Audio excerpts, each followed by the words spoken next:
Bom dia, galera! Bom dia! Estamos aqui no Instituto Neymara Carvalho, sábado, todo sábado. Daqui a gente sai em fila para ir para a praia e lá divide os grupos para a gente poder dar aula da melhor maneira possível com cada instrutor.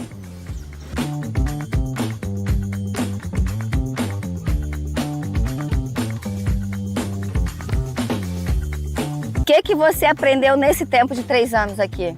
O que você acha? Muita coisa. É? Coisas boas? Vigiar, vigiar, vigiar! Aqui! 1, 2, 3! 20 anos de amor ao esporte, 20 anos do Instituto Neymara Carvalho. A gente aqui prega a igualdade, pregamos o amor entre si, o acolhimento. E é isso, é minha devolutiva a tudo que o esporte me criou, me fez. Estou aqui no projeto já há 20 anos. Esse projeto nasceu com o trabalho da Ney, né? E a gente vem tentando resgatar a vida, né, cara? A ideia foi sempre transformar vidas, né? Levar pessoas da comunidade para um futuro melhor. Consegui desenvolver meu surf, ter os melhores treinadores, conseguir bons resultados. Eu sou vice-campeão mundial e foi aqui onde eu consegui me formar como pessoa, como atleta. Quando eu crescer eu posso ser alguma coisa na vida, como um advogado, policial. Se a Ney estivesse na minha frente agora, eu ia agradecer ela por tudo que ela já fez por mim, pelas pranchas que ela me deu, por me ajudar a evoluir. Você é muito importante para o esporte, né? Todos esses anos aí de instituto, de bodyboard, fazendo o circuito mundial agora das mulheres. E é isso, você é uma pessoa muito importante aí para o desenvolvimento do esporte, de todos aqui da NC também.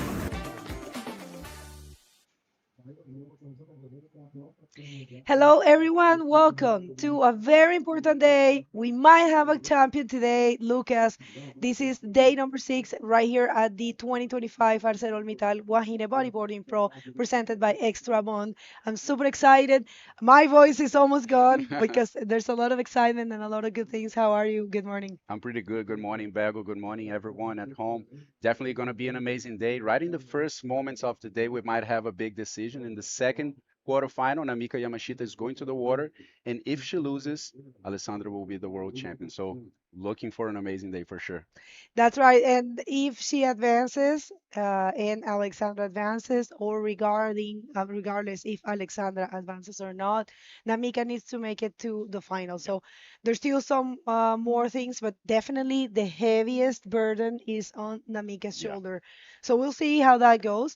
For now, we would like to present to you the highlights from yesterday, and that's going to go now, and we're going to come back with the conditions and all that. So stay with us.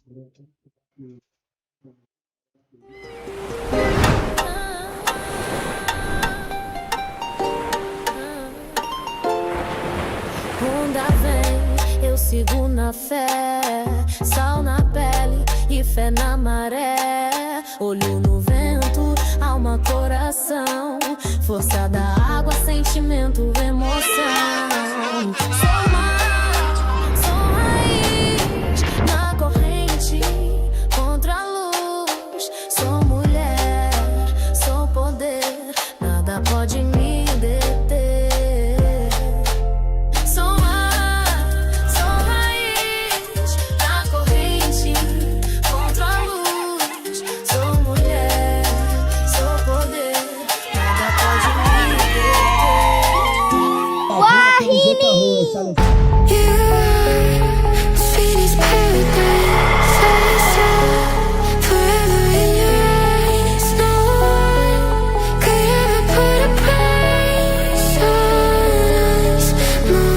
Wahine é muito mais do que um evento de bodyboard. Wahine é onde nós nos encontramos todas as mulheres juntas para celebrar algo que não dá para explicar. Estou muito feliz por passar este dia e por passar também com uma amiga, com a Filipa.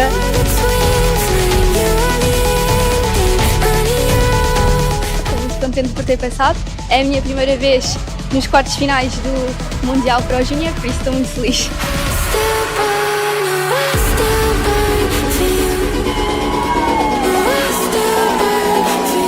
mar tá bem difícil, tá difícil de ler a onda, de se encontrar lá dentro. Mas eu tô muito feliz que eu passei, dei check em mais um dia.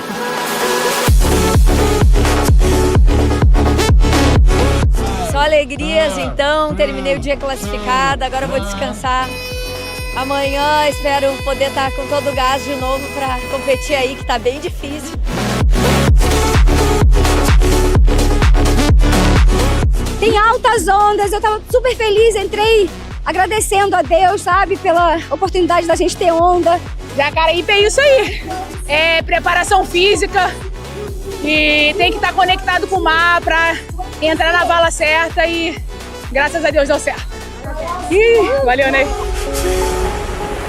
Ocean's a mirror, it shows me my truth. Breaking the limits I held in my youth. When I draw on the face of the sea, the wave becomes part of the spirit in me. I ride, I break, I fall, I stand. The ocean teaches, it takes my hand. In every drop my story's told. The wave is my fire, the sea is my soul. Let break, I fall, I stand. The ocean teaches, it takes my hand. In every drop my story's told. The wave is my fire, the sea is my soul. Ocean teaches, it takes my hand. In every drop my story's told. The wave is my fire, the sea is my soul. Let break, I fall, I stand. The ocean teaches, it takes my hand. In every drop my story's told. The wave is my fire, the sea is my soul. The wave is my fire, the sea is my soul. The wave is my fire, the sea is my soul.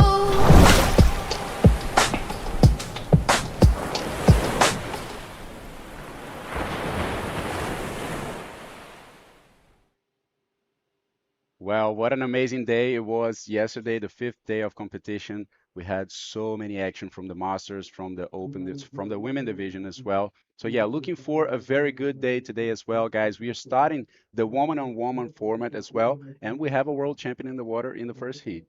That's gonna be great to watch. Let's hit the water. We want to show you the conditions today. Actually looking pretty clean, smaller, but Yeah. I'm loving it. I have to say, look at that. There are lots of waves still. We have our defending world champion, Maida Viana, in the water. She's coming from a great job yesterday. Served really good that last heat of the day. I'm sorry, second to last. And right now she's facing a big name of the sport. For me, Joselani Amorim, she has been definitely the standout of I will say of the competition in general because she has been standing out in both divisions, in women and in master as well. So it's a huge achievement, and I'm just loving the fact that she says that she only does it for fun. Yeah. For the 52-year weekends. old. Yeah, Yeah, Joselani weekend definitely surfer. weekend bodyboarder. Yeah, definitely. Maida Viana will be wearing orange jersey, guys, and Joselani will be in green. Looks like it's just starting right now. So two best waves will make it to the semifinal, already granting a spot in the podium. So definitely these heats right now are very important, guys. If you want to know everything about the World Tour, make sure to get your phone right now and scan this QR code. You'll be sent to a nice link tree where you'll see the IBC website where we have the calendars, the rankings, everything on related to the World Tour, and of course all the social media and a lot of material as well for the bodyboarding IBC World Tour.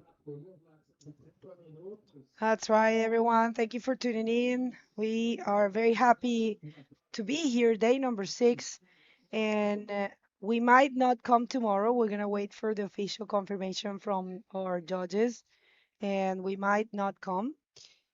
So we'll see, and we probably come back on Friday and Saturday. We'll see how that goes, but for now, we have a full day of action. We will be doing this woman division, and then we're gonna be jumping to the master.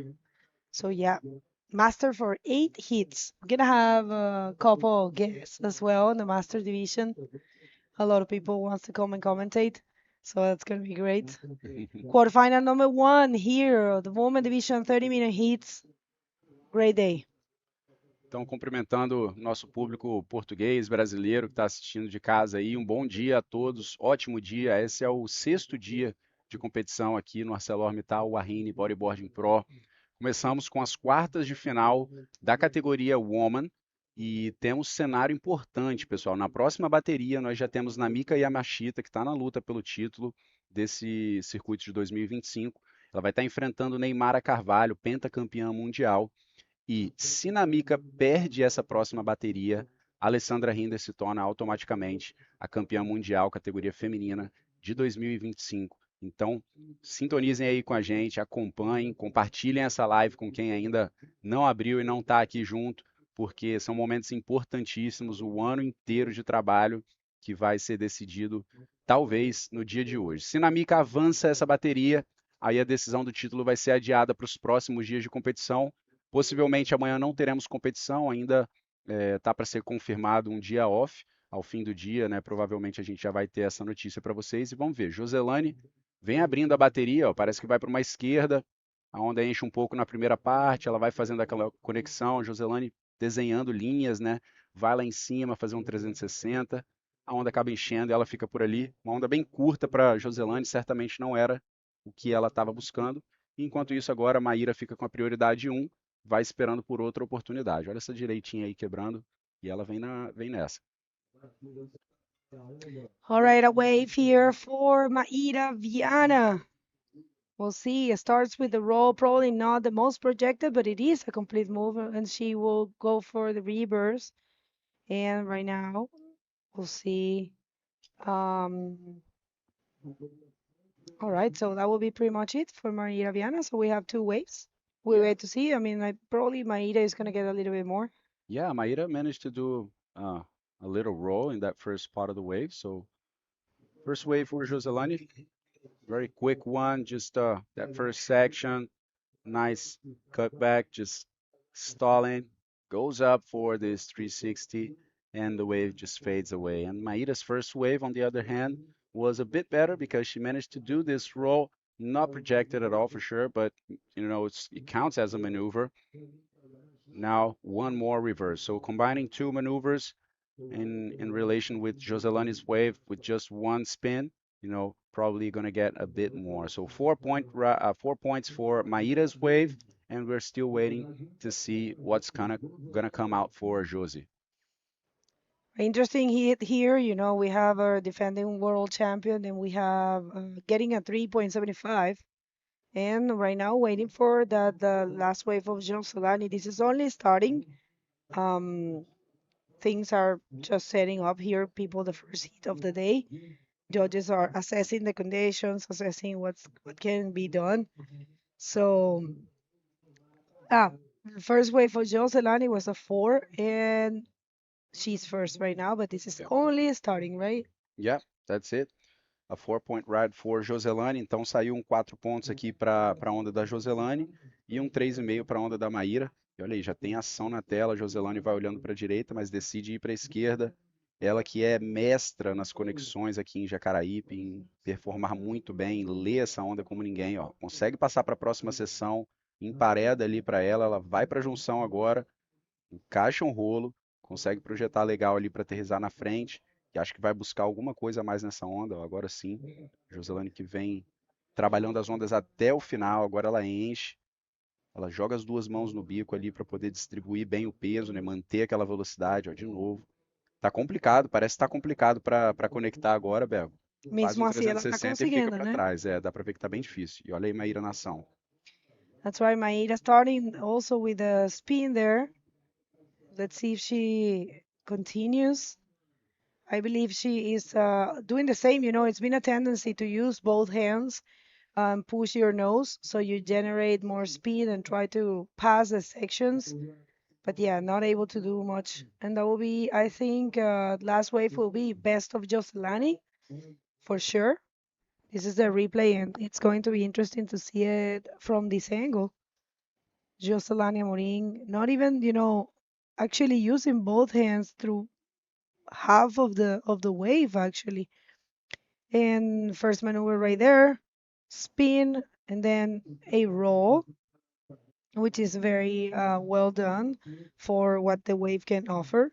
And like you said, she is a master of connections here. She knows very well how to connect and how to push her nose. Actually, right there, you saw her putting the weight of her body in the nose and managed to do this spin there, and that will be it for her.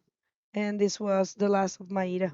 Yeah, so Maíra Viana taking off on her second wave, goes for a roll to the left, completes this one. Let's see what else Maíra found on this second wave of her first heat today. Nice check turn, fitting a reverse as well. Coming back to that foamy part of the wave that really pushes her better, trying to connect to the next section.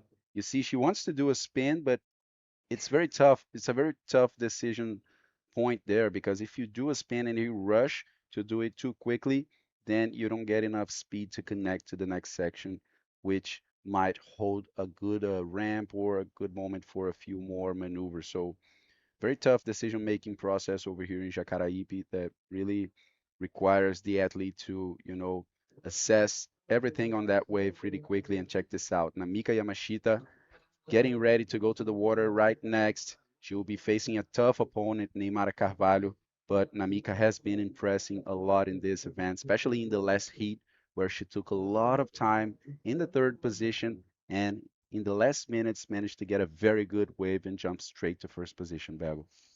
Yeah, it was really impressive. It takes some, I would say, cold mind in order to cope with that pressure of being, third, knowing that the title is in game, and finding that way with a lot of confidence.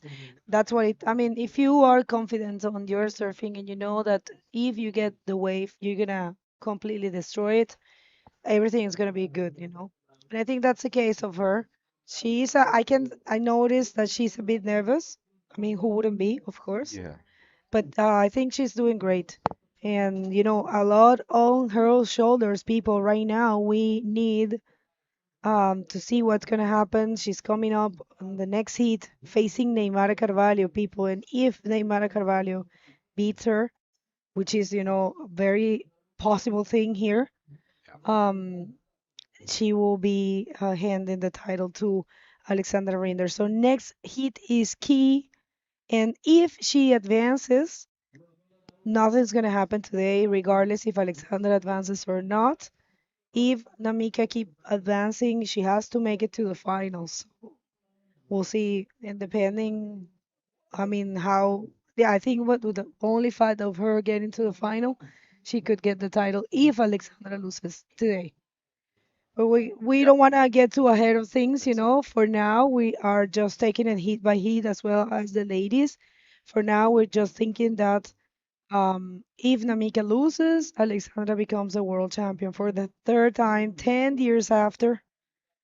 And well, we'll see. Right now, it's all about Joselani Amorim with a 5'10 on the last wave, and Maíra Viana with a 5. So Maíra looking only for a 4'11. I was checking here, Maíra Viana with a very different year from the last year. This year, she said it herself yesterday during the interview. She said she kind of break the spell of the ninth. She was not happy with getting those ninth in the two previous events. She was actually not, I mean, not herself, I have to say, because she is actually in the 19th position in the world tour. She got a ninth in Morocco and a ninth in Iquique. So for her to be in this stage of competition is already advancing, and she's coming in strong with a roll, just going for the bottom turn and a fast reverse right there. I think she might be connecting, changing sides, going to the left, gives space for one more spin. So yeah, interesting to see how it has to be hard for an athlete coming from such a good previous year. Last year she got the best year of her career. Definitely, Bago. I agree with you. Let's check up this wave surfed by Joselani. She goes right, passing through that first part of the wave, goes up for a reverse spin, The wave completely dies. She's still insisting over there, but yeah, looks like it's very hard to connect to the next sections over here. Right now, at this point, we have the tide going up. Let's take a look at this one by Maíra. Did a roll in the first section, not too projected, but I really like this reverse, just carving quite a lot, doing it pretty quickly, and then coming back to the stronger part of the wave and going straight to the other side of it. And then she just went too far, did the reverse, and then the wave became very full and fat and just died on her. And this one here was a simple wave for Joselani Amorim. It's a 265, so nothing, not changing anything. But last wave of Maíra did increase her lead. Now she is leaving Joselani on a lead of 566. Joselani hasn't find the waves that we have seen her finding, and probably this is the one. Let's see this nice looking left. Not really. And yeah, just going back to the idea of Maíra, 2024 was the best year of her career. Of course, she got the title, but she did it in a great way. She took 2 wins for the first time ever in her career, and 2 wins in a row, both in Chile, both with huge prize monies. So helped her career a lot. She won it. She was third in Morocco, ninth in here in ArcelorMittal Wahine Bodyboarding Pro last year, and she was first in Iquique, first in Antofagasta, ninth in the Maldives, and she took the win in Sintra. So 3 wins in a year, and imagine her falling into the 19th position this year. Yeah. And I think it's nice to look even back, even behind that. I mean, so many years that Maíra is on the world tour, is competing, is training so fiercely to get this title, and it took her many years, to get there. And I usually say that even harder than reaching the top is maintaining yourself in the top, and Alessandra is a very good example of that. I mean, at the age of 16, she got 2 titles, one after the other, and then now she's looking for the same goal for 10 years, and very close to getting it. But I think that's a good example that, just maintaining yourself in the first position is a very tough thing to do, especially with new riders, and everyone also improving and evolving, and so many things you can't really miss. It's very easy because to lose because just one mistake in one event in one heat might cost you the whole title, so very easy not to miss anything during the whole year of events. No, and I tell you what, this is going to get harder and harder with the level of the junior woman division. They Yeah. are surfing super good. So, I think this is changing. We are in a key moments of a world of the women bodyboarding right now. Our future is warranty. Yeah. Right now you can tell the fruits. You can see the achievements of having the junior woman division. So I think it's going to be great. And also, having check this out. One more wave here for Maíra Viana. Goes for a lip spin there and finds a roll, tries to project it as much as possible. And that's good because the judges likes to see this leak of your board. And that will be pretty much for her. But maybe she gets a little bit more of the 5 that she's holding as a backup score. Probably. We'll see what the judges think. And yeah, good job, I have to say, for Maíra. Vamos dar uma olhada nesse replay da Maíra, que tomou a liderança ali depois da Joselani começar na frente na bateria, faz um 360 logo no drop, e aí consegue se projetar até muito bem nessa sessão ali. Vai na sessão da espuma, né, mas conseguiu descolar completamente ali da onda. Com certeza isso aí vai ser um fator que vai ajudar ela a tirar alguns décimos, alguns pontos a mais nessa onda. Saiu 4,5 para ela tem um 5,75 e um 5, está na primeira posição da bateria agora. E aí tá na Mika Yamashita, que tá na pontinha dos pés, assim, nessa bateria. Se ela perde, o título vai automaticamente para Alexandra Rinder, das Ilhas Canárias. Então, bateria completamente decisiva para essa japonesa e para a Canária. I wonder what's going on through her head. I think she's just trying to remain calm, remain concentrated. It's difficult, but I think she can do it. Yeah, I think so too, Bago. Definitely she showed us that throughout this year, throughout the previous years as well. I mean, the first year that Namika came here to Wahine, she went all the way to the final against Sari, so it wouldn't even surprise me to see her going to the final against Alexandra. Then in this case, especially, that's the last case of decision of the title. If both of them go to the final, the title will be decided on the final, so it would be even nicer to watch, But yeah, definitely Namika is a very strong rider, especially when we're talking about these types of waves and her consistency, how she has such a good technique for the 360s, for the rolls, and don't really miss too many waves, She doesn't really commit too many mistakes, and that helps a lot. I mean, it's the fact that, it's part of the Japanese culture that they are very composed, and they take care of not letting the emotions take over, I think it's part of the culture. They're very I will say polite, and they know how to control that. On the contrary, I mean the Latins, and I will say even Alexandra, she's super passionate, and she's always very expressive. So that will be probably the main difference in characters. That Alexandra is super expressive and Namika is more composed, I would say. And a But lot of discipline as well, right? But the yeah. Japanese, they have this strong point of being very, very disciplined. All right, and check this out. Neymara Carvalho, our five times world champion, the woman of the hour, definitely, doing a great job organizing this event, training a lot, taking care of every single person. And now with a heavy burden as well, she wants to win this event again. She won the first edition, and for her being here, it's a dream come true, Um, not only the fact of she being successful as an athlete, she wants to give back, So for her, this is a huge example of giving back, bringing a good event, and putting together a platform for the ladies to show what they can do. She created the PWD division that was really impressive. She created the mother and daughters. She pushed for the masters, For the junior women for the as well, junior right? women. Yeah, I mean, that would happen between a number of people, but yeah, she pushed for that Hmm. division as well to happen.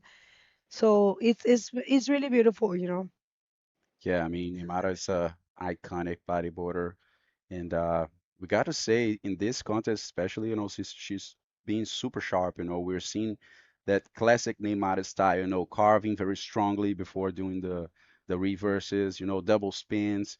So yeah, this is gonna be an amazing heat to watch. Neymar in this mindset, in this type of surfing, and Namika as well. They're just super consistent.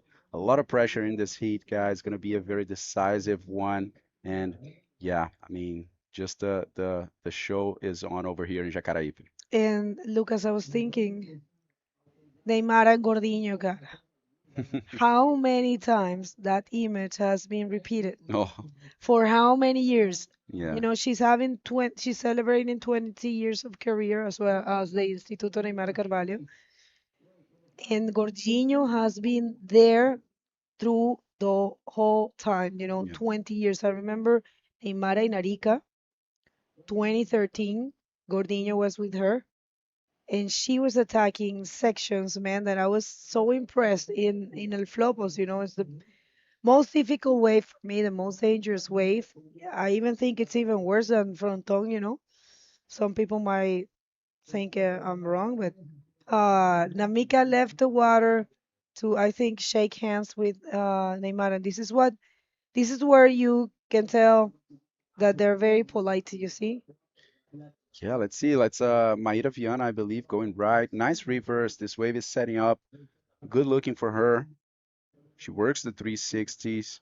Yeah, this one is definitely pushing her to a good extensive wave. Let's see. Right now it becomes a little full. She maintains that speed, reaches another uh foamy part. Yeah, very, very tough to connect over here. Going back to the situation, Maíra's last wave was that 4.5 that didn't make it into her final score. Joselani is looking for only a 5.66, so at this point, very achievable as well. So let's take another look at this one. Yeah, Maíra, it's looking very good actually. Beautiful carving reverse combined with the spin, and it's actually a 450 in this one. I think it is. It's Yep. yeah, so it's not doing much for her total, but yeah, looking good actually, and it's been rare. It's been strange not seeing Joselani putting the numbers that we used to. Joselani yesterday put another 9, and she put a 9 on the first day, on the previous day as well. So well, maybe I don't know. I don't know what's happening. I don't take Joselani for a rider that gets nervous. Yep. I take her for a rider that just enjoy. And take it really easy. But I don't know. Maybe it's happening. Check this out. This is your all contenders for the world title in the women division this year. We have Namika Yamashita entering the water right now for quarterfinal number 2, facing Neymara Carvalho, who is fairly the local, and 5 times world champ. And Neymara could be handing that trophy to Alexandra, depending if she takes the win in this heat, the next heat. And here comes Joselani. Let's see, Joselani Amorim looking for not too much of a score, 5.66. Maybe it's about the rights today, because she has been taking some lefts that haven't really offered her what she needs. And Maíra has been taking all rights. Yes, Bago, as you said, it wouldn't surprise me if Joselani found that 5.66. Let's see this wave. That's definitely not that. Just one reverse and the wave faded away for her. But, as you said, she's a rider that doesn't really get affected too much by that pressure. She's just having a go here at the Wahine as she does every year and always ends up between the first athletes. She already has a couple of good results over here under her belt. So wouldn't surprise me if in those 6 minutes remaining, she pull out that score. But you know what? One other thing that the athletes have to pay a bit more attention from today on than the previous days, priority, because now we have woman-on-woman heats, just 2 athletes, so it becomes much easier for one athlete to block the other in the last moments of the heat. So right now, Maíra in first with 5 minutes remaining, definitely knowing Maíra as she is, and any other competitor for sure as well, looking for the title. If they have the priority, they will get closer to the other athlete to avoid them getting a reaction wave, a wave that could change the situation. So definitely these athletes have to take some, attention to when it comes to positioning and when it comes to priority, especially in the last minutes of the heat. Key moments right here. Look at that. That's Neymar Carvalho actually entering the water from a different area than Namika. Maybe Neymar knows that the current is pushing you towards the right peak, and Namika is going to enter from the other side. Well, we'll see. I thought Namika was leaving the area to say hi to Neymar, but actually it's because she was not in time to Yeah, access she was too early. too early. Yeah, Probably that pressure, normal. anxiousness. Yeah, I mean, who wouldn't mean? yeah, for sure. Anyways, people, if you're just getting here, we would like to thank ArcelorMittal for making this event possible one more year. They are the title sponsors. The name of the event is ArcelorMittal Wahine Bodyboarding Pro, and it is presented by Extrabom. Extrabom is a chain of supermarkets here, huge, beautiful supermarkets, very well stocked. I was visiting and have been buying a couple things there. Pretty cool supermarket. Thank you so much for jumping on board. And also, we had the support of a new sponsor as well, which is EDP, which is a power company, right? Yep. Here in Espírito Santo. Thank you so much for that. You guys are definitely key. And we would like to thank a Prefeitura da Serra because you always been with us, and as well as Grupo Coroa, Jaklayne, Joias, and we can't forget about the Governo do Estado do Espírito Santo. They have been with us since the very beginning. Remember, this is the fourth edition of this event, and Neymara said it herself.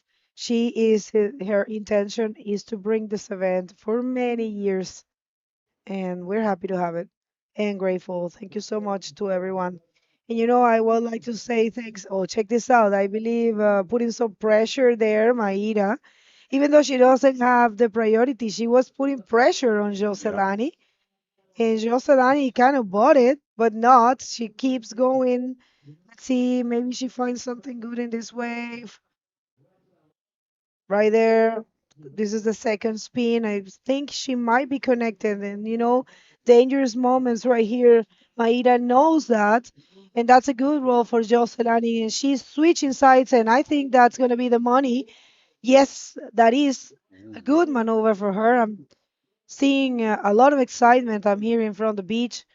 Joselani Amorim, people needing a 566. Is that a 566?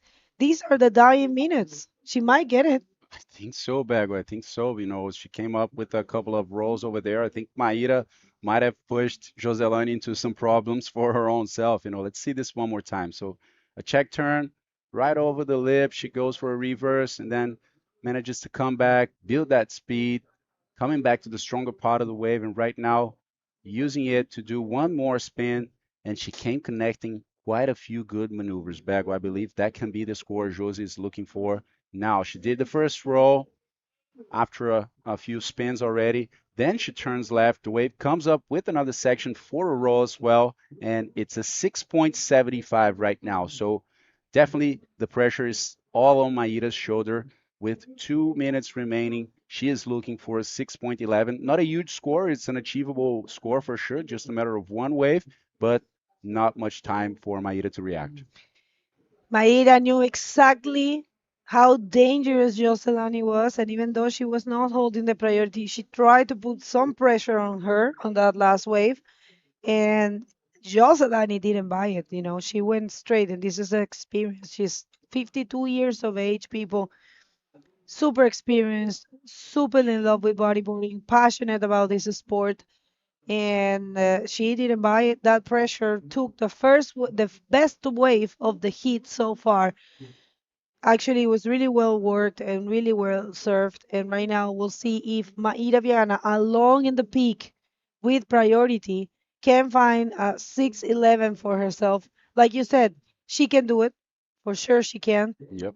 We have seen bigger scores from Maida many times. She's coming from a great result from last year. And I think she's just regrouping there and thinking, I have to take whatever life offers me right here. She's going to go for this one, I think.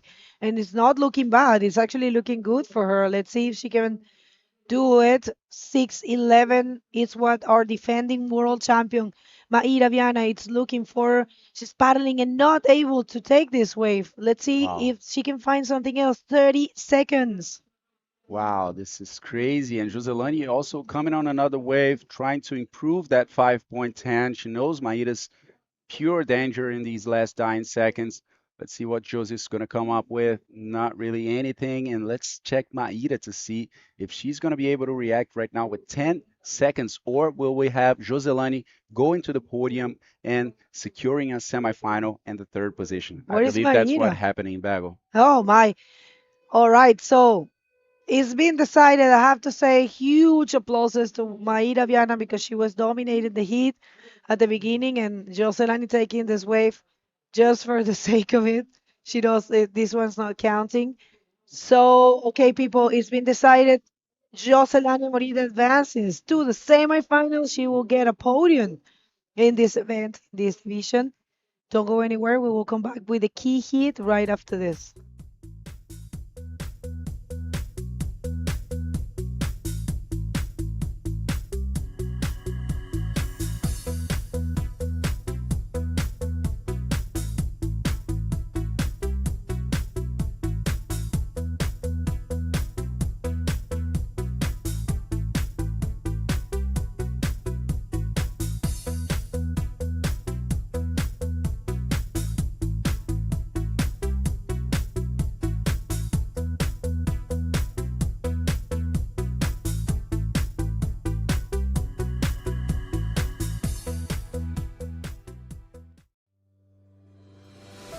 Somos a EDP.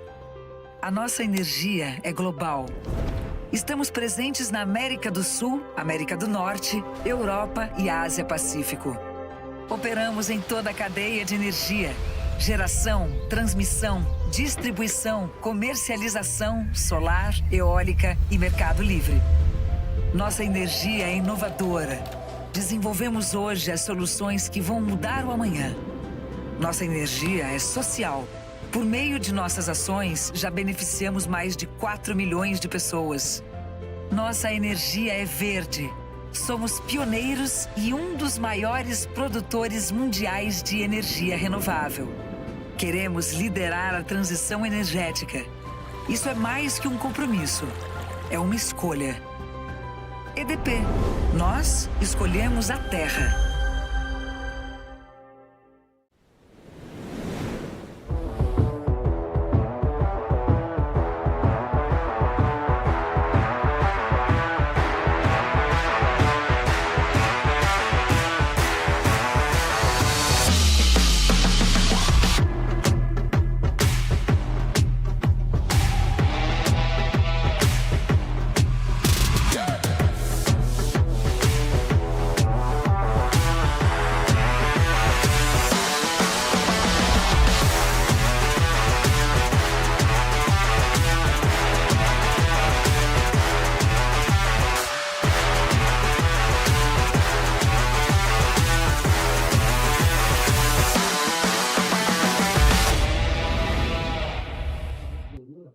Welcome back, everyone. Sixth day of competition here at the 2025 ArcelorMittal Wahine Bodyboarding Pro.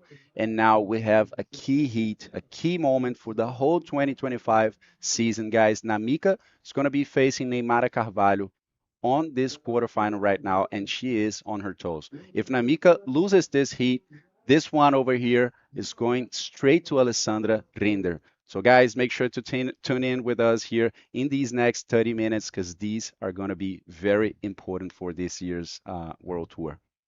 Good morning, everyone. Bom dia a todos do Brasil, bom dia a todos que estão assistindo a gente.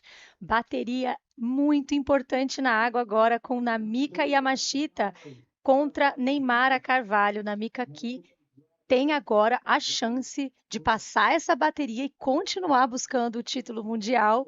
E se ela perder essa bateria, Lucas, ela dá tchau e esse troféu vai direto para Alexandra. É isso aí, a gente já passou por essa situação no dia de ontem, né? E a Namika conseguiu adiar essa decisão. Vamos ver se ela vai ser capaz de né, sair por cima aí, vencer a Neymara e adiar uma vez mais, trazendo ainda mais emoção para a gente acompanhar a busca desse título, né? Tá bom de assistir. Eu tô curiosa para saber o pessoal do chat aí, para quem estão torcendo. Vocês estão torcendo para Neymara, estão torcendo para Namika. Bateria de altíssimo nível na água agora. Agora que essas baterias são de 30 minutos. Lembrando que a gente está na segunda bateria do dia da categoria principal, do Women Division. E elas têm 30 minutos para dar o melhor delas, para mostrar tudo que elas vieram fazer. Essas atletas que já estão surfando bem forte desde o primeiro dia, estamos no 6º dia de campeonato, ainda tem bastante ação para você que chegou aqui agora nessa transmissão. Essa é uma das baterias mais importantes aí do dia de hoje. That's it, guys. So 27 minutes and 30 seconds remaining. Looks like Namika got one wave already, but it was just a 0.5, so nothing that will really make a difference for her. Definitely we will see some good scores coming out of this heat. I mean, we have such strong riders. You know, Namika, a very young rider at the age of only 24. She came here to the for her first time to the Wahine 2 years ago, if I'm not wrong, when Sadi, you know, invited her and was trying to bring a few more Japanese riders. And she ended up going all the way to the final against Sadi herself. So, yeah, 2 years later, here we are, Neymara Carvalho, 5 times world champion, a good roll. That's a precious move in that outside zone. Definitely going to be a good score for Neymara. She's looking sharp, very fast 360 spin. Manages to do a reverse, comes back to that white water. Neymara, when she is like this, she looks very good. I mean, so much style. Another reverse right now, switching to the left. Manages to do one more, and I believe it's going to be it for Neymara. But no, she really insists on this wave to see if it holds something else for the 5 times world champion, and she is done. But Bella, I gotta say, this is gonna be a good score. I really like that first roll. You know, she found herself some good projection over there and also managing to work a few more 360s. That's gotta be good things for Neymara. Definitely, Lucas. A gente vai ver o replay em português aí narrado para vocês percebam como Neymara não perde tempo, ela vai na base da onda e já faz o seu primeiro rolo ali. Ótima manobra para Neymara de saída, né? Lembrando que as manobras mais no outside elas valem mais. Ela vem com esse 360 com muita velocidade, né? Faz um 360 normal, um invertido, depois ela continua ali trazendo a onda para o inside, vai para a esquerda, manda mais um 360. Neymara, quando tá desse jeito, né, Lucas? Ela já mostrou para que ela veio. Neymara não tem nada a perder, na verdade, nessa bateria. Ela não tá em busca do título nesse campeonato. Ela tá surfando como se ela tivesse num free surf, sem pressão nenhuma nas costas. E tá aí a Alexandra, que tá disputando o título mundial junto da Namika, tá já se preparando para sua bateria com a música, da forma como ela gosta de se preparar, bem descontraída, né? E é isso. Neymara tá surfando como nunca. Como nunca, isso aí, tá afiadíssima. E olha a nota que saiu para ela: 9 pontos. 9 points for Neymara Carvalho, guys. That's a golden way to start this heat. She's stoked in there. She is battling for this event for sure. Neymara really, after this 3 editions of this event, and right now in the 4th, you know, she was able to pull most of the work aside, you know, and put some people working for her. I remember the first event, she was in charge of everything, you know, so it was very overwhelming for Neymara. But we have some, as Bego said, unknown heroes, you know. Marcela Posner is the main one, I would say, just, you know, taking everything out of Neymara's hand and really allowing her to be an athlete, you know, in this event. So there we can see the results. Very nice to see Neymara performing like that after so many years, you know, such a strong rider. Of course, she's not, you know, in that moment of her career like 10 years ago and 15 years ago that she was like a full athlete. Today, she has so many more responsibilities, but she has her days, and looks like today is one of them. So yeah, Namika looking for 9 points to take back the lead as we're just getting started over here. É verdade, o Lucas estava dizendo aqui que no primeiro ano de Wahine, Neymara estava à frente de tudo, né? E como atleta, e organizando o campeonato, uma loucura para ela. É difícil de conseguir se manter concentrada em baterias, né? Na sua performance dessa forma, mas que hoje ela temos, né? Não só ela, mas todas nós temos a Marcela, um agradecimento especial à Marcela, que diz que não aparece nesse campeonato, mas ela é a pessoa responsável por tudo estar funcionando perfeitamente. E obrigada, Marcela, pela sua dedicação.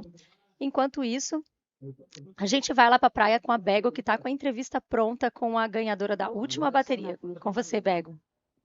Thank you so much, guys. Well, we're having a conversation here with Joselani, already in the podium. What a great result. Actually, you were not yourself at the beginning of the heat.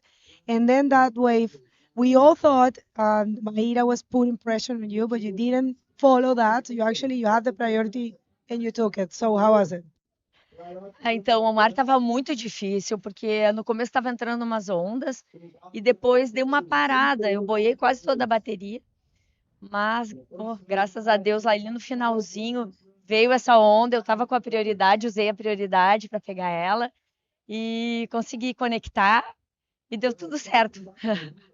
Well, she said actually the ocean was a bit slow at the beginning. She felt, you know, she was actually floating, not finding any waves. But she was waiting and she used her priority right there when, you know, that wave came and worked it really well. Just happy to be advancing.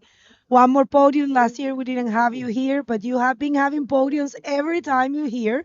You had one in the Masters the first year, then you were third on the women. So how are you feeling about that already in the podium, regardless of what happened?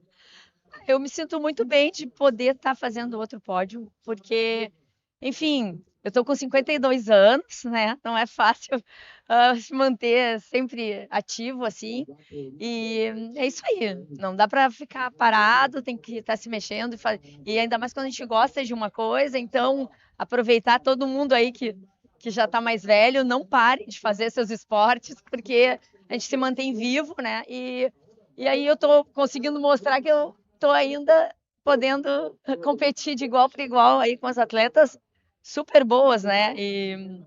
E fico feliz com isso e mais feliz ainda de ver toda essa renovação. Então, essa mistura tá tão legal, né? Então, é isso. Estou muito feliz de estar no pódio e celebrando aqui junto com todas essa conquista.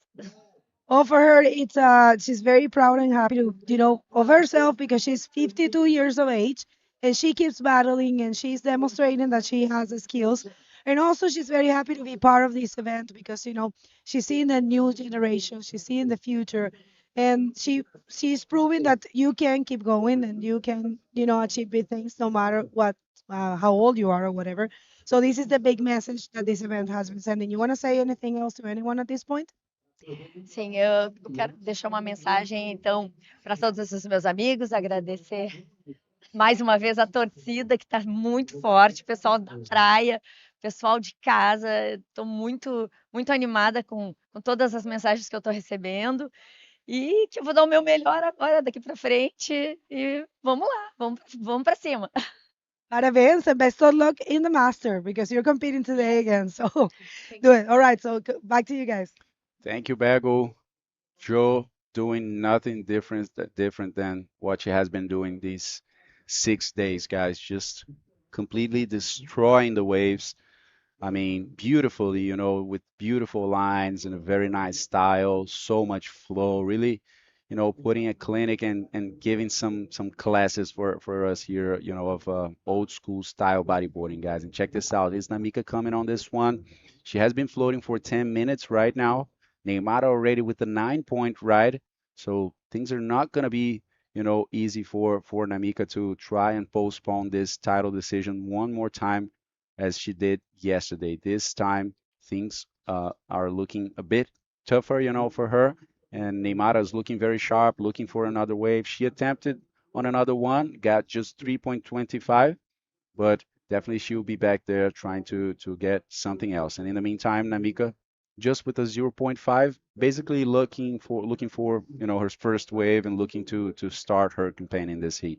É verdade, Lucas. A Namika tá ali na estratégia que ela vem seguindo todas as baterias, a estratégia de esperar, guardar a melhor onda, a onda que vai garantir para ela notas altas, porque realmente contra a Neymara Carvalho, ela não pode vacilar de estar pegando notas baixas. A Neymara já saiu com 9 logo no começo dessa bateria.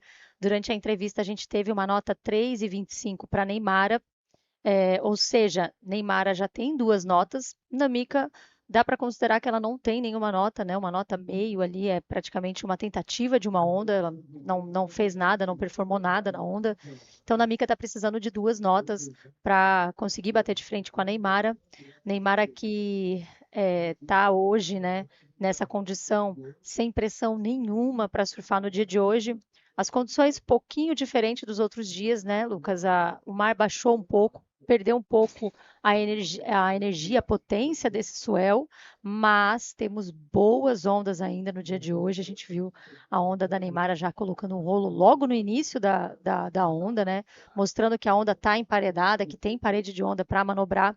Olha, a Namika está remando ali para aquela bancada ali mais para a direita do palanque. A Neymara vem seguindo ela um pouco ali. A Namika que está com a primeira prioridade dessa bateria, passando aqui para vocês a situação agora menos de 18 minutos para o término. Essas baterias que têm 30 minutos de duração, veio Neymar ali numa remada, mas desistiu da onda, achou que a onda não era muito boa. E é isso, gente, o Solemar tem algumas bancadas, né? O palanque está de frente aqui para o pico do Solemar, e esse pico do Solemar, ele tem basicamente 2 bancadas, uma à direita do palanque, que é essa bancada que a Namika está se posicionando, e temos também uma bancada mais à esquerda do palanque, que a gente pode ver ali pela espuma, com essa imagem aérea excelente de drone. Vem replay da onda da Neymara. Neymara Carvalho on a very good section, guys. This is gold over here. A very good roll in the first section. You can see that ramp just setting up perfectly for her. You see in the first section, just goes under the lip, lands in front of that wave very cleanly. You can see the impact on that landing as well. showing that it was a very strong maneuver, and she got 9 points right in the beginning of the heat. So adding so much more pressure to Namika, that is currently now having certainly the most important heat of her life. Namika, despite being young, is very experienced in competition, is super consistent, but this is something different for her. She has never been in this situation. She is in her most important moment, most important heat. And check this, Alessandra, imagine how she is inside right now, knowing that if Namika doesn't get through this heat, she will be world title after 10 years on the try. 10 years on top, sitting between the top eight. Most of these years, she is the youngest ever world champion in the history of this sport, getting two consecutive titles, one after the other. So let's see, Namika Yamashita coming on a wave, does that first reverse. The wave doesn't look like it has any power to it, so Namika just sits there. One thing that is very dangerous, it's her game, it's the Japanese game to just wait, but waiting too much here can be very dangerous. You see this wave just died on her because you can read it to some point, you can have some certainty, but not 100%. Yes. So if you wait too much and then the wave just dies on you, you might not have time And look at to this react. wave for Neymara Carvalho. She starts like, as you were saying until now, Lucas, exactly the same thing you were talking about just happened to Neymara Carvalho. The wave looks good, looks like a nice wall, and then she dropped into the wave and then she gave up because the wave closed out all the section. So very tricky to find some good waves. You're seeing the priority rules on your screen, telling about what is de quem é a prioridade. Vamos falar aqui em português para vocês. Como que se faz a prioridade das surfistas, né? Quem pega a onda e quem volta primeiro para o outside, chega primeiro no outside, tem direito à prioridade da onda. Então, as duas ali, elas estão nesse momento sem prioridade nenhuma. Agora, deram a prioridade para a Namika, porque ela está mais ao fundo, ela está mais para o outside do que a Neymara Carvalho. Então, é assim que funciona. Dessa forma, se Namika remar numa onda, a Neymara não pode entrar na onda da Namika, senão a Neymara perde a segunda melhor nota da bateria dela. Então, Namika remando numa onda, Neymara não pode remar, ela tem que esperar a Namika surfar para ela então ficar com a prioridade e poder escolher a onda que ela quiser. É basicamente o direito incondicional de surfar qualquer onda, né? A prioridade ela dá o direito do atleta escolher qualquer onda e o outro atleta não pode interferir naquela onda, né? A remada até que não seria um problema se você não gerar um efeito ali na onda, né? Se você não atrapalhar realmente o atleta que está com a prioridade, se você remar e sair, viu que o atleta está vindo e saiu, tudo bem, mas se você realmente interferir na onda, aí realmente é um problema. So getting back to Alessandra's situation over here, just trying to, get through these 12 minutes and 50 seconds. And imagine that, guys, she still has a next heat, against Filipa Broeiro, a super strong rider coming from Portugal as well. I imagine we will have a break after this heat, in case Alessandra gets that title. But getting back to Namika's situation right now, she's looking for a 12.25, guys. So she needs a combination of two waves. Her second wave was only a 2.75, so this is definitely not enough. Neymara raised the bar very high, with a 9-point ride. Neymara is still looking for a backup, a better backup. She has a 3.25, but Namika is way behind right now, so definitely has to start heating up the engines. You see, waiting too much can really turn against you. See, she has 12 minutes remaining and having to go for two waves. So it's basically the heat is starting over for her, but with 12 minutes. Vem Neymara Carvalho nessa onda, estola, faz o primeiro 360 invertido, faz um 360 normal, continua na onda, vai para mais um invertido. Neymara vai trazendo essa onda toda para o inside, muda de direção agora nesse momento e vai voltar para a direita. Olha, faz mais um 360, vem trazendo a onda toda para a beira para loucura da torcida que está aqui do Brasil, torcendo pela Neymara, vai para um rolo, finaliza o seu rolo bem na beirinha, vai ser uma nota importante para a Neymara, que vai trocar esse 3,25 dela, muito provavelmente ela deve trocar o 3,25, e ela não finalizou a onda, teve mais espaço para mais um rolo na beirinha, Neymara dando tudo de si aqui na Praia do Solemar, neste que é o 6º dia de campeonato. A gente volta com a imagem da Alexandra, que está dando um show de dança para nós aqui. Certainly, Alexandra never cheered for Neymara that much. É verdade. I mean, every good wave that Neymara gets here is one step closer to the trophy for Alexandra Rinder. And guys, situation is starting to confirm itself, to consolidate. Let's see, this is the second wave, second good wave for Neymara. This is a 6-point ride, so she shows the whole sleek of the board before doing that spin, another spin, and then a cool reverse as well. And then she comes to the inside to try and connect a few more maneuvers in this wave. Neymara is looking very good. She is definitely very sharp, looking for the title. Combines more spins. She knew she didn't need anything excellent. You know, just getting rid of that 3.25 would put Namika in a much tougher situation. And check this out. She's looking for a combo of 15 points right now, sitting in the outside, floating with two, minimal waves over there, looking for a very the most important heat of her life. That's going to could not decide but postpone the title decision for the next days. And check this out. Looks like Namika is coming on this one. Let's see Namika paddling on this right hand, sorry. And she comes for a reverse as a first maneuver. It looks a nice wave. Let's see.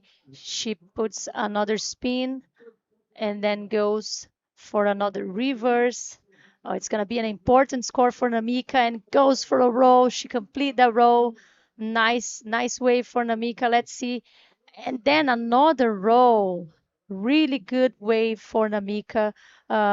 Less than 10 minutes to the end of this heat. Namika caught her first score, her first decent score. Yeah, definitely breaking the spell over here, after so much time floating in the outside. Starts with a reverse, paddles a bit more to come back to the wave.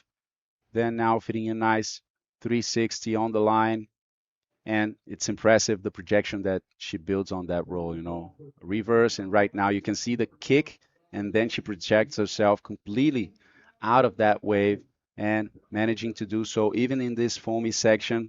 You see the whole board coming out. 7.25, a very good wave for Namika that improved her situation considerably. So she's looking for a 7.76 right now, guys. There is still time, 8 minutes remaining. Alexandra doing her best to stay calm, to stay focused and not having a heart attack out there in the water. Getting ready also for the next heat, because if Namika manages to get through this heat, Alexandra will have to battle a bit more, will have to go through this next heat, because if Alexandra goes through her next heat, and if Namika also goes through this one, and if Alexandra loses the next heat, Namika's make this one and goes to the final, Namika can still be champion, guys. So there's many situations over here, but this is a very decisive moment. 7 minutes and 30 seconds to see if Alex will be 3 times world champion or if the decision will be delayed for the next days. É isso, Lucas. Namika is back. A Namika voltou aí para a bateria, ela que estava praticamente anulada desde o início dessa bateria. Agora está precisando de um 7,76, saiu da posição de combinação que ela estava precisando antes dessa onda. A onda, você vê, Lucas, não parecia assim, uma onda da série tão boa, mas realmente ela fez a onda, ela fez a onda, ela surfou essa onda como parecida com a última onda da Neymara, que fez um 6, não era uma onda excelente, mas ela fez tudo que a onda pediu. Ela aproveitou todas as partes da onda que poderiam ser manobráveis. E a galera aqui no chat está aqui, ó. As japonesas são muito técnicas. Neymara começou bem. Vamos acompanhar a resposta da Namika. Aí tem gente dizendo aqui, o Marcelo Silva, Namica vai tirar um 10. Várias pessoas torcendo, Namica, acorda, pelo amor de Deus. Nem máquina. Nem máquina é antiga essa daí. Pequena Notável e Nem Máquina. É apelido já antigo. Namica, você sabe mandar ARS, tenta arriscar. Quem dera ela pudesse escutar esses conselhos aqui do chat, né, lá na água, mas a onda também não é tão simples assim. Eu acredito que se elas pudessem mandar manobras bem críticas e de alto grau de dificuldade aqui na Praia do Solemar, elas com certeza estariam mandando, né? A onda tem que favorecer a manobra, né, Lucas? Nesse momento é alto nível realmente a decisão de título, né? Só as atletas que realmente conseguiram passar tantas baterias, chegar aqui, então realmente é a hora de puxar o nível mesmo, de arriscar, de ir para o todo ou nada e conforme o tempo vai passando, né, vendo que ela esperou uma boa parte da bateria, vai se tornando mais uma situação de tudo ou nada para a Namica mesmo, entendeu? Não dá para ser conservador, faltando, né, 5 minutos, ela está precisando de 7,76, então tem que ser uma onda muito bem feita, né? Tem que ser uma onda, talvez não seja necessário até o RS, mas realmente ela tem que fazer um ótimo rolo, ou alguns bons rolos, entendeu? Ela tem que trabalhar o 360, conectar até o inside. Tem que ser uma onda boa, realmente não vai ser uma onda que talvez ela consiga fazer com uma ondinha do inside ali, talvez que não seja tão boa, entendeu? Mas é isso aí, parece que tá vindo série. Looks like there's a nice set coming on the outside. We saw some lines pointing out 5 minutes for the decision, guys. If it stays this way, Alexandra Rinder is your 2025 Women IBC World Tour champion. But if Namica manages to get a 7.76, she will postpone this decision for tomorrow, guys. So if you're just tuning in, this is a key heat over here, the most important heat in Namica's life for sure. She is in the pursuit of another world title, and now with 4 minutes and 15 seconds, we are closer than ever to the decision. Gonzalo is asking, si pierde Namica, campeona Alexandra? Sí, como no, campeona Alexandra. That's why Alexandra looks so nervous.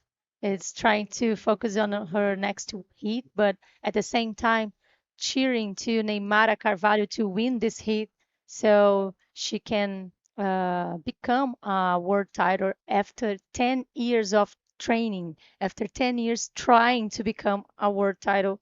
So less than 4 minutes remaining. Namica needs a 7.76 to go to the lead. Neymara Carvalho leading this heat by 5 points. We want to say a big thanks to all the sponsors that are with us since the beginning. ArcelorMittal, Grupo Extrabom, EDP Energias de Portugal. We want to say thank you to the Grupo Coroa and Jaklayne Joias with an invert style, invertstyle.com, that is offering a prize to the Wahine of the day. So let's see. I think Neymara is coming on this wave right here. There she is, taking off on the right, a good roll. Everyone screaming at the beach, carving strongly for this spin. Her own classical style, working the reverse. Is Neymara going to be able to increase that 6-point ride? Oh, she misses that spin. And I'm not sure if that's going to be enough with just a shorter wave for her to get, something better than a 6, despite being a good roll in that first section. But for now, Namica is looking for a 7.76. If Neymara increases her second score, it'll be becoming even harder for Namica. And Neymara did actually a bit. She gets a 6.65, guys. Right now, Namica looks for a 8.41 with this last wave. Olha, a onda da Neymara começa com um rolo bem lá no alto da onda, vai para a base da onda, tenta fazer um 360, completa o seu primeiro 360. Quando ela vai fazer, faz mais uma manobra, né, um invertido agora, no terceiro 360 normal, ela acaba perdendo ali o time, o contato com a prancha, não consegue completar. Então foram 3 manobras completas para Neymara Carvalho dessa onda. Ela que marca 6.65. Neymara aumenta um pouco a diferença.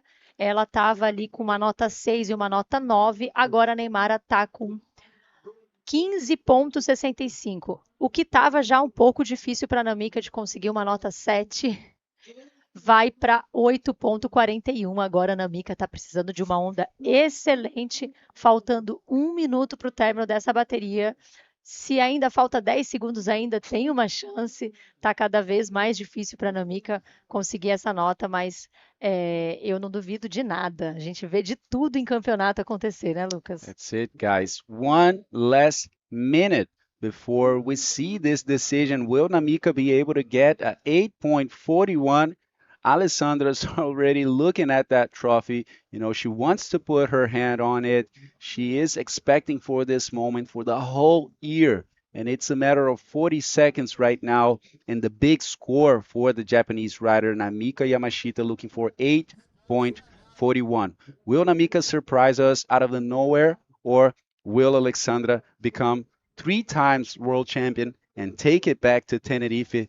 20 seconds. Stay with us, guys, because the situation is consolidating itself. Unless Namika comes out with something really crazy over here, Alexandra Rinder will become your world champion. And check this out. 10 seconds. Namika comes up with something. There's a wave for her. She goes right. We're going to watch this very, very closely.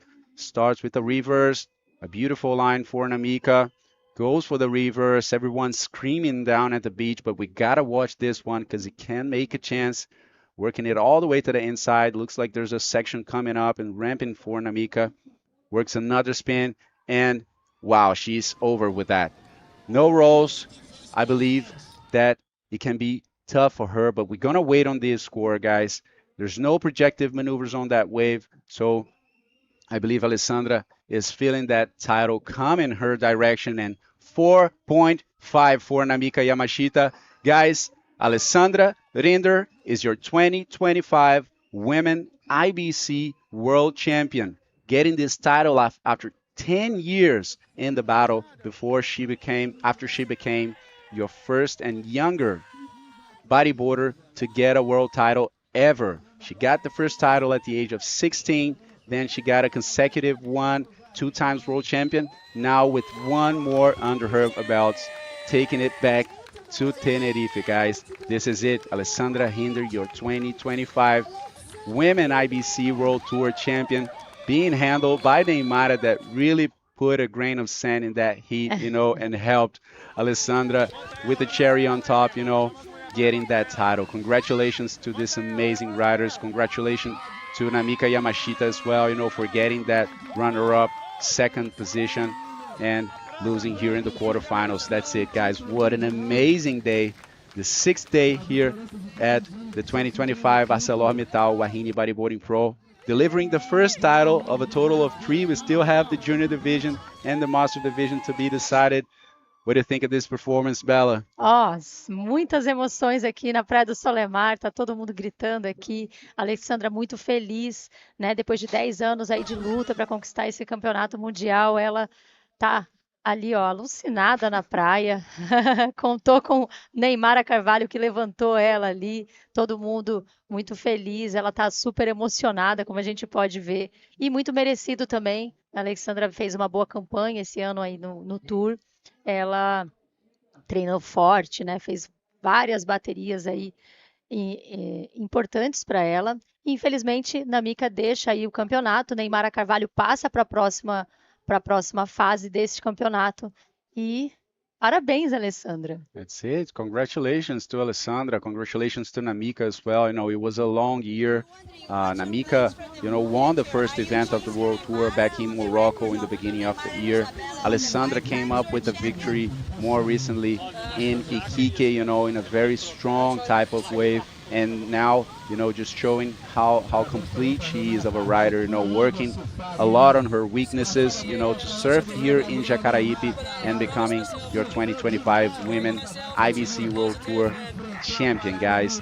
What an amazing year it has been. The women division is decided over here. We still have a lot more to go, guys. So I'll leave you with a few more images of, Alexandra Rinder there before we come back with the commercials and call the next heat, which is herself going in the water. She will still have a strong battle over here to get this event. So let's see some of what she is talking right now. Un saludo a todos que la ven desde Canarias. Alexandra Rinder se tornó la campeona del mundo por su tercera vez desde hace 10 años que no tiene una victoria en el World Tour, en el Tour. Ya llegó a ganar eventos en este intervalo, pero no una victoria, un título mundial. Fue la campeona mundial más joven de la historia de ese deporte en todas las divisiones, y ahora después de 10 años logra su tercer título mundial. Felicidades a Alexandra Rinder, que va a llevar este trofeo hasta Tenerife, donde están todos seguramente muy, muy felices, haciendo una buena fiesta ahora, esperando por Alexandra. É isso, galera. A gente tá aguardando aí mais um tempo para ir para a próxima bateria, né? Teremos aí, a Alexandra vai surfar, ela tá ali curtindo os seus momentos de glória, de muita emoção. Ela estava muito nervosa até esse presente momento, mas a Alexandra agora vai se concentrar para a sua bateria, vai para a entrevista, né? Yeah, Bago's getting ready for that interview with Alex over there. It's them, just give it a time for them to get ready, and so we can get to hear a few more words from Alexandra. Definitely it's hard for her right now to come up with something to say. It's such an emotional moment, such a strong moment, so much things happening over there. Bago's getting ready over there to do this interview, and just waiting to see that.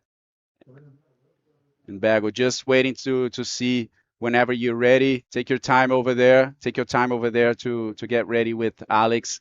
We're just checking these images. I mean, what a great athlete is Alexandra Rinder, always known for her strong style, strong personality, and here performing very well in Jacaraípe. So Bago, please, let us hear a few words from the world champion. Thank you so much, guys. Well, of course, a lot of excitement here. It was definitely a big moment. It was super hard for you waiting at the beach. Yesterday, you went through the same thing. Right now, you made it. Alex, how are you feeling? I'm going to try to put this into words. I first want to say thank you to my parents and my brother, everyone who has been there believing in me, who has been through my difficult path, but never gave up on me like I didn't. And I only can say I was really feeling strong after the first contest this year, but I was not expecting to win again. I wanted to come back, of course. And baby, I'm back. I'm back. 10 years after, a decade after, a little bit more mature. Still same as stupid as back then. But I was making a lot of mistakes for sure. But I'm really happy. This is an important goal in my career. It's an important achievement. It says to myself that even if you go down, you can always pick yourself up again. So everyone out there who's having a difficult time, you can get out of it. You just have to believe in yourself and work hard, and you will come back, as I did. Y chicos, les dije, esto para Canarias, para Austria, para mi familia, para todo. I brought it back home, baby. Oh, there you have it. It's your 2025 IBC World Tour Women World Champion, Alexandra Rinder. What can we expect from you next year? Well, for now, I need to do a heat. But I am back. I'm going to come back stronger. I will be on tour. I don't know how many more years, but at least next year I'm definitely coming. So 100% sure you will see my face again. And now I'm just going to try and focus for my heat. I have a really good heat against Filipa. Enjoy now the time. The work is done, but the work is not done yet because I do want to win this contest. So stay tuned. There's a lot of Alexandra coming next year. And just thank you, everyone. My sponsors also, everyone that are supporting the IBC for organizing all these events. And yeah, let's go. I need to go to the water. So bye. Well, congratulations, Alex, and best of luck in this heat. Back to you guys and back with the action. Thank you, Bego. Amazing to hear from Alex a few words. Definitely hard to put into words right now. And yeah, that's it, guys. Your 2025 Women IBC World Tour Champion is decided for the women division, but we still have so much more to go. There's still the junior title to be decided and the masters as well. So we're going to call a quick commercial break before we come back with the next heat when we will see Alex and Filipa going in the water. I'll see you guys soon. Deixa falar que é Massaia, povo guerreiro que trabalha e confia, que vai pro rock, que vive a alegria. Deixa falar que é Massaia, o Extrabom faz parte da nossa cultura. Deixa falar que vai tocar, o Extrabom tem orgulho de ser capixaba. Deixa falar que é Massaia, Extrabom não quer cá, beleza pura. Deixa falar que vai tocar, Extrabom esse amor que não se acaba. Extrabom, orgulho de ser capixaba. Uma combinação de elementos e pessoas. É assim que escrevemos uma história de esforço, de responsabilidade e de realizações. É assim que é feito o aço da ArcelorMittal Unidade Tubarão. Todos os dias, milhares de pessoas se dedicam a construir o nosso legado. Um legado que representa o futuro que queremos criar para as próximas gerações. Essas pessoas estão presentes nas inovações que mudam o mundo e nas atitudes que mudam as vidas. Usam a imaginação para possibilitar novos caminhos.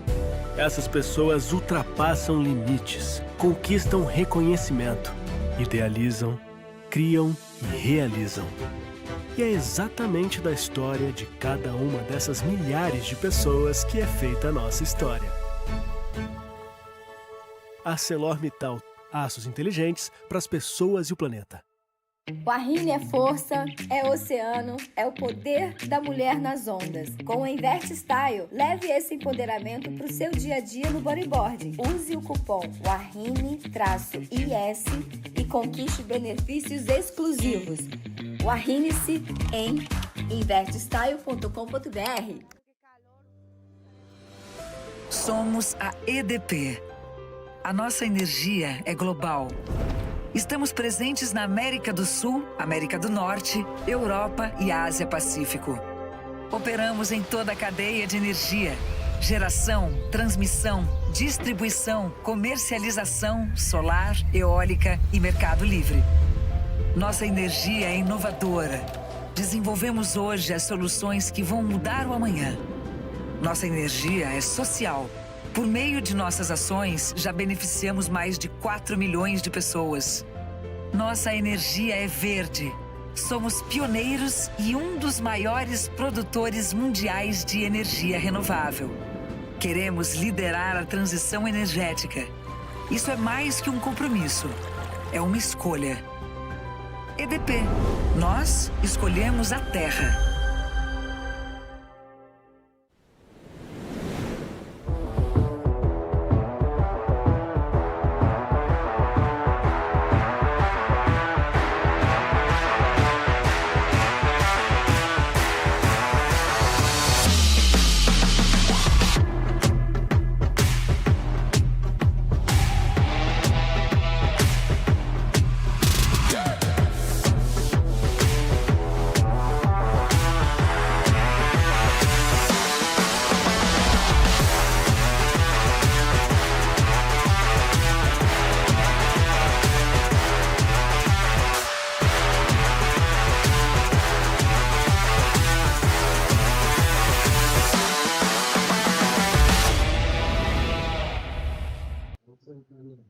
Welcome back, guys. This is the 2025 ArcelorMittal Wahine Bodyboarding Pro.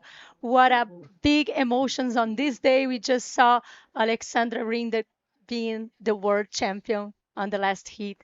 What do you think about that, Vego? It was really beautiful to watch. I have to say a round of applause to Neymara Carvalho as well, but huge applauses for Namika Yamashita on a great battle. You know, she is going to be runner-up this year, and she's super young. She's 23, you know, so everything is starting for her. Long career ahead for sure. But right now, we don't want to take any of the next heat, because next heat is going to be actually our 3 times world champion Alexandra Rinder facing a great name of the sport, Filipa Broeiro, coming from winning in Sintra. Well, I mean, Alexandra is just right now entering the water. Of course, we gave little time between these heats because, there was no way, there was no other way. We needed to get that emotion, that first emotion for sure. So yeah, Alexandra is paddling to meet Filipa. Filipa is already at the peak. Filipa, she doesn't want to lose her focus. That's normal because remember, people, even though the title has been decided, there's still some important points ahead for all these ladies, especially for Filipa. She wants to try to remain as close as possible or gets as far as possible in the top eight. And there you have it, people. What a day. 3 times world champion Alexandra Rinder. A day to remember for sure. Yes, what a big performance for Neymara Carvalho on this last heat against Namika Yamashita. So we saw that Alexandra still wants to win this contest. So of course, she's not. It's not enough for her. she's still in battling, trying to get the winning of this contest. So Filipa Broeiro is gonna have a hard times facing Alexandra Rinder on this heat right now. Agora, em português para vocês, estamos vendo a Alessandra remando lá para o outside, diferente das outras baterias que já começavam logo na sequência, não tínhamos esse intervalo, a gente fez um break para que a campeã do mundo, Alexandra, pudesse aí dar entrevista, curtir o seu momento, curtir essa liberar todas as emoções que estavam dentro dela. A gente viu que ela estava bem nervosa, bem ansiosa e agora só curtir, mas ela disse que ainda quer ganhar o campeonato, então ela está se mantendo focada para essa bateria contra a portuguesa Filipa Broeiro. Aí a gente vê Namika chorando ali com a sua companheira do Japão também, a Namika, que infelizmente nessa bateria não encontrou uma segunda onda boa para ela, né? Demorou bastante logo no início da bateria, mais de 10 minutos sem pegar uma onda, acabou perdendo o timing ali de conseguir boas ondas. E Neymara, a gente não precisa dizer nada, Neymara estreou a bateria pegando uma nota 9. Imagina, Bego, o quão difícil é para quem está ali numa bateria contra 5 vezes campeã mundial, que já larga na bateria, na sua casa, já começa a bateria com uma nota 9. Yeah, no, I mean, Bella was explaining how great was Neymara's performance there and how difficult for Namika to be facing. I mean, it couldn't be, more difficult for Namika. She was facing the one to beat here, Neymara Carvalho, 5 times world champion, and here in her, hometown, not her beach because she's a local from Vila Velha, from Barra do Jucu, but still, she's from here. She has a lot of support, of course. She's a co-promoter of this event, and yeah, definitely she has a lot of motivation, Neymara Carvalho, and I tell you, I mean, Namika did the best she could. She actually came out of the combo situation in a great way. So I have to say huge congratulations to her. I think no matter what happened, I'm not really sure, but we have to see if she ends up as a runner-up, which is a vice champion. We still have to see what the results are of this event, and depending on what happened with the rest of the competitors. But we do have Neymar Carvalho established as well, and in the podium, you have to think about that as well. Neymar only got a podium here in the first edition of this event that she won. So definitely it's a great achievement for Neymar. And I'll tell you what, Bella, this year Neymar was more focused and more relaxed with the fact of her results here. We had that conversation. She was like, it's okay, it's in God's hands. I'm not gonna stress myself too much. Other years, she really wanted to, prove that she can do everything. And this year, she has been less involved in the organization. We have Marcela, which is, the second in hand. She was taking care of everything and all the team. And Neymara was not even staying with us in the hotel. She has been concentrating and, living an athlete life. And I think that made the difference. So right now, we do have her in the podium. We do have as well Joselani Amorim. That's another remarkable thing. So semifinal number 1, it's going to be a traditional, beautiful semifinal. That's going to be Neymar Carvalho and Joselani Amorim. Imagine, that's going to be a war. For sure. É verdade. A gente vai ter aí Joselani enfrentando Neymara Carvalho nas semifinais. Fiquem ligados que vai ter muita ação ainda. O melhor ficou para o final, com certeza. E a Bego estava dizendo aqui que Neymara parecendo bem mais tranquila nessa edição agora. Ela que só fez um pódio aqui na primeira edição do Wahine. E nos outros anos, parecia muito mais, parecia não, estava muito mais envolvida com a organização do evento e tentando focar para competir, para ter uma boa performance no evento, e esse ano muito mais tranquila, relaxada.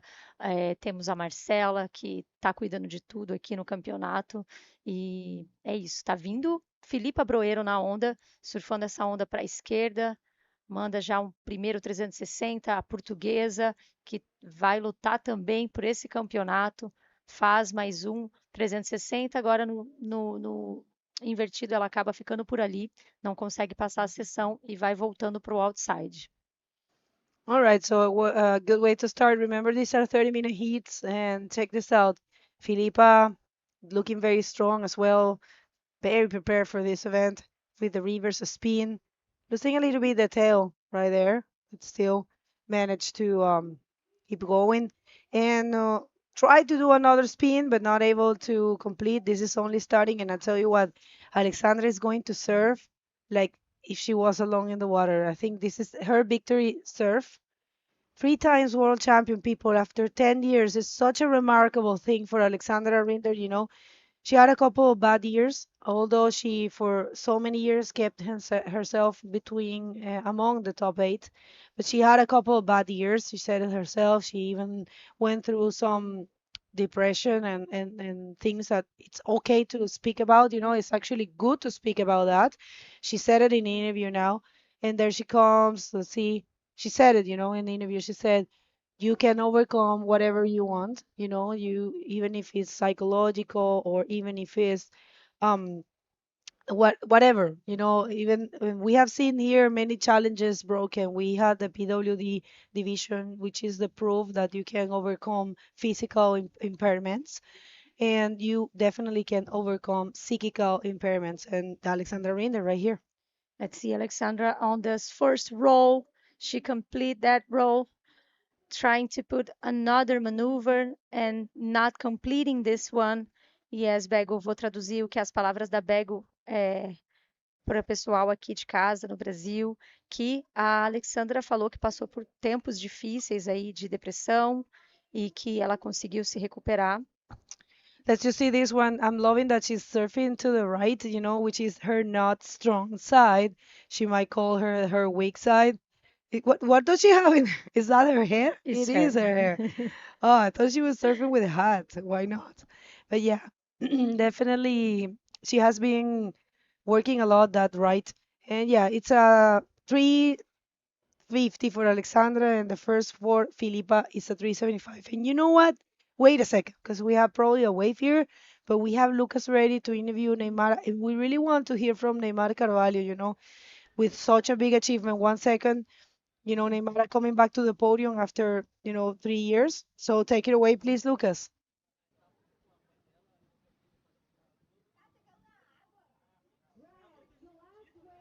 Thank you, Bego. I'm here with Neymara. Neymara, what a special moment. I mean, surfing against Namika that was running also for the title, giving a little help to Alessandra getting her title. You looking very sharp, finding 9 points. Let us know a little bit about how you're feeling. Oh, I was so concentrated because I know Namika, you know, she's super good on this kind of waves also. And I have to focus on myself. I really want to do good here. I want to be on the podium. This was the main thing from this event. And beat Namika and give her the title for Alessandra was on my mind also, because last time that I won my world title, a long time ago, was in Canary Island, and she grabbed me like she was was a little kid, Alessandra, and she was grabbing me like cheers for too much with me. And I really want to do this here on my town, on my state, but I have to think first on win the heat and then second thing, thinking about this moment, and I could achieve this moment, and it was very special. And this victory with the 9 points give me strength to believe maybe fight for one more time. A gente vê que quando você faz esse cutback, aquele 360 ali, é porque o negócio tá afiado. Manda uma mensagem em português também para o público brasileiro, o Ney. Cara, eu tô tão feliz. Não sei se eu posso estar no momento mais feliz da minha carreira. Eu tô muito realizada. Semifinal do Mundial era a meta aqui no Wahine. Agora a meta já aumentou para o final. E vencer, como eu disse, a Namika me dá força para pensar realmente em disputar um título mundial. Às vezes o pensamento em parar bate na minha cabeça e com uma vitória dessa eu falo, não posso parar agora. E eu tô super feliz, triste pela Namika, né? Eu fui falar com ela e falei, Namika, eu demorei 8 anos para ser campeã mundial a primeira vez. Você surfa muito, eu tenho certeza que você vai chegar no título. Ela, né, a derrota dói, ainda mais de um título. Eu sei muito bem que é isso. Mas é isso, eu tento motivar todas as meninas e tento buscar a motivação através dela. Quero mandar um beijo para a galera do Instituto que está assistindo, meu pai, minha mãe, meu irmão. Beijo, galera, valeu. Agradecer meu psicólogo Fernando que veio aqui, que estava comigo, me fez centralizar também. Meu treinador Paulo. E é isso, Neymara tá on. So just translating that, Neymara is saying that, she, with this victory right now over Namika, it also revives her, that energy of battling for other world title as well. She is also said for Namika, it's the defeat is pretty hard to take, but it's how the sport is. So that's it. Thanks, Neymara. Congratulations. Good luck on the next one, and back to you guys. Thanks, Lucas, for this nice interview. Neymara is back. She must be so happy to win this heat. Bego was telling me that Neymara never won a heat in the first position. No, in this event. In this event. Exactly. Yeah, in this event. Yeah, she has been passing. Only on the second position, so. 1 second, let's just see this wave that happened while we were in the interview. And yeah, we will comment about that. But yeah, Filipa worked this wave very well. Filipa is really looking strong. And I love the fact that she found a good one, long one, knew exactly what to do, couple spins already with 3. And, she knew she had to switch sides. She has been watching closely what all the riders have been doing and went for a huge roll right there, breaking the leap. And it's actually paying a 7.75 for Filipa Broeiro. Of course, she's first because you can see super long wave, very well worked. See, I lost the count on the spins. I believe she did it was like 7 spins maybe. And then that huge roll, and it was not over for her right there. She tried to go for one more roll, so she's super trained, super ready. And there you have it, Filipa Broeiro with a 7.75. É verdade. Filipa pegou uma onda muito boa agora, que acabou de marcar 7.75, sai na frente dessa bateria, que já tem quase 10 minutos de bateria percorrida, baterias de 30 minutos agora nessas quartas de finais. Essa que é a terceira bateria do dia. Filipa Broeiro veio surfando muito bem essa onda. Bego perdeu o número de manobras, né, de 360 que ela concluiu nessa onda, mas o que deu uma nota boa para ela foi provavelmente o rolo também que ela executou ali no meio, na metade da onda.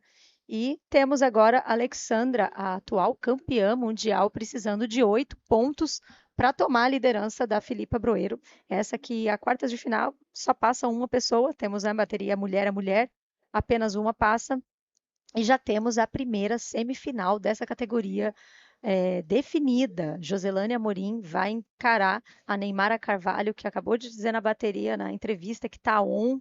Ela estava pensando em desistir, aí às vezes pensa que não dá mais para competir pelo título mundial, mas ganhando uma bateria de uma menina jovem e tão boa quanto a Namika, ela volta a pensar no título, né, Bego? I loved that interview. It was beautiful to hear from her, and I saw her with her psychologist as well, getting ready. You need that, it's not about you surfing well or not. You do surf well. You need your physical, your mental preparation more than anything else. Check this out. It's looking good for our 3 times world champion, fresh 3 times world champion, double spinning in that. Just a victory surfing here for Alexandra Rinder. Of course, she wants a podium. That's the cherry on top for sure. But let's see if she can find it. I can tell you there's a peace of mind right now for her. So 4 spins already for Alexandra Rinder. Just became world champion for the 3rd time in the women division. 5 spins in a row. So yeah, that's gonna do the trick. She's looking for an 8. I don't know if that's gonna be an 8, but definitely it's going to be her best wave, and she's gonna get closer to trying to get herself a spot in the podium as well. É verdade, vem onda importante para a Alexandra agora, que está precisando de 8 pontos para tomar a liderança da portuguesa, Filipa. Ela que marca 5,50 nessa onda para a esquerda. Vamos ver ali, ela decide por um 360 ao invés do rolo logo no início da onda. Manda um belíssimo 360 agora, com bastante velocidade, jogando bastante água. Ela percebe ali que a seção da onda ia encher e ela volta totalmente para a espuma, mandando mais um 360 e foi fazendo várias manobras, né, para trazer essa onda até a beirada, e ela estava esperando com certeza o momento ali de fazer o rolo, que ela encontra agora bem na seção do inside. 5,50 para Alexandra. Poderia ter tirado uma nota um pouco maior nessa onda se ela tivesse executado esse rolo logo no começo da onda. Ah, verdade. Lembrando que ela executou bem no finzinho ali na seção do inside. Agora a Alexandra está precisando de 6 pontos, está precisando de uma outra nota para somar aí e bater de frente com o atleta Filipa Broeiro. Queremos falar um pouquinho aqui, enquanto as atletas vão remando para o outside, sobre os cupons de desconto que você pode garantir da Jaklayne Joias, que qualquer joia que você comprar ou relógio, escaneando esse QR Code, você consegue 15% de desconto. Você pode também entrar no www.jaklayne.com.br e colocar o cupom Wahine. E também temos o cupom da Invert Style, que é a primeira loja aí de artigos de bodyboard online. Você vai no site www.invertstyle.com.br, escaneia esse cupom e ganha 10% de desconto em todo o site, com artigos incríveis, inclusive artigos especiais feitos para o Wahine.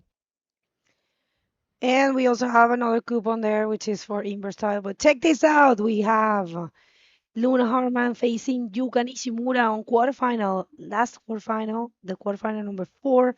And that's going to be another cracker of a heat. Both of them have been surfing really good. And of course, Luna watching her mother. I don't think I can recall them sharing a podium on the same division. I don't think that has happened, If Luna advances, I'm going to double check in my notes. But I don't remember Neymara Carvalho sharing a podium with Luna Hardman. If that happens, that's definitely going to be something remarkable. And that's what I think Luna wants to do. Of course, watching her mother surfing so good, putting a 9, not leaving any doubt that she was advancing. I think Luna is on the same path, but first she has to go over Yuka. Yuka is very strong as well. Bego disse que não sabe se existiu em algum momento. Acho que não, sabe? A Eu acho que está Neymara confirmado que elas nunca compartilharam um pódio. dividindo o pódio com a sua Não, filha. dividindo, sim. Porque a Luna até ano passado era da categoria júnior, né? Apesar da Luna correr algumas categorias principais, mesmo sendo júnior, sempre o foco da Luna foi a categoria júnior. E agora a Luninha, ela corre somente na categoria principal junto com a mãe dela. Então, se Luna ganhar essa bateria agora, com certeza poderá ter pódio junto da mãe dela, o que é algo inédito. Imagina quantas emoções que o Wahine entrega, né? O Wahine é o campeonato cheio de emoções, esse campeonato que é exclusivamente feminino, considerado o melhor campeonato do Tour. Olha só que a Filipa tá olhando para essa onda, decide não vir. Momento bom do mar agora, pouco vento, tem bem menos vento do que nos outros dias aí, que estava ventando bastante. As condições do mar apesar de estarem um pouco menores, né? As ondas um pouco menores, mas também mais limpas, né? Mais fácil aí a leitura, menos água correndo por baixo. E eu tenho percebido, Bego, que as ondas para a direita elas têm sido melhores do que as ondas para a esquerda. Me parece que as direitas têm mais parede. Elas vão correndo, fornecendo mais parede para manobrar. Muitas vezes as ondas surfadas para a esquerda elas acabam engordando, enchendo um pouquinho, tornando o surf dessas atletas mais difícil. O lado bom, que são que as atletas acabam mudando de direção. No meio da onda, elas olham para um lado, para o outro, acabam escolhendo a melhor direção, a direção que mais agrada, que mais vai ter parede para elas. A imagem do drone ajudando bastante a gente a entender o line-up do Solemar, esse line-up que é bem espaçado, né, característico de beach break, faz com que as atletas tenham que remar de um lado para o outro para encontrar as melhores séries. As séries nunca entram no mesmo lugar, né?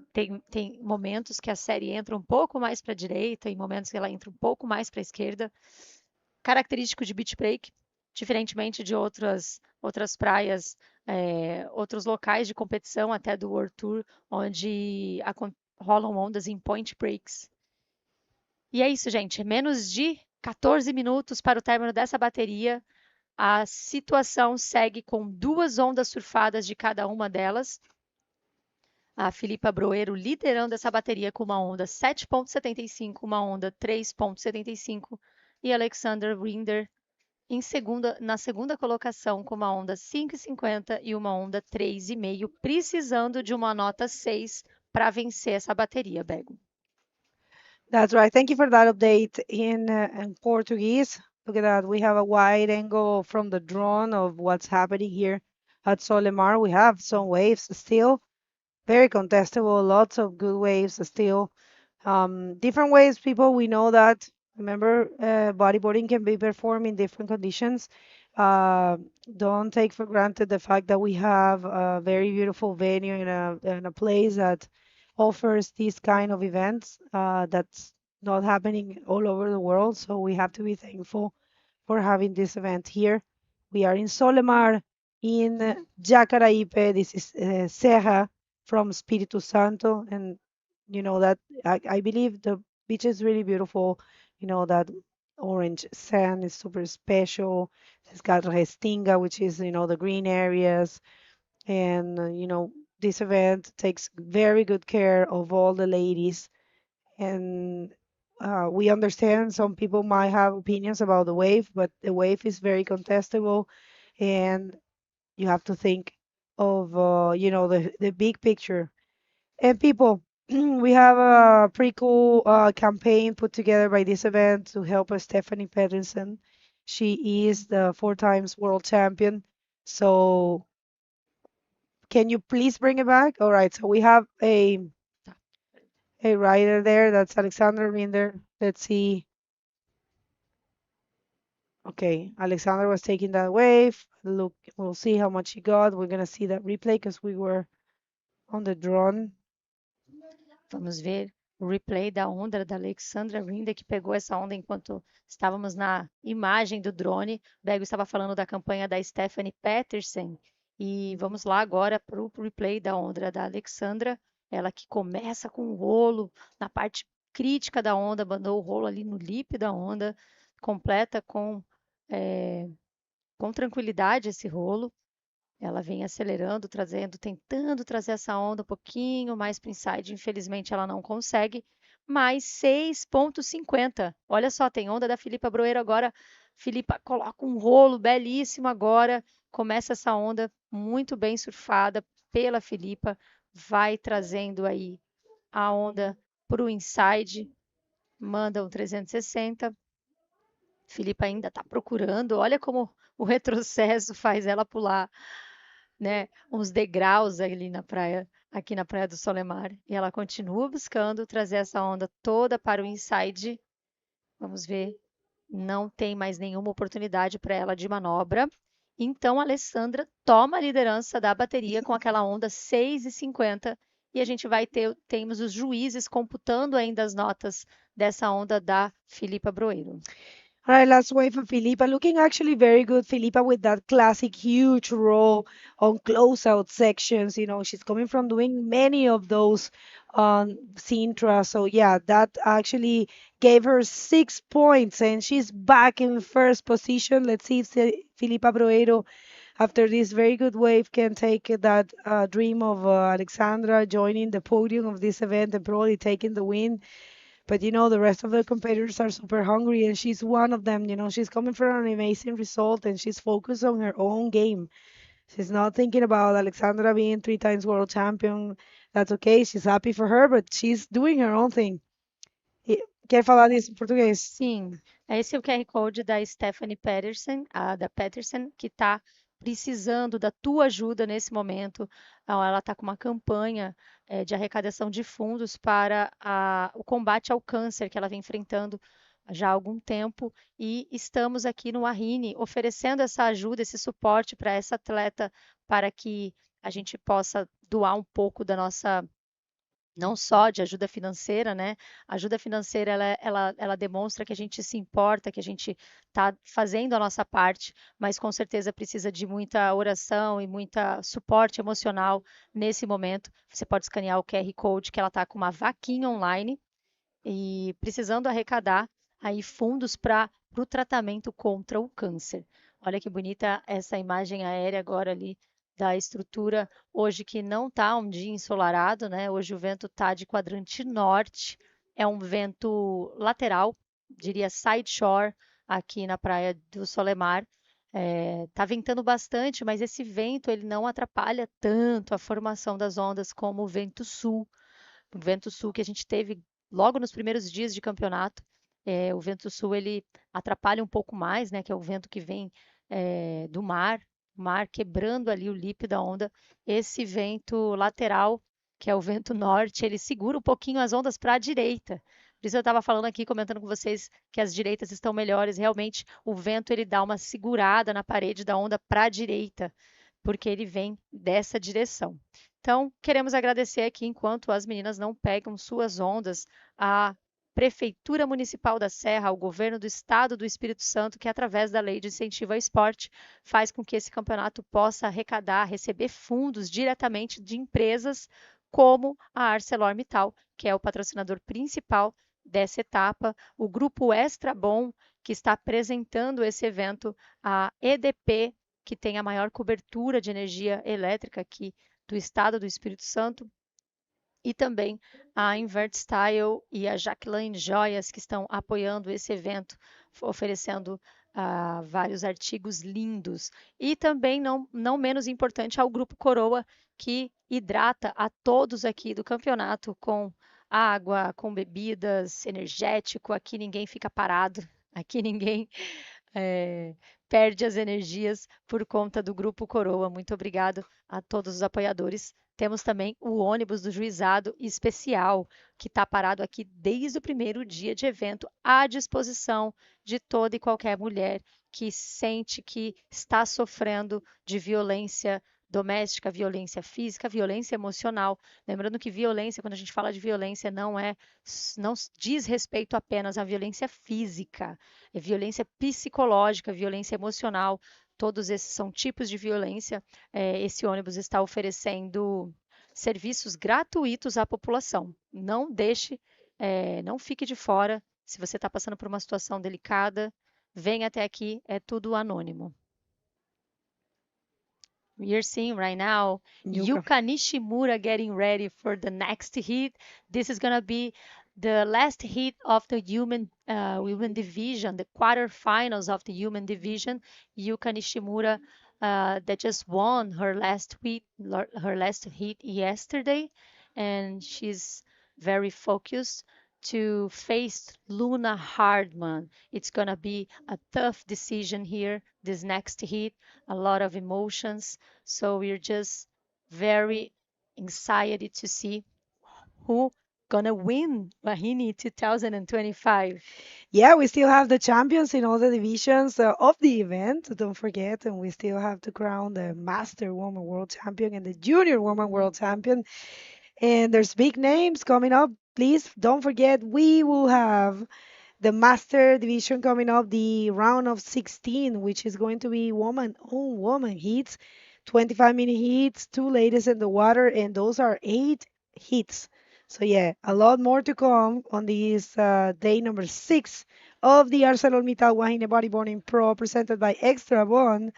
We will see a lot of action still. So we have a title for sure. It's one of the milestones of this event. It's something that we will never forget. Alexandra Rinder finding her third title. And it was a remarkable moment for everyone. And, the fact that Neymara Carvalho granted that title to her is something that we will never forget. But we still have, to see the semifinals on this division. And we also are looking forward to see what the junior woman can do, which are amazing. Just loving the fact of how many generations we have in this event and how many opportunities. And we also have the mothers and daughters exhibition. That's going to be very cool to watch. É verdade. Vamos ter aí as baterias das mães e filhas, que vai ser muito legal. Ano passado foi muito, muito massa ver as mães surfando com as suas filhas dentro da água. É uma categoria, né, que não é oficial, claro, é só uma expressão, um espaço onde esse campeonato oferece para suas mães e filhas curtirem esse momento, incentivar a nova geração, a competição saudável, essa daqui aparentemente, eu que já acompanhei muitos anos de competição, Bego, já competi em 3 esportes diferentes a minha vida inteira, e eu vejo o quanto a competição é saudável, o quanto é importante saber perder. A gente viu a Namika ali chorando, realmente a perda ela dói no fundo da alma. Normal. Mas é extremamente importante saber perder, saber ganhar também e continuar com humildade. Então, são coisas que a gente passa para os nossos filhos, né? Eu tenho uma filha de 7 anos e a minha é extremamente competitiva. E eu fico até na dúvida se eu coloco ela para competir ou não, porque ela é muito competitiva. Sério? Ela nunca competiu nada, mas desde pequenininha tudo que ela faz, ela quer ser a melhor, ela quer ganhar, ela quer ser melhor e ela fica Tem que muito trazer ela para o frustrada. bodyboarding, ou para o surf também, tá tudo bem. Ela já pega umas ondinhas de prancha, já coloquei ela no bodyboard também, desde pequenininha, eu deixei com que ela escolhesse, né, se ela queria surfar de bodyboard. Olha só, tem onda.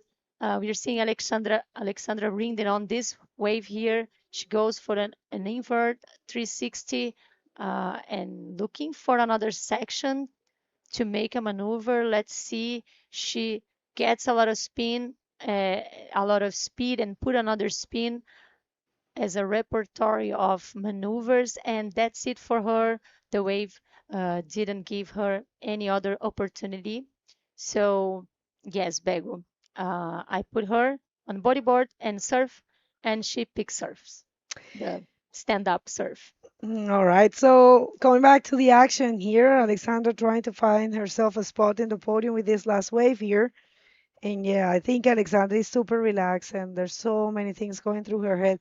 That was a nice reverse of spin, and I especially enjoyed this last one because it was powerful and she was throwing buckets of water right there, snapping reverse, and a beautiful style for Alexandra Rinder, 3 times world champion, recently crowned, actually, looking at the clock. And maybe in her head is, she said, can I call my mom? And I was like, no, Alex, you have to go to the heat. And she was like, oh, you're right. It's like, Filipa is already paddling. She's like, I'm so sorry. So, Alexandra queria ligar para a mãe antes da bateria. A Bego falou: não, você não vai ligar para sua mãe, você tem uma bateria para ir Ela para a tava água. doida por ligar os seus pais. Assim, posso ligar os meus pais? E eu assim, não, menino, você tem que surfar. E ela, ai, eu quero ligar. She only wanted to call her parents, which is completely normal, right? Yes. And it's so hard, for us, even for us, the excitement, it doesn't matter how many coordination you put in place. It was so natural because people, I don't know if you guys were seeing because I was downstairs. Alexa, me included, and Chico with the trophy getting out, and I knew she was gonna do that. She needed to put an ARS, not able to complete, but yeah, that's not gonna count, people. And congratulations to this lady right here. Another podium for Filipa Broeiro. bringing glory to Portugal. Some Tuga power going on there. So we're gonna come back with last quarterfinal with no one else than Luna Hardman. Let's see if she can create a new record, sharing a podium with her mom. We'll see if that can happen. First, we have to see if Yuka allows it. Don't go anywhere.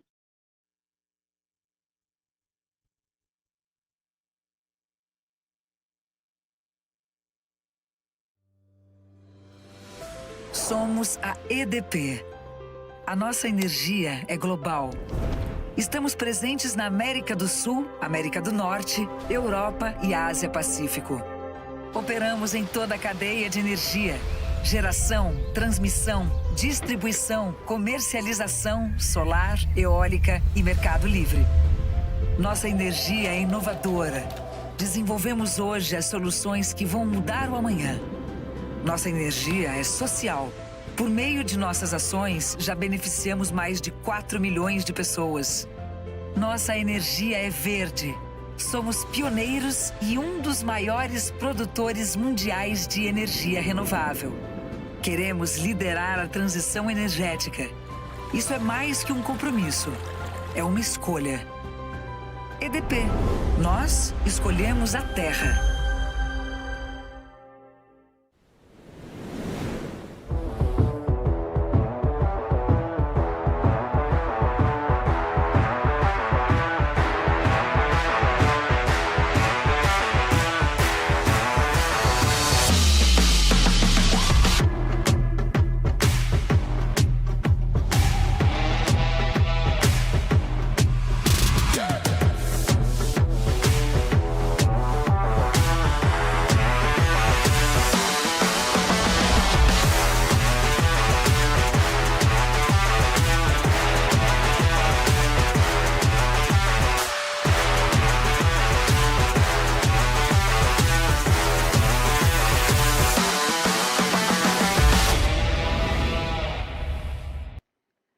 Well, hello everyone. Today, day number 6, right here at the 2025 ArcelorMittal Wahine Bodyboarding Pro, presented by Extrabom. And if you missed it, we just crowned a world champion. It's Alexandra Rinder, 3 times world champion. It happened in the previous, not this heat that it just happened in another one. And she's just coming out of this heat of not advancing, but very happy to have that title. And check this out, Lucas. Who do we have in the water? We have Yuka Nishimura in orange facing Luna Hardman in green jersey. This is the last quarterfinal of this day. This is the last heat of the women division before we start with the master division, when we will have 8 more heats, woman-on-woman format as well. So in this case, we have 30 minutes, only 2 best waves count, and a very strong rider, a very experienced rider. Yuka Nishimura is, super consistent, always, drawing beautiful lines as well. We have been talking a lot about the old school style of some of the Brazilians like Joselani, Mariana Nogueira, but Yuka Nishimura, we have to stand out that she comes from a different school, the Japanese school, but is also a very, a rider with a very nice line.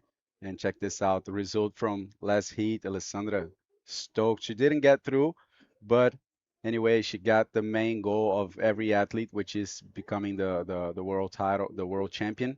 And Filipa also with a nice, achievement of getting another podium after winning at home at Sintra. First wave of the day, Yuka Nishimura taking off on this ride, finds herself a nice section in the outside zone with a lot of speed. Yuka's a very, fast rider, but then just getting too far from the stronger part of the wave and staying behind.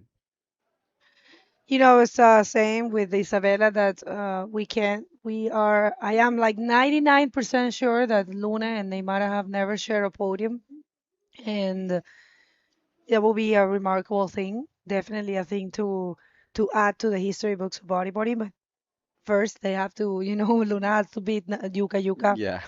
silently, Silently, she has been one of the best at the World Tour. Yeah, Bergo, definitely. I remember first time that Yuka's level called my attention was in Antofagasta last year, if I'm not wrong, or the previous year. I could see her performance. Let's check this wave one more time. She just bottoming bottom turning through that outside part, goes for a roll in the very important section, but she just rode out of that wave. You see, you can't really go too far from the foam over here because you might end up staying behind, and surely you will if you just ride out of the wave enough. You won't have any speed left to come back and stay on the wave for the next section. So yeah, good start for Yuka, finding herself a nice roll. Let's see how Luna will answer with that. She comes on the left and taking off. All right, so first wave here for Luna Hardman, trying to get herself a spot in a podium, a very important event, and it's a powerful wave for Luna. Keeps going, and yeah, I think the director puts it in a little, speeds it up a little bit. The speed of oh, I'm sorry, got stuck. Beautiful roll there as well for Luna. So a complete wave. It's going to be interesting to compare these two waves. Yuka with less maneuvers, but really powerful.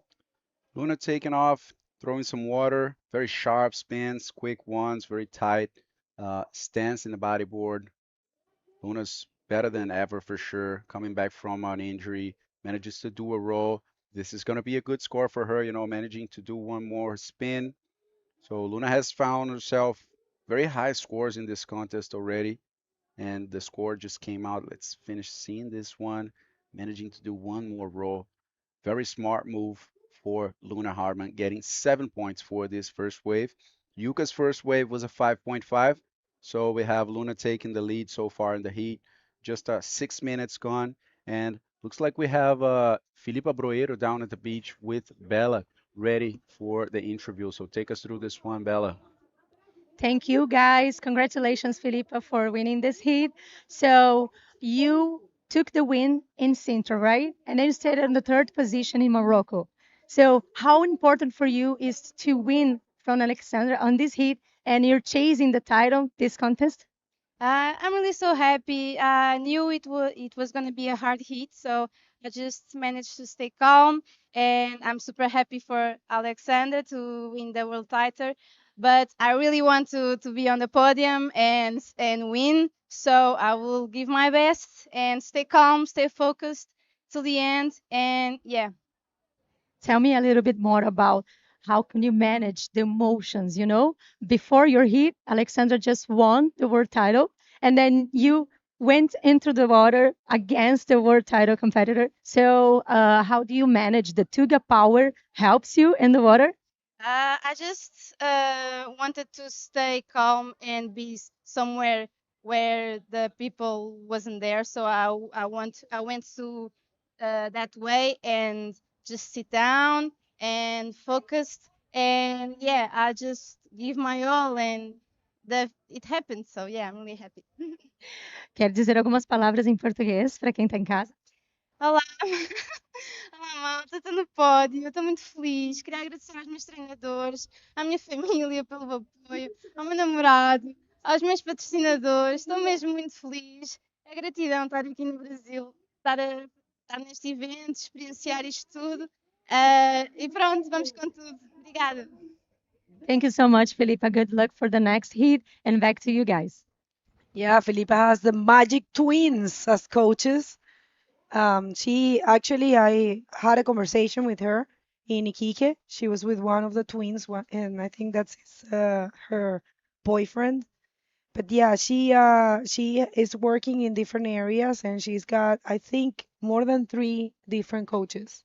Yeah. So yeah, she's been working really hard, Felipe. I'm loving that, physically, mentally.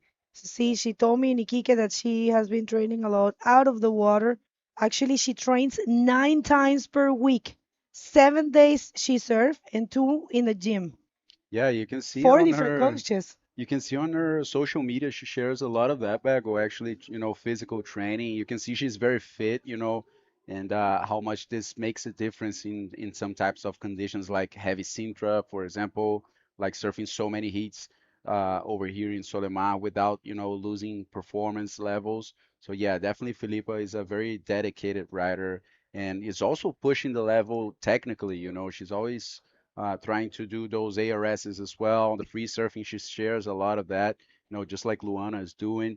So yeah, definitely looking good for Filipa Broeiro, and finally those results coming her way, coming from a win in Sintra, and now another podium over here. Definitely Filipa's stronger than ever. And I was thinking also, if Luna wins this heat, she will be going against her, or whoever wins this heat will be going against Filipa in the semifinal number 2. But imagine if Luna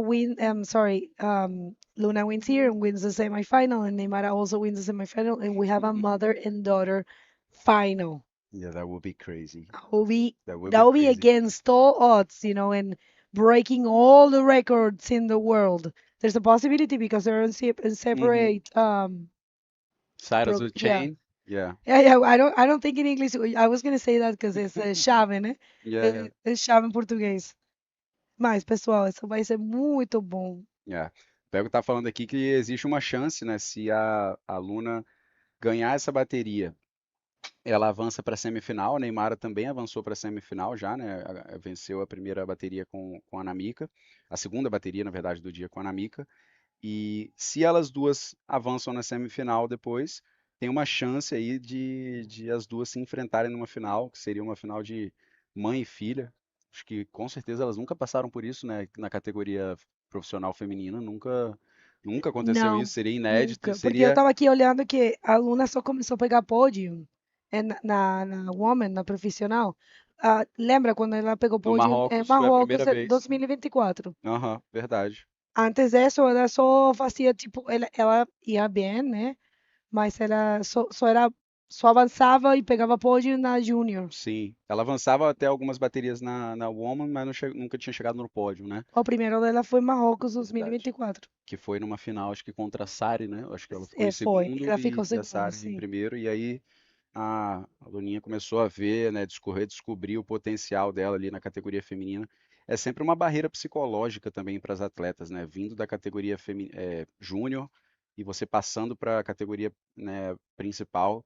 É uma barreira psicológica ali, né? Você começa a enfrentar não colegas ali né, do surf, né, da sua idade, do seu nível, mas você começa a enfrentar realmente suas ídolas, né, suas inspirações, quem você realmente olha e se baseia para evoluir no esporte, né? Então acaba dando uma travada às vezes aí, leva um tempo para as atletas superarem aí essa barreira psicológica. Então, Luninha, no ano passado, na primeira etapa, conseguiu uma final com a Sari lá em Marrocos e desde aí ela veio deslanchando realmente na categoria principal, já que ela não compete mais na categoria júnior, né? Já passou o limite de idade e tá aí, caminhando para conseguir mais um pódio, talvez. Se passar essa bateria, garante já pelo menos um terceiro lugar aqui no Wahine. All right, people, still a lot to go. Luna Hardman is in first position with one single wave, and she's coming for a backup. Starts with a roll there, fast and not bottom turning. That's actually really smart. You don't want to bottom turn too much in this wave. And keeps going. We'll see if she can do something. And yes, of course, a spin there, maybe something more. I believe she's going to connect right there. Yes, one more roll but not able to complete. But it is going to be a good backup score. Right now, Yuka only with one single wave. It's a 5.5. It needs to wake up and try to put a bigger number. Otherwise, she's going to end in the 5th position. Yeah, so let's see this one more time. Nice roll right after the takeoff. Then gets a little mix in that white water. Shows up in front of it. Always checking both sides, Luna passing through that backwash. And now managing to do one more spin. Going basically straight to the sand, trying to connect to the next section. Looking for something else. Does a roll in the white water. Kind of a foamy section. Stays behind. But as Bego said, it's just a backup score for her. This heat is a bit slow. It's normal to see these heats, I believe, right now, since we're seeing just two athletes in the water, so a bit less action, than when we have the four athletes in the water. But definitely it's much better for them because, they have more opportunities. They have the priority system in taking place in a better way as well. And also better for the judges, to pay more attention and be very precise, on those scores as well. So yeah, definitely every athlete loves being in the water just against one more person. I mean, woman and woman is the format that we all want. It gives you the chance to have the fair play, take your waves, use the priority properly, show your skills. Not, sometimes you don't even have to think about the priority, but also if you're winning, you have that tool. If you can keep the priority, you got it, and you can block the other competitor. Or, you have the unconditional right of getting any wave that you want. So yeah, definitely woman to woman is the best format. We had that only from the quarterfinals for the women division, but we will have it from the round of 16, which is coming up for the master. So yeah, from now on in the master division, we will be having the round of the woman on woman, and that's going to be a great battle as well. We have big names in the master division. Of course, almost all of them are Brazilians. Only that we have Katarina Sosa from Portugal. Is the only, and Marta Leitão, sorry, two Portuguese only, and the rest of the competitors, 14 Brazilians are there. The first heat is going to be Ursula Robles facing Guta Borges. And then we have Cristina Falcão against Nicole Calleiros. We have Joselani Amorim against Adriana Oliveira. And Mariana Nogueira facing Juliana Dorado. That's going to be crazy, guys. You guys can also check these heats when you go to ibcworldtour.com and click on the green bar there. You have access to all the heats that are coming. On heat number 5, hold on, that section in the water, Luna taking off but not coming on this ride. So heat number 5 of the Masters, we have Amaya Takei and Daniela Oliveira. Heat 6, Patrícia Setúbal and Katarina Sosa from Portugal. Heat 7, Roberta Milazzo and Mayla Venturin, local here. And Heat 8, last of the day, Francis Aoto and Marta Leitão. All these ladies have been putting on a show here at Solimar. So each one of them, with their styles, many of them with that old school styles, drawing beautiful line. I think it's a different perspective from the women division. It's a more progressive division. Where you see riders like Alessandra. These riders that are pushing hard maneuvers. Yuka takes a look on this wave. She just has one under her belt, a 5.5, and is now sitting out there with the priority. Looks like there's a nice set coming in. Let's see if there's going to be anyone in position. And you know what? We have always said, and this is a tendency because we have seen it, we know the waves in Japan are very similar to these waves. So we know the Japanese ladies are always favorites, but we haven't seen the best of them so far. Yuka, although she serves really good, we haven't seen her too connected today, only with one wave. But also we have to keep in mind and never take her for granted, because part of their strategy is to wait and select. I remember Minami Hatakayama, she used to do that a lot. Even Sari used to do that a lot. So yeah, that could pay off. I mean, right now Yuka needs a big score. Not so big actually. It's a 6.51. It's possible for her. But we'll see. And you know what, Bego? These two, they faced each other. Not sure if it was 2024 or 2023. I believe it was 24. Back in Antofagasta. I don't know if you remember that heat. We actually had a pause on the heat because the energy dropped and everything.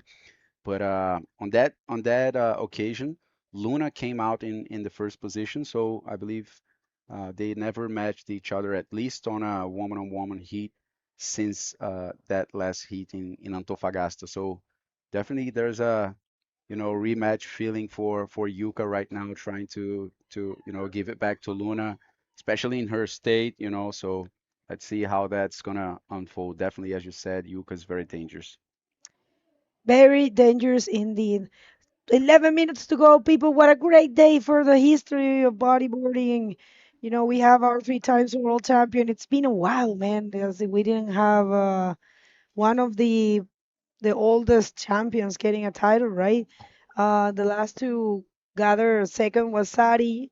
So great to see that. We don't have any other lady with 3 titles, I think. I'm going to double check that. But all right, so Yuka Nishimura, 6.51, looking very good. We'll see. Spins there. She knows. Oh, she was aiming for a section. If she would have find a role in that section, things were going to be different. But yeah, 3 times world champion Alexandra Rinder. People, if you lost it, do yourself a favor and check it out. Yuka. She takes off one more time, goes for a roll, completes this one. Let's see if Yuka will work this wave. She just done a roll and got out of it. Just looking for that backup. Now she needs 6.51 to take the lead from Luna. I want to see the replay maybe of that previous wave. Yeah, this is the last wave actually by Yuka. So just one roll, a foamy section, but manages to project herself. Kind of a tough landing, takes some time to show up, but this is a 3.75 for the Japanese rider, still in second, still looking for a 6.51. Luna's taking the best out of this one. She has been very consistent. Luna has been finding good waves right in the beginning of her heats. She has been finding good waves throughout all her heats, some high scores already. So let's see if she keeps that, if she keeps that way, maybe she can get a very good result over here. And yeah, watching here, and actually, Daniela Freitas had 2 titles, Mariana 2, Soraya has 2 titles, Stephanie has 4. I mean, it was different times, but the GOV times, Claudia was the first one to win a world tour, but Stephanie has a title in 1990, which, remember, it was the International Mori Boogie Championships. That was the times where Mike Stewart got the most of his titles as well. Actually, all of Mike Stewart's titles were when the tour was one single event. So he won one event and he got the titles. Um, and Stephanie won it in the 1990. So yeah, we don't have anyone else with 3 titles. Neymara has 5, Kira Lewelling has 1, Marina Taylor has 1, Isabella has 5, Euna Teguire 1. Alexandra is the only one with 3 titles. Sari has 2, Ayaka 1, Joanna 1. Pretty cool. Yep, she said she's back, baby. Oh yeah, Back in the she was action. leaving that point really clear. I loved it. She was like, definitely I'm back, but she's back with everything. What an excellent moments for bodyboarding. For us it's great to have that, to see someone that had been fighting 10 years. And check that out. That's Guta. Guta coming in strong, facing Ursula Hollas. That's going to be a very good heat to watch. Guta has been surfing really strongly.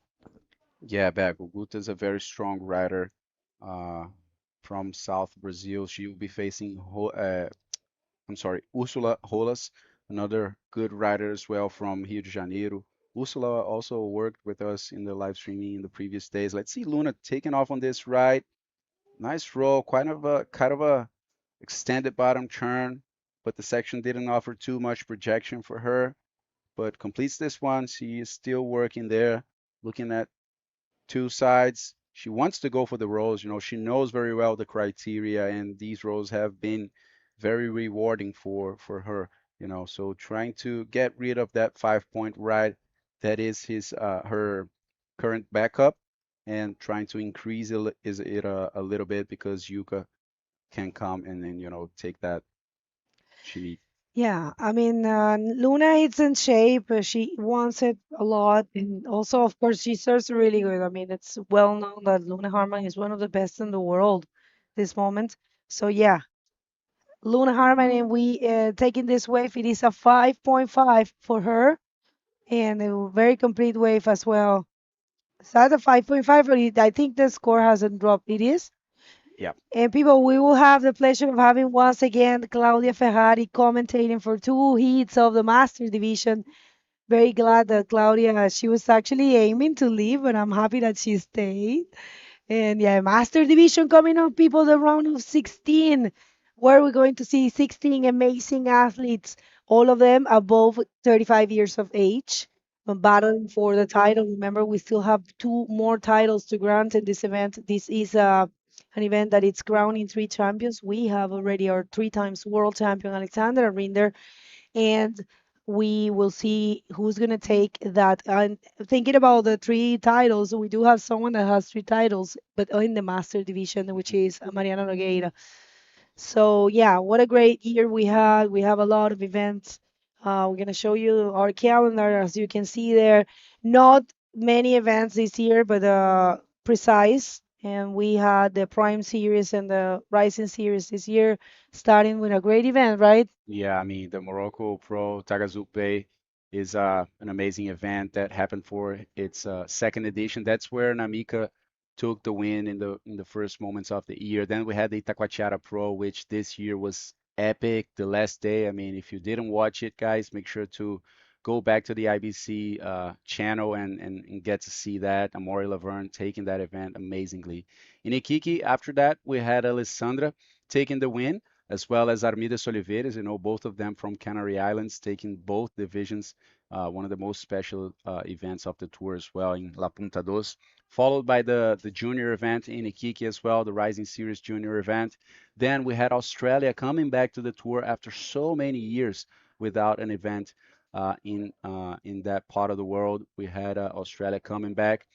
The Morocco Everyday Media Rising Series event as well, his second event in Morocco this year, just for the junior division. Then we had another event as well in Gran Canaria, you know, just for the juniors. And of course, the last event in Sintra, the most classic one, definitely the oldest event still on tour before we came back to Brazil to have the ArcelorMittal Wahine Bodyboarding Pro, where we will seal the year for the female divisions with 3 titles, the junior, the master, and the women title.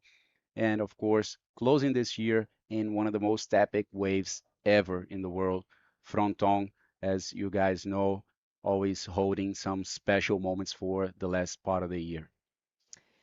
Coming to an end, this quarterfinal number 4, we already have our three semifinalists, and we'll see if we can do something that has never happened in history. If we can have the chance of having a mother and a daughter sharing a podium, we have never seen that ever. And it will be very special for Luna Hardman and Neymara Carvalho here at their state to achieve that. And people, there's also a chance that why not? They could be facing themselves in the final. What if Luna wins semifinal number 2? What if Neymar wins semifinal number 1? If that happens, we will be breaking all records. You know, we will be having a mother and daughter final. But for now, we can concentrate on the fact that we will be having probably, depending on what happened with Yuka, because 3 minutes with such a good rider as Yuka Nishimura, it's a still time, you know, for her to get that 7. But yeah, you know, we are 3 minutes away from breaking a record, from bringing another novelty to the history books of bodyboarding. There comes Yuka Nishimura, taking off on this ride, not seeing too much, actually. Fazendo uma atualização aqui, a gente tem a Luna Hardman aí tomando a liderança dessa bateria desde o início. Começou com 7 pontos, depois conseguiu um 5, mais uma tentativa de meio ponto, e aí aumentou um pouco a sua somatória com 5,5 agora, na última onda. E por outro lado, a japonesa Yuka começou com 5,5, um pouco mais devagar ali, tentou, mais uma vez, tirou 1,5 e tem um backup agora de 3,75. Então, a Yuka segue ali buscando um 7,01. Ela que está repetindo uma bateria que aconteceu em Antofagasta no ano passado, onde naquela ocasião a Luna levou a melhor, né? Saiu na primeira posição, mas foi uma bateria dura, eu lembro, em La Cúpula ali com altas ondas, realmente. Eu lembro as duas fazendo aquela linha, né, de lá na base, subindo, a onda tinha um tamanho bom. Então vamos ver se a Yuka consegue dar o troco aí para a Luna, aqui na casa dela, né, praticamente, não é a praia dela, mas no seu próprio estado aqui, né, num evento tão querido para a Luna também.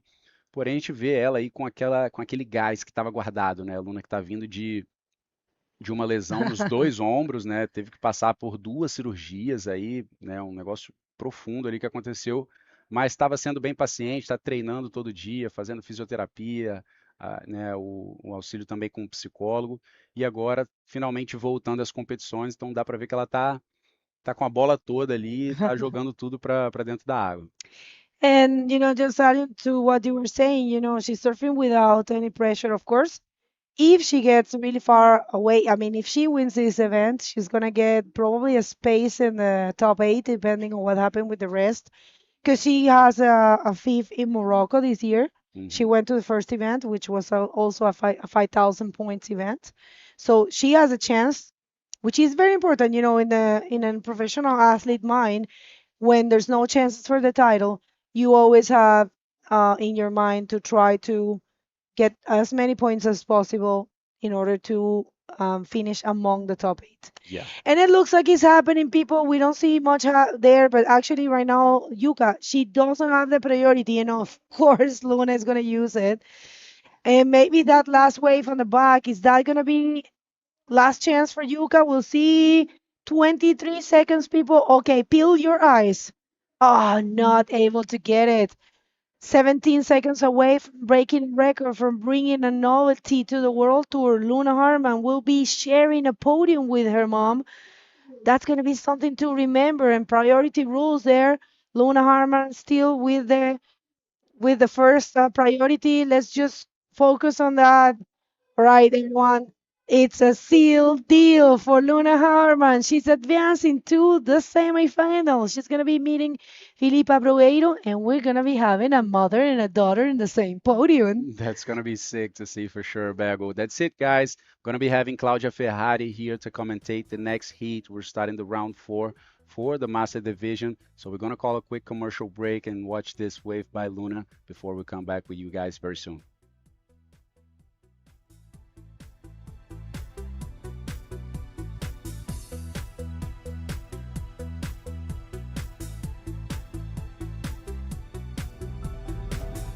Uma combinação de elementos e pessoas.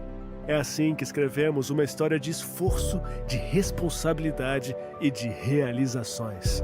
É assim que é feito o aço da ArcelorMittal Unidade Tubarão. Todos os dias, milhares de pessoas se dedicam a construir o nosso legado. Um legado que representa o futuro que queremos criar para as próximas gerações. Essas pessoas estão presentes nas inovações que mudam o mundo e nas atitudes que mudam as vidas. Usam a imaginação para possibilitar novos caminhos. Essas pessoas ultrapassam limites, conquistam reconhecimento, idealizam, criam e realizam. E é exatamente da história de cada uma dessas milhares de pessoas que é feita a nossa história. ArcelorMittal, aços inteligentes para as pessoas e o planeta.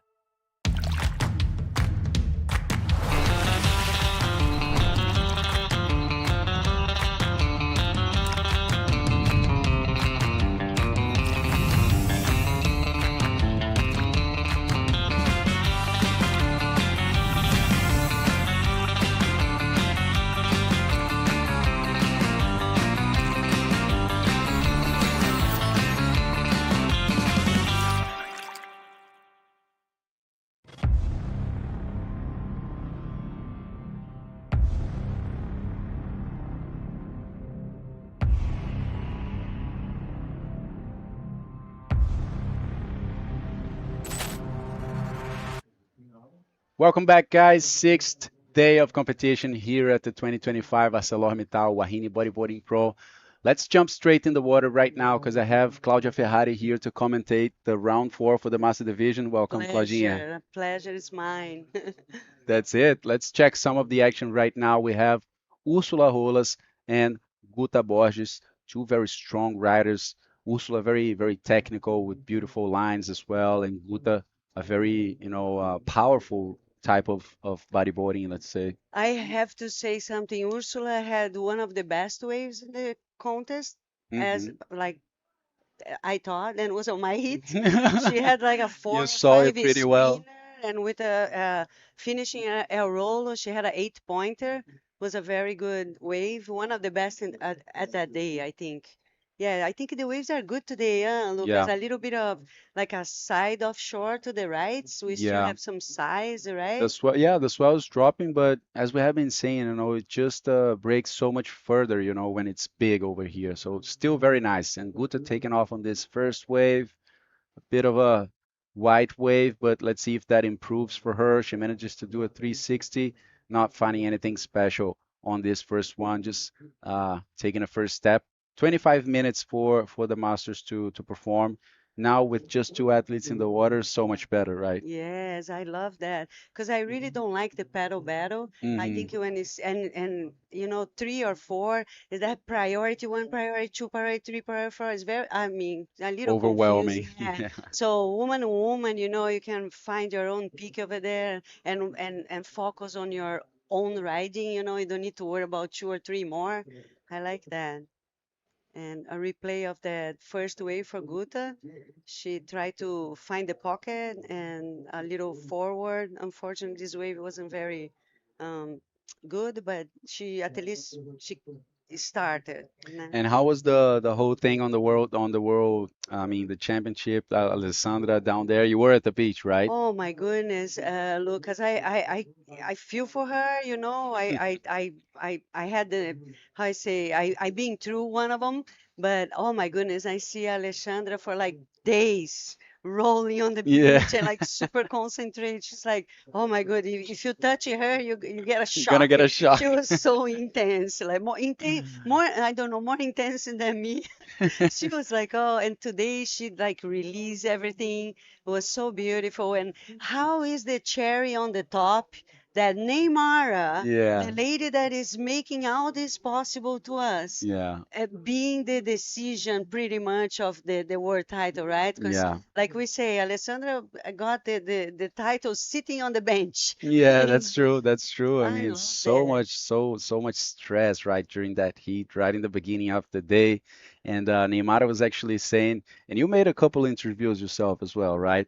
And Neymar was saying that during her last world title, I believe in 2009, Canary Alessandra as was well. in, yeah, it happened in Canary Islands, and Alessandra was, just carrying her and, Like a baby. cheering. Alessandra was a baby yet. Yeah, and she wanted to Yeah. revive that moment, in the opposite way. And so that was very Payback. nice to see her, carrying Alessandra and handling that title to her. Now we see the Ursula on the red chairs, little reverse. This wave looks like it's gonna form a little bit better for her. Try for a Rolo and might get a connection inside. Nice little wave for Ursula to start. But yeah, going back to that, I think it's so beautiful. You know, the women's, we always have that. And it's so nice to see that we still see this. You know, everybody competes against each other. But at the end, oh, that's the replay for Ursula. Ursula always so calm, she looks so relaxed surfing. First 360.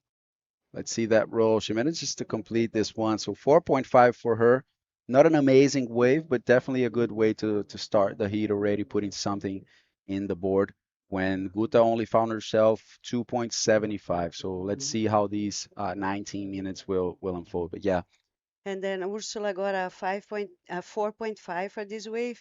Yeah, going back to that, because I'm so passionate, you know, and so it's so beautiful to see that the woman we compete against each other, but like on the beach we cheer for each yeah. other. We are happy for each other. Neymar was like as excited as Alexandra on the beach. You know, it's so beautiful. It's like such a, I don't know. It's like it's love. You know, it's love Yeah. for the sport, and doesn't matter if you didn't get the title, but you're happy to see someone that deserves to get this time, and you know. Yeah, and you also like have been through a situation like that, right? Going for one whole year, after a title, and then when you see someone doing that and achieving, you kind of feel that energy a bit, like so And it's yeah, it must be good. true happiness, you know. Hmm. You see, like Neymar was cheering, Joan and everybody, all the Portuguese, you know, and it was beautiful. I love that. And Yeah. it's cool because we see like one name against the other, we just see names and the next heat and everything. But in the end, the competition is against yourself, right? Yes. You're overcoming yourself and becoming better and try to reach your goals, And when we see someone achieving that, it's very, very fulfilling. Yeah, especially for Alexandra, she's like a big wave rider, right? She surfs from Tom and she loves Halo. And then, you know, she came to Jacaraípe with all that pressure and Yeah. super nervous. I guarantee she was like, oh my goodness, is a small wave. Uh, It's not my type Please, of you know, wave. it's like, what am I gonna do? She was telling everybody she's been practicing a lot, Hmm. and then she play a lot, like I did. You know, we all had big waves. Take off the good wave. Oh. Yeah, just in and out for Guta. But anyway, you know, Alexandra pray a lot, and man, we having one of the most consistent swells. Like we be Yeah. having we be Yeah. having the biggest swell so far for days. Today is kind of starting to melt, but and then it's good to see that Alexandra went and performed, you know, and had good waves, good scores, and truly, Lucas, she couldn't even surf in this last quarterfinals, right? I think she was like, "Come on, I'm over it. Let me just celebrate," you know. And Yeah. not taking the merit of Filipa Yeah. because Filipa is really good. I love this She actually new. did, I mean, Alessandra, I think she finished with 12 points and Filipa with 13 point something. So she actually, made it hard for Filipa. Didn't actually deliver it very easy for the Portuguese riders. So it looks like we have the interview, guys, so we can see from Luna Hardman how was that experience from the last heat with her. So Bago, take us through this one. Thank you so much, guys. Well, Luna Hardman, I don't know if you are aware, but this is the first time a mother and a daughter will be sharing a podium in the history of bodyboarding. True. Yes. Me and my mom always dreaming about a final for sure, but a putter, at least a putter, it's super nice. I'm super stoked for her too. I know how much she wanna be on podium, and me too. I'm so happy. I just pedal out this morning, thank, thanking God for being here after this year. It's such a dream compete in Wahine, and the conditions are difficult, but we have some good waves. So yeah, tomorrow late day, get a rest, and be ready for the semis. Well, like you said, who knows if you win your semifinal and your mom also, you guys will have a final. But first, you're sharing a podium. So you want to say anyone to anyone in Portuguese? Sim, eu quero agradecer a todo mundo que está aí na praia. Tem o galera do Instituto aqui, tem o meu patrocinador, João Bosco, da Arcelor, está aqui. Tá só muito legal esse campeonato. É uma energia muito, muito boa. Vocês têm que estar aqui um dia para entender o que é o Wahine. E eu convido todo mundo para vir na praia, eu assistir a live. Sexta e sábado a gente vai ter campeonato. Eu posso falar isso? Sexta e sábado vai ter campeonato amanhã, provavelmente Lay Day. E é isso, quero agradecer a BZ Bodyboards, a Legacy, meu pai, Hardman, Wahine, Capaloa, a ArcelorMittal e a todo mundo que está trabalhando aqui, Caveirinha, o Gordo, o Nico Padona que está coaching me this event. And yeah, it's amazing. Certainly a dream come true. Congratulations, Luna, and best of luck for the semifinals. Back to you guys. Thank you, Bago. Hard to switch turn the switch. One of the languages over there in the end, just mixing up everything. Guys, we are live here. You know, Yeah. you listen to the real deal here. Yeah, that's it. When it's live, you can't really, just hide the mistakes. It just goes, and yeah, it's part of the game. That's Wahine, right? That's this contest, you know, it's so much passion, so much true, you know, so much Yeah. love. I'm so stoked to be here, Lucas. It's been a long time coming for me because I was supposed to be here since the second The year, which second is one. the first international, right? And I'm so glad, guys. I came all the way from Hawaii. Oh, there is Ursula on her second wave. She has a 4.5 on the first one. Oh, very close to connecting. She does. She did connect. One more spin. Let's see. Bit of a struggle there to stay on that wave, but this is her second wave. So a slower heat right now. We're seeing the ladies taking their time. In the previous heats as well, we haven't seen so many waves. The riders are being more assertive and trying to find some good ones, but it's a pretty wide spot over here as well. So you really can't be going back all the time. Tide now that kind of slowing down, I maybe think coming so. up Yeah, coming up right now, almost full tide. So I think it becomes a little, those deep points where the wave just dies. I think they become even deeper, and then and the transition between the outside and a Yeah. little like inside, right? it's so complex here in Jacaraípe. Sometimes we just relate the tide with what's happening with the swell and everything. But I mean, there's so many factors that it's very hard to read actually. I'm not from this beach. I'm not very used to surfing here. So it's even hard for me as well to try and understand, and it changes so much so quickly. Luna just mentioned that it's hard out there and it's hard to find, it's hard to identify which one is good. But Lucas, we have been having some good Yeah, waves. yeah. It's hard to find them, and it's hard to find, it's hard to identify which one is good, it's hard to be in the right position at the right time. But Yeah. man, there was some good waves this past few days, wasn't it? Yeah, Claudia, just today, even today, Neymara with 9 points. We saw Joselani as well in the beginning of the day. So definitely they are there. It's just very tough to find them, so we don't see all the time very, very high scores, but definitely they are there, and every now and then or every heat, at least one very good wave. So yeah, the potential is there. So talking about Neymar and Joselani, they're the first semifinal, right? That's gonna be I crazy. love Neymar more than anything, but I love Joe surfing too. So oh my goodness, I think it's gonna be Gonna be a hard it's one. gonna be a beautiful one. If you guys have the opportunity, come down to the beach.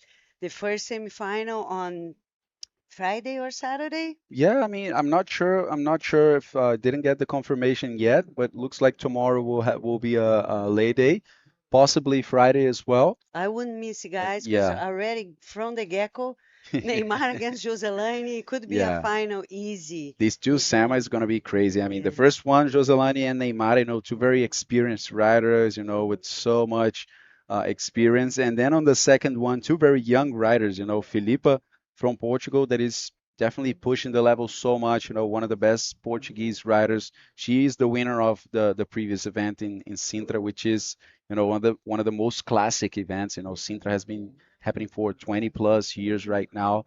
Taking the win and facing Luna, it's gonna be amazing. And that is good.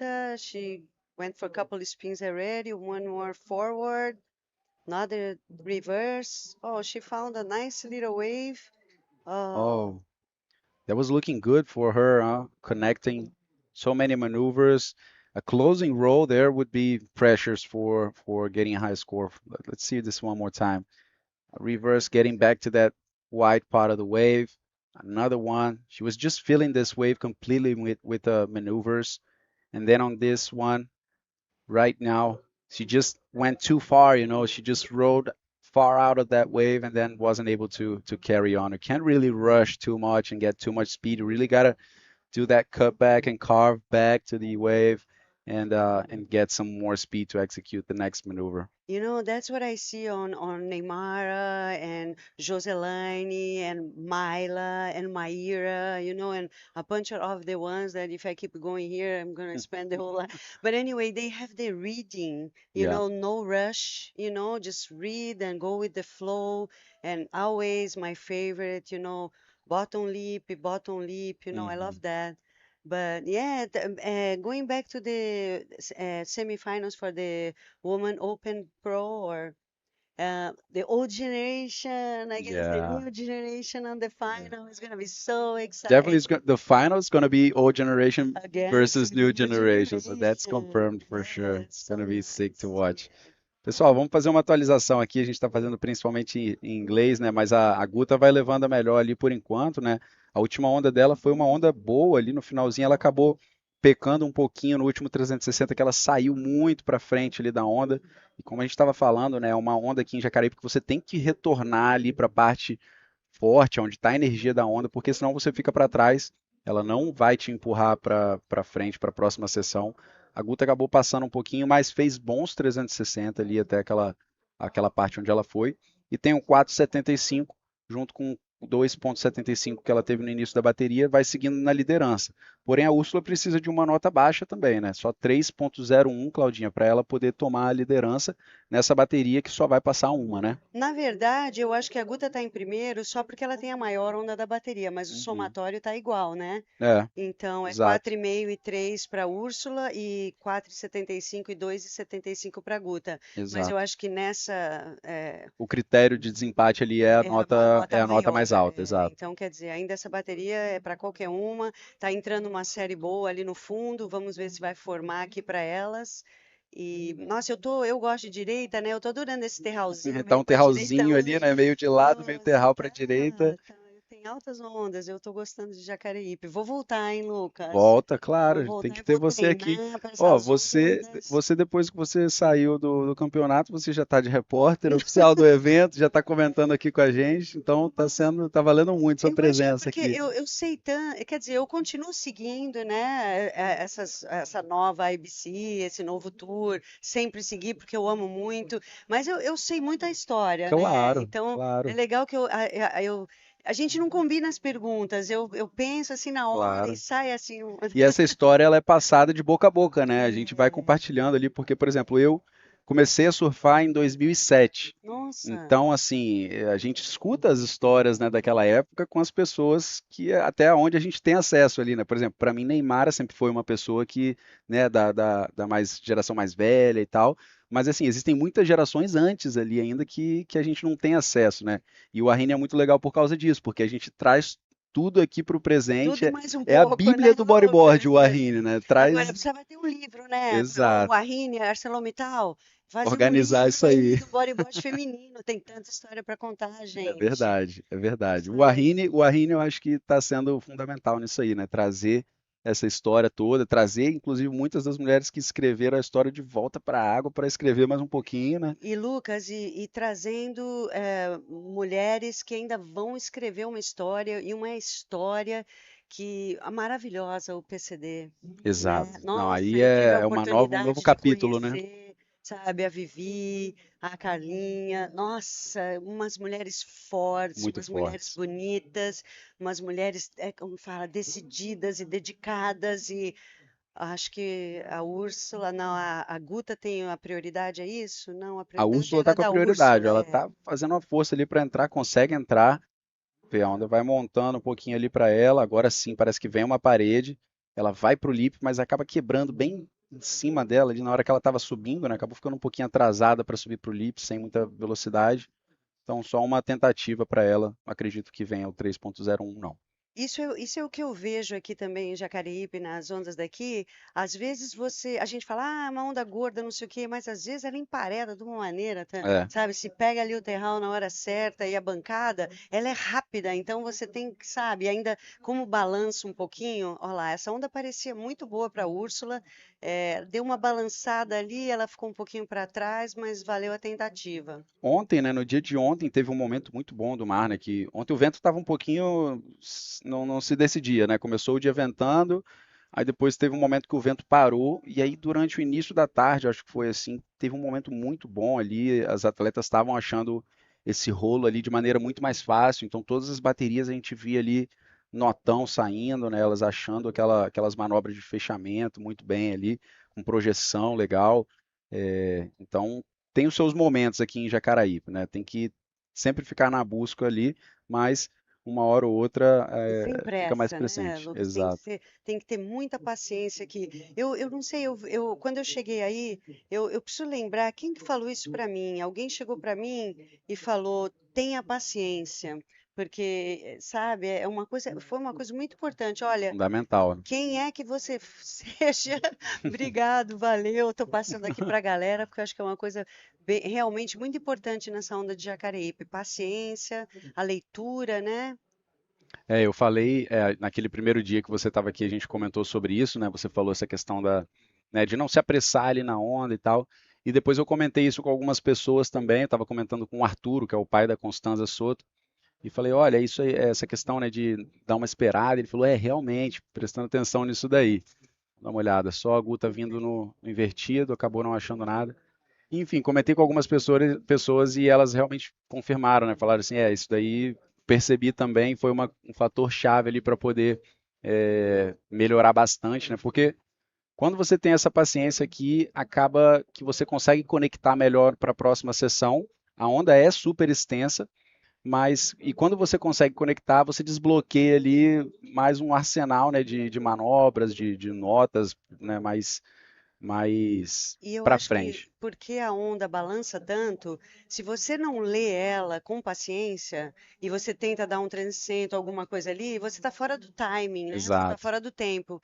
Olha lá, agora a gente vê a Úrsula, elas ainda estão empatadas com o 7,50, mas com a Guta na frente por causa da maior nota. Ainda a Úrsula ainda não conseguiu uma onda para trocar o 3. E agora a Guta, primeira prioridade, ainda não. A bateria está sem prioridade agora, com 2 minutos e 11 segundos para acabar. E a gente está chegando bem perto do pico da maré, né? O pico da maré fica 1 hora da tarde, então daqui a 1 horinha e 15, por aí, a maré vai chegar no talo, e aí é um momento que, pelo que eu tenho observado, fica um pouquinho difícil de surfar, né? A onda morre bastante, então tem que ser bem preciso ali na hora de pegar o pico, ou então talvez ficar mais pro inside, ali naquela seção do meio, né? Que é onde ela empareda um pouco mais. Então, às vezes, uma sessão ali para você fazer 1 ou 2 manobras, já dá uma nota boa, né? E você já consegue garantir alguma coisa, né? Então, isso é que eu conversei muito com a Carlinha, que teve aqui o ano passado, né, com a Dani, e a Carlinha sempre falou, a maré cheia não é tão bom, mas eu acho que com esse swell, com a força desse swell, eu não sei, a maré cheia ou maré seca, acho que a maré seca, com o tamanho do swell, estava quebrando muito lá atrás. Aham. Aí ficava difícil de saber, vou ficar aqui na frente, vou ficar lá para trás, porque estava lá atrás mesmo, né? Muito lá atrás. Aí eu não sei, olha lá, agora a Úrsula tentando trocar um 3. Essa onda parece ser boa. Quem sabe ela não tira outro 8, que nem ela tirou no primeiro dia, que foi excelente. Olha lá, tá a caminho. 2,360 bons. Finalizando com o rolo. Eu não sei, Lucas, se você acha que essa troca um 3? Talvez, né? Eu acho que ela pode conseguir um 3.01, sim, Cláudia. Vamos ver. Ela não fez o fechamento ali, né? Mas fez duas. A onda armou uma parede legal, ela fez um percurso, né? Vamos dar uma olhada ali de novo, ó. A direita que vem com aquele ventinho de lado, meio querendo ser terral. Fez um 360. Ó, agora a onda vai armando uma parede legal, carregando a Úrsula. 4 pontos saiu para ela. Conseguiu o que precisava. Não precisava de tanto, né? Mas, enfim, cumpriu o trabalho aí. Tá faltando só 20 segundos, Cláudia. Então foi essencial. Toda a força que ela tem, olha lá. E Guta tá precisando agora de 3.75. Decisão nos últimos segundos aqui, pessoal, dessa bateria. Guta é uma atleta muito forte, ó, vai tentar conectar, não pode perder essa onda, vai fazendo velocidade, se fizer um rolo, pode passar, Cláudia, 3.75. Grita ali na praia que dá para escutar, hein, Lucas? Guardando a emoção, Guta vai tentar fazer tudo que der naquela onda, conseguiu só um rolo, mas olha, o rolo vale bastante aqui em Jacaraípe, Cláudia, 3.75 eu acho que é possível, vamos dar mais uma olhada nessa onda aí. Ela teve paciência, tá vendo? Se ela tentasse um 360, outra coisa ali, de repente, mas ela teve paciência de ler e ela sabia que iria formar para um rolo. E quase não teve rolo na bateria, né, Lucas? Uhum. Eu acho que esse aqui tá parecendo que a que vai sair, né? Demorar bem. Saiu, E, olha aí, 4.25, Guta Borges no último segundo ali, acabou a onda, já tinha acabado a bateria, passa para o próximo round. Parabéns a essas duas atletas. Guta Borges advancing to the round number 5, guys. What an amazing heat. Last second action over here. We're going to call a quick commercial break and come back with heat number 2, so stay tuned.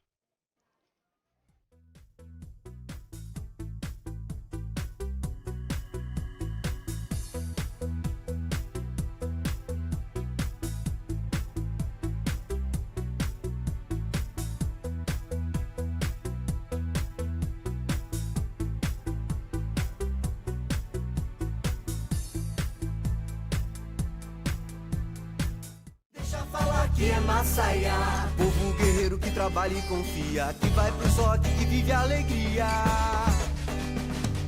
Deixa falar que é Massaia, o Extrabom faz parte da nossa cultura. Deixa falar que vai tocar, o Extrabom tem orgulho de ser capixaba. Deixa falar que é Massaia, Extrabom no queca, beleza pura. Deixa falar que vai tocar, Extrabom esse amor que não se acaba. Extrabom, orgulho de ser capixaba. uma combinação de elementos e pessoas. É assim que escrevemos uma história de esforço, de responsabilidade e de realizações. É assim que é feito o aço da ArcelorMittal Unidade Tubarão. Todos os dias, milhares de pessoas se dedicam a construir o nosso legado. Um legado que representa o futuro que queremos criar para as próximas gerações. Essas pessoas estão presentes nas inovações que mudam o mundo e nas atitudes que mudam as vidas. Usam a imaginação para possibilitar novos caminhos. Essas pessoas ultrapassam limites, conquistam reconhecimento, idealizam, criam e realizam. E é exatamente da história de cada uma dessas milhares de pessoas que é feita a nossa história. ArcelorMittal, aços inteligentes para as pessoas e o planeta. Obrigada. Wahine é força, é oceano, é o poder da mulher nas ondas. Com o Invert Style, leve esse empoderamento para o seu dia a dia no bodyboarding. Use o cupom WAHINE-IS e conquiste benefícios exclusivos. Wahine-se em invertstyle.com.br. Welcome back, guys. This is the 2025 ArcelorMittal Wahine Bodyboarding Pro presented by Extrabom. I have Claudia Ferrari by my side, who just commented in the last heat. She's going to comment in the next one. We are on the Master Division of the 6th day of competition. We're going to jump in the water to see Cristina Falcão from Brazil and Nicole Calheiros wearing the green jersey. We already had a start for Cristina Falcão with a 4 points. Maybe we can get a replay. There we go. And she started with a nice little left-handed forward spin. That's Tina. She's so nice. Sorry, inside. And then she goes for another forward. That's a good start for Tina, yes. And then we have Nicole Calheiros already on her first wave. Looks good wave. Try a rolo. Did she make it? Oh, that was a nice wave. Sejam todos bem-vindos, pessoal. Em português, aqui temos Cláudia Ferrari, diretamente do Havaí, nessa transmissão. Estamos acompanhando agora essa segunda bateria do round 4 da categoria Master. Estamos vendo o replay agora da onda da Nicole Calheiros, ela que vem puxando aí para a espuma, para gerar mais velocidade, olhando ali, buscando um rolo. Ela, infelizmente, não completa o rolo nessa onda, uma onda boa para ela de saída, né, Cláudia? Formou bem, né? Exato, ela marca 1,50 apenas nessa onda, uma onda de potencial para Nicole Calheiros. Agora é mata-mata, baterias mulher a mulher. Estamos aqui agora vendo as melhores, né, do mundo nessa categoria Master que estão na água. Essa bateria 100% feminina agora com Tina Falcão e Nicole Calheiros.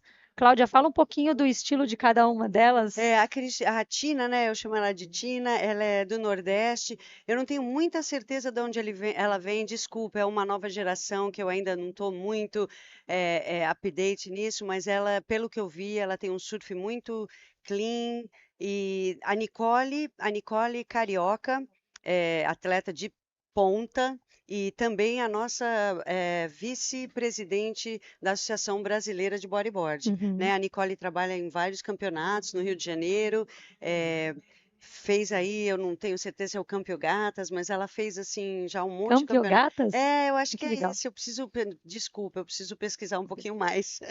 Mas a Nicole tem um movimento forte de bodyboard no Rio, né? Tem. Ela trabalha com, sabe, acho que é a Secretaria Esportiva do Rio de Janeiro. E Nicole também, muito amor pelo bodyboard feminino. E a série ao fundo, né? Espero que se forme. Eu estava falando, tá trocando, né? Tá enchendo a maré. Então tá aquela de, não sabe, ali um pouquinho mais para trás, um pouquinho mais para frente. Mas a gente vê a formação boa no inside, né? Essa série promete. A prioridade 1 tá com a Tina, né? E prioridade 2, Nicole. Vamos ver o que rola nessa série. That's it, guys. Less than 20 minutes. For this heat, right now we have Cristina Falcão in orange jersey, Nicole Calheiros on the second priority wearing a green jersey.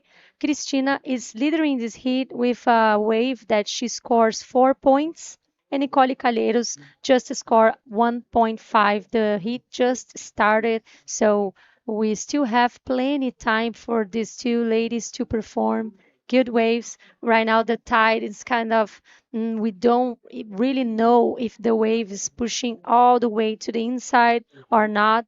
So we're hitting the high tide right now. So we're seeing it's a good Yeah, set did coming. you see that wave inside? I love rides, so I like that. Yeah, it's just, like Luna was mentioning on her last quarterfinals, like there is very good waves, which is so hard to be in a position and to identify which one is good, so it's like you have to go with whatever you can and then, pray for the best that will form. Yeah, it's like you have to count on faith. Yes, you Yes. have to really believe. And then we have Nicole paddling. She had a second priority. Let's see, she's going on a ride and go for the 360 and still pushing to the source of energy from this wave. Let's see, Nicole, if she's gonna be able to find another section on the inside. She's really trying to get some more speed, and maybe she. Good. Oh God, yeah, good wave for Nicole Calheiros. She almost not complete that roll, but she was able to complete that, and she comes for another one. This time, not completed. The wave here doesn't really, I mean, if it's not, there are good waves that sometimes project you, to the front when you bust a rollo, but most of them, you have to kind of kick a little bit to complete. This wave was really good.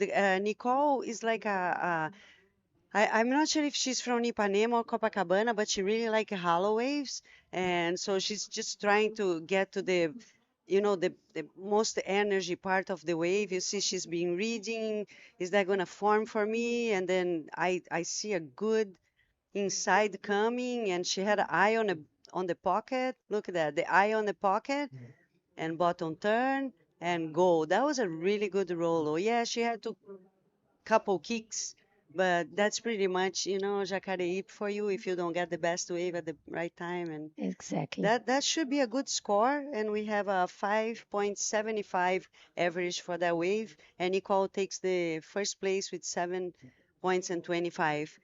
And Christina with a 4. Exactly. Nice to hear from you, Claudia, but we're gonna go downstairs with Lucas that just is ready with the interview. Is with you, Lucas. Thank you, Bella. I'm here with Guta Borges. Guta, who's coming from a win in the Nationals on the Masters Division as well. Guta, how was this heat? Last second action. Tell us how was that? Eu tô muito ainda adrenalizada, né? Porque foi muita emoção ali. Eu fiquei realmente muito nervosa, porque eu treinei muito para essas direitas, né? E a onda não vinha e vinha, mudava a prioridade e eu fiquei nervosa, mas por fim veio a onda boa, tanto uma quanto a outra, mas bem no finalzinho ele foi muita emoção, né? Porque é sempre de virada é melhor, né? E teve a viradinha da onda, teve a parede que abriu para realmente para uma manobra de rolo boa e realmente voltou. E eu quero agradecer a Deus por isso, porque eu sei que a Úrsula também é uma excelente competidora de Master. Eu fiquei feliz porque nós duas somos Master, né? A gente não tá mais competindo profissional, nem no brasileiro, que nem esse ano eu já ganhei a primeira etapa da categoria Master no Brasil. Estou disputando o título, né, de Master brasileira. E por que não agora aqui também, né? A gente... É isso aí. She's feeling an adrenaline rush, super stoked. She said that she had been training a lot for these rides. She's also competing in the national tour on the Master Division show. So she is having this second chapter of her career, training a lot. She's super happy to be competing with Ursula, who was also another Master athlete that's not competing in the women division. They're just focused on the Master. So she's so happy right now, coming from a win at home in Matinhos and also going to the quarterfinals here in the Wahine. Manda uma mensagem pro pessoal que tá te assistindo de casa, Guta. Quero mandar um grande abraço para o meu filho, que também é meu coach, e para as minhas treinadoras, tanto do The Fresh, também a minha professora de Pilates, do Estúdio Mar, toda a galera que me assiste, que curte, e quero agradecer ao meu município, o município de Matinhos, no Paraná, né? Com o auxílio atleta que nos ajuda a vir para os campeonatos e todos os demais apoiadores, não só das atletas, como do bodyboard dentro do Paraná, as nossas federações, né, no sul do Brasil e a CBrasB também, que é a Confederação Brasileira, que também nos ajuda aí com a categoria Master, nos fortalecendo. É isso aí. Isso aí, parabéns, Guta, ótimo trabalho, boa sorte nas quartas de final. Back to you guys. Thank you so much, Lucas, for the interview. Guta seems to be really happy and very excited with this win. It's so nice to have the master division. I think we got to a point on our sport, you know, especially on the woman division and men division too, that we are ready for a true master division. Not only one event, maybe, you know, like a nice little tour. Tina had a 4.5, yes, during the interview. Nice reverse to start. The wave looks like it's going to form for her. Another reverse. I like her hairstyle. She's really clean. She folds the leg, is really nice. Did she finish? Oh, another spin. That was a nice little wave for Tina. Maybe she can finalize with a rolo. And Let's see. So concentrated. Look at that. I Yeah. love this video guy is super good, Super né? He good. just take it like super close up views, really nice. Parabéns aí a toda a equipe de vídeo que está fazendo uma cobertura incrível desse campeonato. A Cláudia acabou de parabenizar os surfistas, não, os videomakers aqui de praia. É tão difícil pegar as atletas. Eles fazem parecer fácil, mas não é fácil.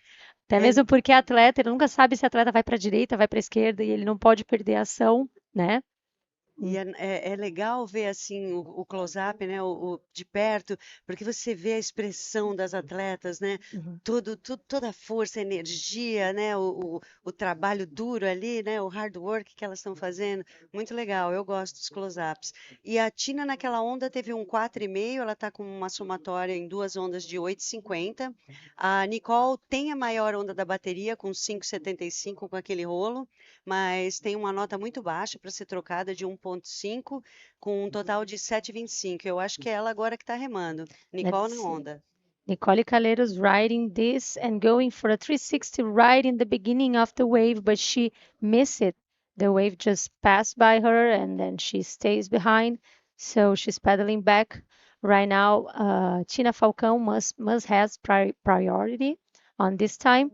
And yeah, people, just letting you know about the situation right now. Nicole Calheiros, who was leading this heat so far, right now it's on the second position. She has a 2.5 and a 5.75. So she needs 2.75 to advance to go to the lead. And Tina Falcão right now became the leader, and she scores a 4 points and a 4.5 on two waves that she only served two waves. This heat started a little slow since the beginning. They are picking the right waves. They're not paddling so much, catching a lot of waves. So we're seeing a good wave selection for them. English ou português? Pode falar em português. Eu acho que a maré está enchendo, né? E eu acho que o swell está baixando também. Então eu acho que isso está sendo uma coisa que está influenciando muito na constância é constância que fala em português? Desculpa que eu perco as palavras. Acho que a constância das séries, né? Tem vindo menos séries.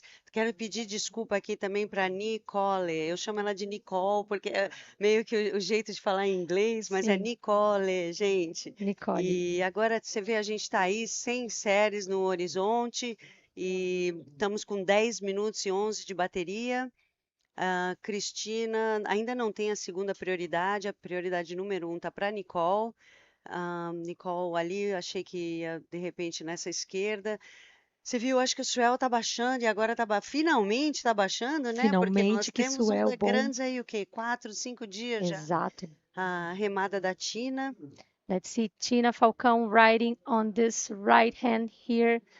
going for a 360 and a reverse as Wow, well that was in the almost an air. middle of the backwash. Beautiful. So nice, Nicole. Oh, Tina Falcão getting some speed to hit the critical section of the wave. And there we go. Oh, Go, go, go. she kind of got stuck in the middle of the foam Wow, ball. can we say that she air 360? Yes. That should count. Air 360. Yeah. That was a nice, you know, it's hard to control, you know, especially she's kind of skinny like me. We bounce higher, you know, it's like not much, you know, weight. So the bounce, look, she's Look at stoked. her. Look at the videographer. I told you, he gets the best moments. I love that. She's stoked. Yeah. So she had a good scores, a 5-point ride, and there comes Nicole. Let's see Nicole Calheiros hitting the critical section for a roll. Nicole is still continue on this wave, looking for some more section. Let's see what she can manage to make 2 rolls in a row. 2 rows in a row. Yeah, that was a good way for Nicole. She's definitely gonna take the first place again. I believe it's the best wave of the heat. A gente vai ver para o replay agora em português para vocês. A Tina Falcão começa com esse 360 invertido, mais um, completa no meio do backwash, do retrocesso. Impressionante a capacidade dela de controlar essa manobra. E ela vem acelerando aqui, buscando uma sessão crítica para mandar um rolo e que infelizmente não consegue completar esse rolo. Ela que fica com 5 pontos nessa onda, e tem também o replay agora da onda da Nicole Calheiros, ela que faz 2 rolos na onda. Esse primeiro acaba descendo ali junto com o lip, mas o segundo um pouco mais expressivo. Ela vem aguardando, ó, acelerando, aguardando o melhor momento. Agora sim bate na parte crítica da onda, completa esse rolo e marca 8 pontos. 8 pontos é uma nota excelente, né? Excelente. Já está na casa dos excelentes. Muito boa onda para Nicole. Como eu estava falando, a Nicole surfa muito bem em ondas buracos, né? E a onda emparedou ali para ela. Ela teve uma boa projeção no lip e voltou bem clean, né? Aquela tem que dar uma quicadinha extra aqui. Agora, gente, aquela controlada da Tina no 360 foi no ar. Eu achei que foi legal. Eu espero que tenha algum fotógrafo ali para pegar aquele momento. Né? Vai dar um bom momento congelado ali, né? Um frame. Né? No ar. No ar. E agora a gente tem a Nicole em primeiro, com 13,75. A Tina está com 9 pontos. Ela tem que como é que fala? Replace um 4,5, né? Ela precisa de um 8,80 para ficar em primeiro. A Nicole está contando um 8 e um 5,75. Isso aí. That's it, guys. We wanted to say thank you to all the supporters. Let's see the replay of Tina Falcão. The things that Claudia just said about controlling the maneuver on this Look at that air. backwash. She's in the air. She's in the air. She did the air. So sorry. It's a different maneuver than we've seen so It's far. So air. Yes. And then she tried to put this roll here, but unfortunately she could not complete this maneuver. That would reach excellent too. Yes. Don't you think so? Probably. Yes. And right now the replay of last wave from Nicole Calheiros. Nicole that just scored an 8-point ride on this wave here. Nicole is winning by 4.25. So Tina Falcão doesn't need a big wave. Yeah, she need a 8.75. Yes, Yeah, she yes, need the best score of the heat. Exactly. But maybe she busted 2 of those airs and that's it. And with a nice roll at the end. And we have a 5-minute mark, 5:14. Today we already seen a 9-point wave from Neymara Carvalho. Neymara, right? So everything is possible here in Wahine. Why am I not surprised? Neymar, Neymara que marcou 9 pontos hoje pela manhã, levando a galera aqui à loucura na praia. Então tudo é possível aqui no Solemar. A gente fala realmente que a onda ela é bem como vamos dizer, bem imprevisível, é uma onda de difícil leitura, mas assim como ela pode sumir, ela pode ficar muito boa e podemos ver boas manobras aqui, né? Manobras mais críticas, assim como a gente viu ontem a Luana Dorado andando Um um RS, né? RS Com lindo. um 10 unânime. Uhum. E como a Bego estava falando da bateria anterior, não, 2 baterias anteriores, desculpa, a gente vai poder ter aí uma mãe e filha na final, no Campeonato Wahine, patrocínio ArcelorMittal. Nossa, gente, eu adoro a Jo, eu tô a mais nova fã da Filipa, porque a Filipa é muito boa, uma gracinha de pessoa. Uhum. E, ai, mas eu vou ter que torcer para Neymara e para a Luna na final, que vai ser muito legal, né? Então, gente, a gente não tem 100% da certeza se vai rolar na sexta ou no sábado, certo? Mas se vocês tiverem oportunidade de vir à praia, prestigiar todo esse evento, todo esse trabalho, e não perder essas finais que vão ser emocionantes. É verdade. A gente hoje consagrou a campeã mundial da categoria principal, mas ainda temos 2 troféus para entregar na categoria Master, que é essa que a gente está vendo na água, e na categoria Júnior. Então, temos muita ação ainda para acontecer. E vem cá, será que ninguém vai segurar a Mariana, gente? A Mariana tem 3, né? Poxa, vamos lá, galera. Eu dei mole aí, mas por favor, a Mariana gosta de uma competição. Mariana é uma pessoa muito difícil para a gente ganhar. Ela que tem um dos surfs mais bonitos que o bodyboard feminino brasileiro já produziu. E olha que não é fácil não, porque a gente tem aí uma penca de meninas boas, né? Incluindo a Jo, que ainda está disputando, né? E Mayla também, infelizmente, perdeu ontem na Open, mas ela ainda está na Master. Mayla, que é local. E agora a gente tem a remada da Tina. A Tina está precisando de um 8,75, né, Bela? Let's see if Tina will get the 8.75 on this wave here. Look how the wave is bouncing and she's trying to control her maneuvers. She goes for a reverse spin and continue going to the right. She's still looking and trying to figure it out which side she's going. She goes on a left right now, the left side. Oh, and then she realized She knew she needed a roll, all right? Exactly. But unfortunately, that wave didn't form much for her. Don't look back, Tina. Just pedal back out. You get 2 minutes left on this second heat. And on the next heat, we're going to have... Who we have in the next heat? Joselani Amorim e Adriane Oliveira, another heat, 100% Brazilian in the water. So unfortunately, Tina Falcão did not find a good space, a good room, a good wall for a roll or another maneuver. So she tries to manage the spins all the way Nice to the style. inside. She got a very nice style with the cross legs. She's very smooth and fast. I'm pretty sure she was looking for another Air 360, but yeah, she needed a nice finalization on that wave. And it's not that she didn't do it; it's just the wave it didn't, how I Help. say, offer. É verdade. And then Nicole paddling. I don't think she will lose the priority on that one. We get to the 1 minute mark.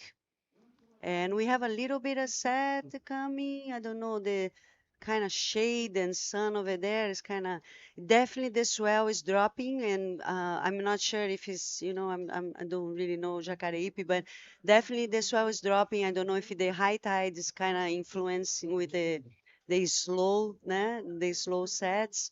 And then it's Nicole with the priority paddling for this wave. Cannot do it.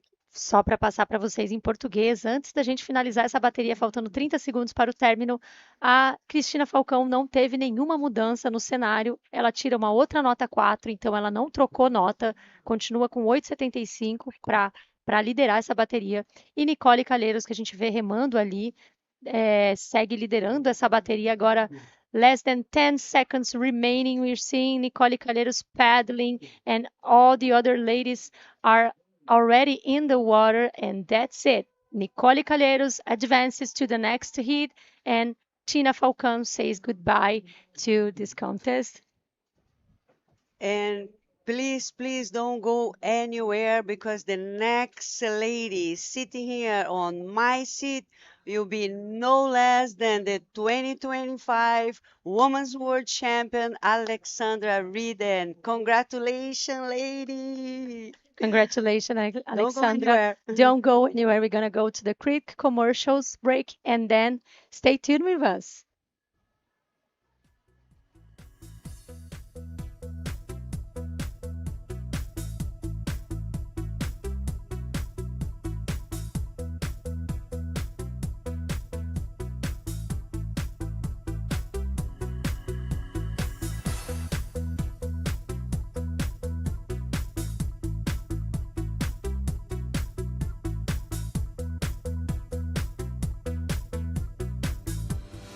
Somos a EDP.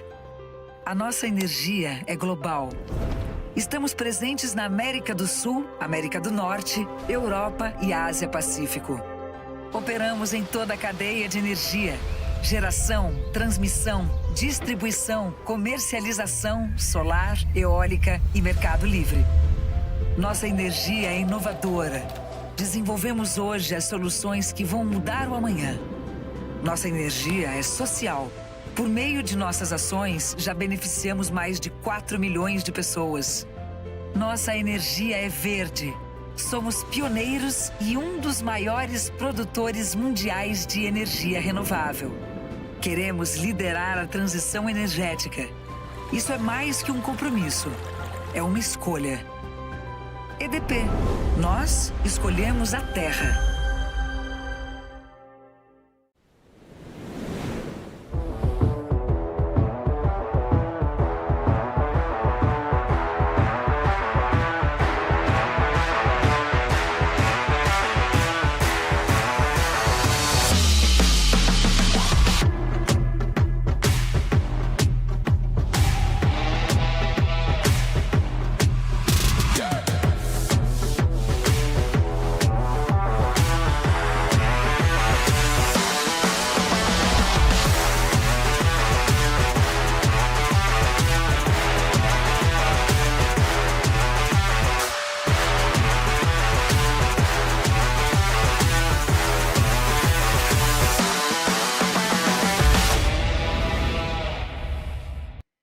Well, welcome back, everyone. Day number 6, a remarkable day for the history books of bodyboarding. This is the 2025 ArcelorMittal Wahine Bodyboarding Pro presented by Extrabom. Check this lady right here, the woman of the hour, 3 times world champion, Alexandra. There, you made it, Alex. How you doing? Oh, that's been an intense day. Has been an intense week. I think until I didn't arrive in Brazil, I wasn't really like thinking about it. I think I did it to myself so I don't get panic. But once I arrived here, it did kick in. So I'm really happy. I think I will sleep really good tonight. For sure. You have a lot to celebrate. Let's hit the water. We don't want to take too much of the time from that. We're going to pick your brain, of course, during this heat. So we are in the master division, the round of 16. It's 25-minute heats, and we have no one else than Joselani Amorim, who is actually battling for a spot to win this event. Actually, she already has a spot in the podium, and maybe she wants to do the same with the master division. She's going to be facing Adriane Oliveira. So good names of sport there. And Ale, my lord, what a day. What a week for you, actually. Yeah, it has been intense. As we see now in the water, some action. Really short wave there for Adriane. Yeah, Joselani is surfing like I surfed against her, and she just really knows how to read this wave. So really dangerous contender here. Yeah, she's in the semifinals of the pro division and aiming for, I think, her like a 4th world title in the Masters, if I'm not wrong. As we see, yeah, Mariana, yeah. As we see her on this left, look how beautiful she rides. She knows exactly to get the speed, goes for the roll, and doesn't land it. Incomplete move there for Joselani. But yeah, like it's just does Joselani have a title? I'm really confused right now. No. It's Mariana. Mariana actually has taken the 3 titles, the 3 divisions. I mean, the 3 editions that we have had here. Yes. She has got the title. So I think that Joselani is gonna be a really big The one contender. to Yeah, beat, yeah. yeah, It's she's. her or Mariana, you know, Yeah. definitely. Well, we have Katarina. I'm aiming Putting your for money on Katarina. Katarina Sosa. She has it. She has it there. She has been an incredible trainer for a lot of girls in Portugal, and I think she has that eager of like 2 years or 3 years getting like really close to winning. So I'm putting my money on her just because also I love her with all my heart. All right. Makes a lot of sense. Well, people, if you want to ask anything to our 3 times world champion, actually, we were having this conversation with you downstairs. You'll be fourth in the tally in the list of, of the world champions. We have five titles for, I mean, 5 titles for Isabella, 5 titles for Neymara. Then we have Stephanie with 4 titles, and then it's you, 3 titles. Three Yes, titles. and 10 years apart. It's amazing. It is also when I won my first world title, the first year I was on tour, I got 10th, and then I won. And last year I was 10th in the rankings. This year I won. So there's a Whoa. pattern, I guess, but I just hope that I don't have to wait another 10 years to win my next world title. But I thought about it, and it's pretty funny. But yeah, it has been some roller coaster 10 years. I was really close a few times, then I wasn't for the last few years, and I just felt comfortable and came back stronger this year. And I was not expecting, to be honest, to win a title at the beginning of the year, but after the first contest, I was like, hey, I am back. I feel confident. I feel strong, especially with my mind, which is the most important. And yeah, now I brought it home. I have my third world title. I can rest. And What a way to come back home, because you've been away for a couple months. yeah, I've been enjoying life a lot with my best friend, traveling around Central America.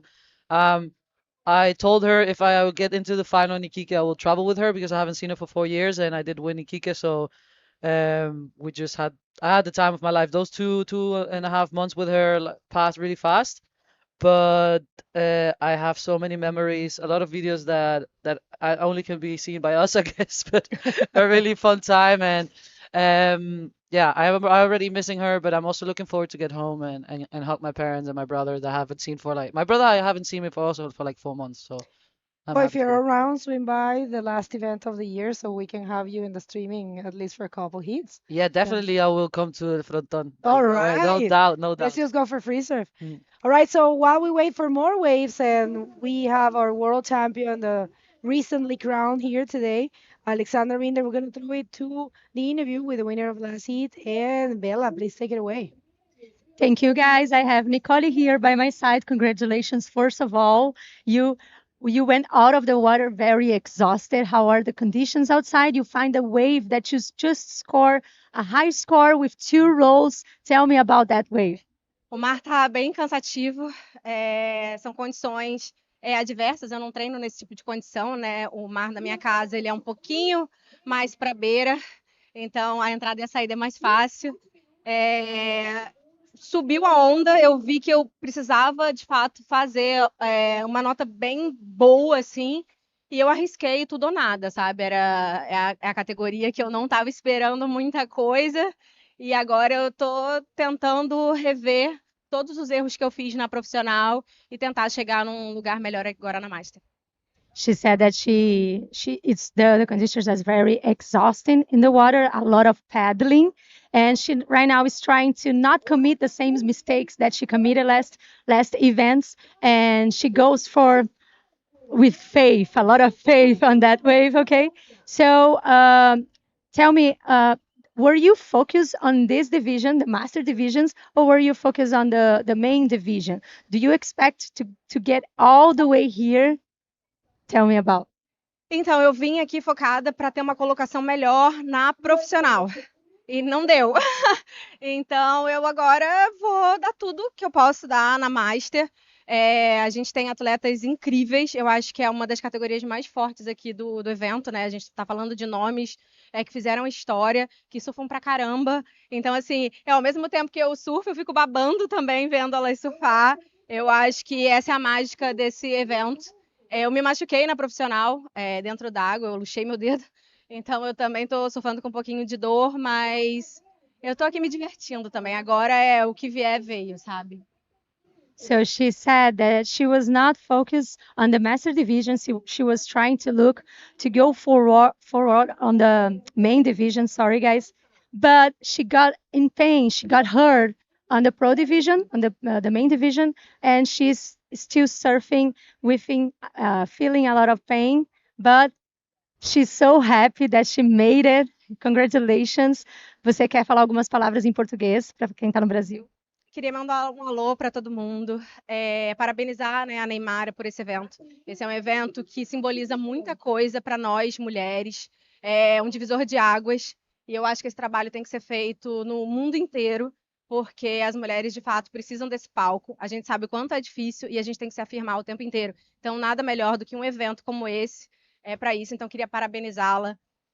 Queria mandar um alô para todos os meus patrocinadores e apoiadores e dizer meu muito obrigada a todo mundo que ainda torce e acredita em mim. Thanks, Nicole. Good luck for the next heat. Back to you guys in the studio.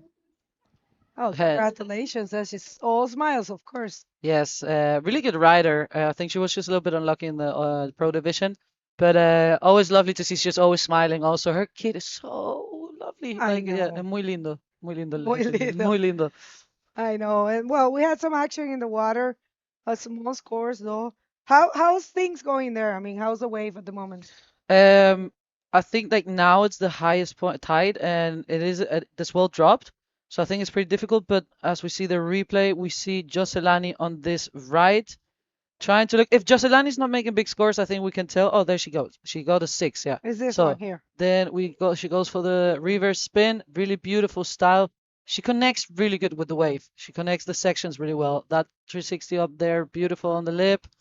Goes for another reverse and keeps on going on that wave. It's really bumpy. I had a really big backwash in my last wave, which was pretty funny. I was just like, woo!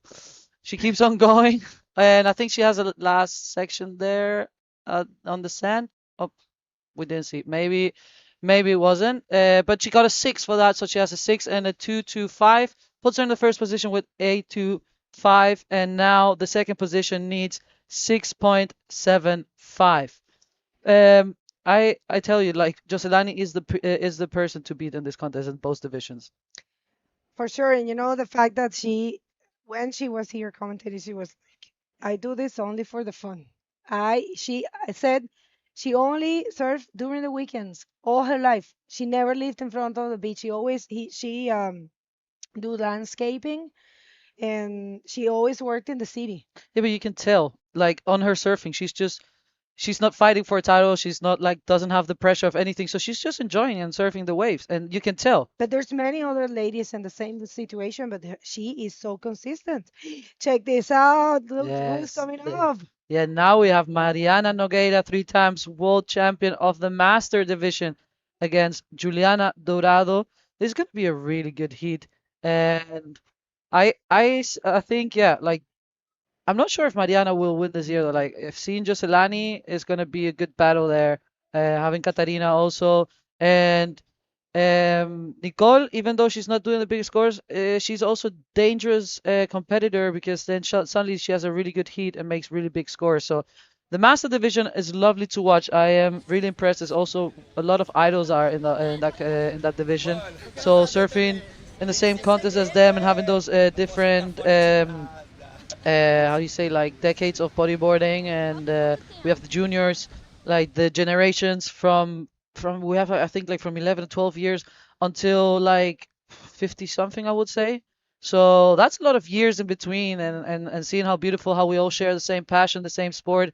It's just beautiful to watch, and it's beautiful to be part of it. And they asked me a lot, how does it feel to win here? And I think it's the best way of winning a title is just surrounded by so many bodyboarders, idols, and newcomers. So I'm really happy to win the title this year here in Brazil. The first time out of Europe winning a title. So I'm really happy. Right. Yeah, both times in Portugal. Always a Portuguese land, like Portuguese speaking land. I think yeah. Nice. No, First that time means something. winning without my mom. Like but my mom is here, always in my heart. But it's the first time she's not here present. So I was kind of alone, but I had Joanna, so my second mom. We see green in the wave. We see Adriana on this ride. Goes for a little cut back there. Let's see if she can. She goes for a reverse spin. Let's see if she can connect with the inside. She has a lot of speed. Kicks the fins there and goes for a roll. Does she land it? Yes, she does. She keeps on going on the wave. Let's see if she can connect another maneuver there. And she's getting to the sand and she kicks out. I did a roll in the sand yesterday and I think I still have sand in some parts of my body to get out. And today also after the heat against Filipa, it gets everywhere. And here we have the replay. Yeah, this last wave of Aridan looking good. Actually, it's her best wave. It's a 4.5. And yeah, just, putting a couple spins there. She's loving, the fact of being here in this event. Some of these ladies only compete here for the master. And very complete wave, I have to say, for Aridan.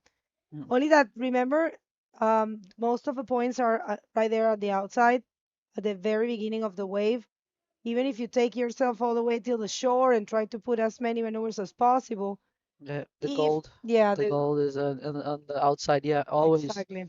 The best is if you can connect the outside wave with the inside wave. Even if you just do a roll outside, but then connect with spins and then do rolls in the inside is what the judges want to see. It's what the wave can provide, and you just have to find those waves that connect because not all of them do connect until the shore. So it's a important game in there to find the wave that connects and that allows you to do a good maneuver outside. That's right. Well, this event has been doing great. This is day number 5. This is the 2025 ArcelorMittal Wahine Bodyboarding Pro presented by Extrabom. We would like to thank EDP for jumping on board and being one of the sponsors this year.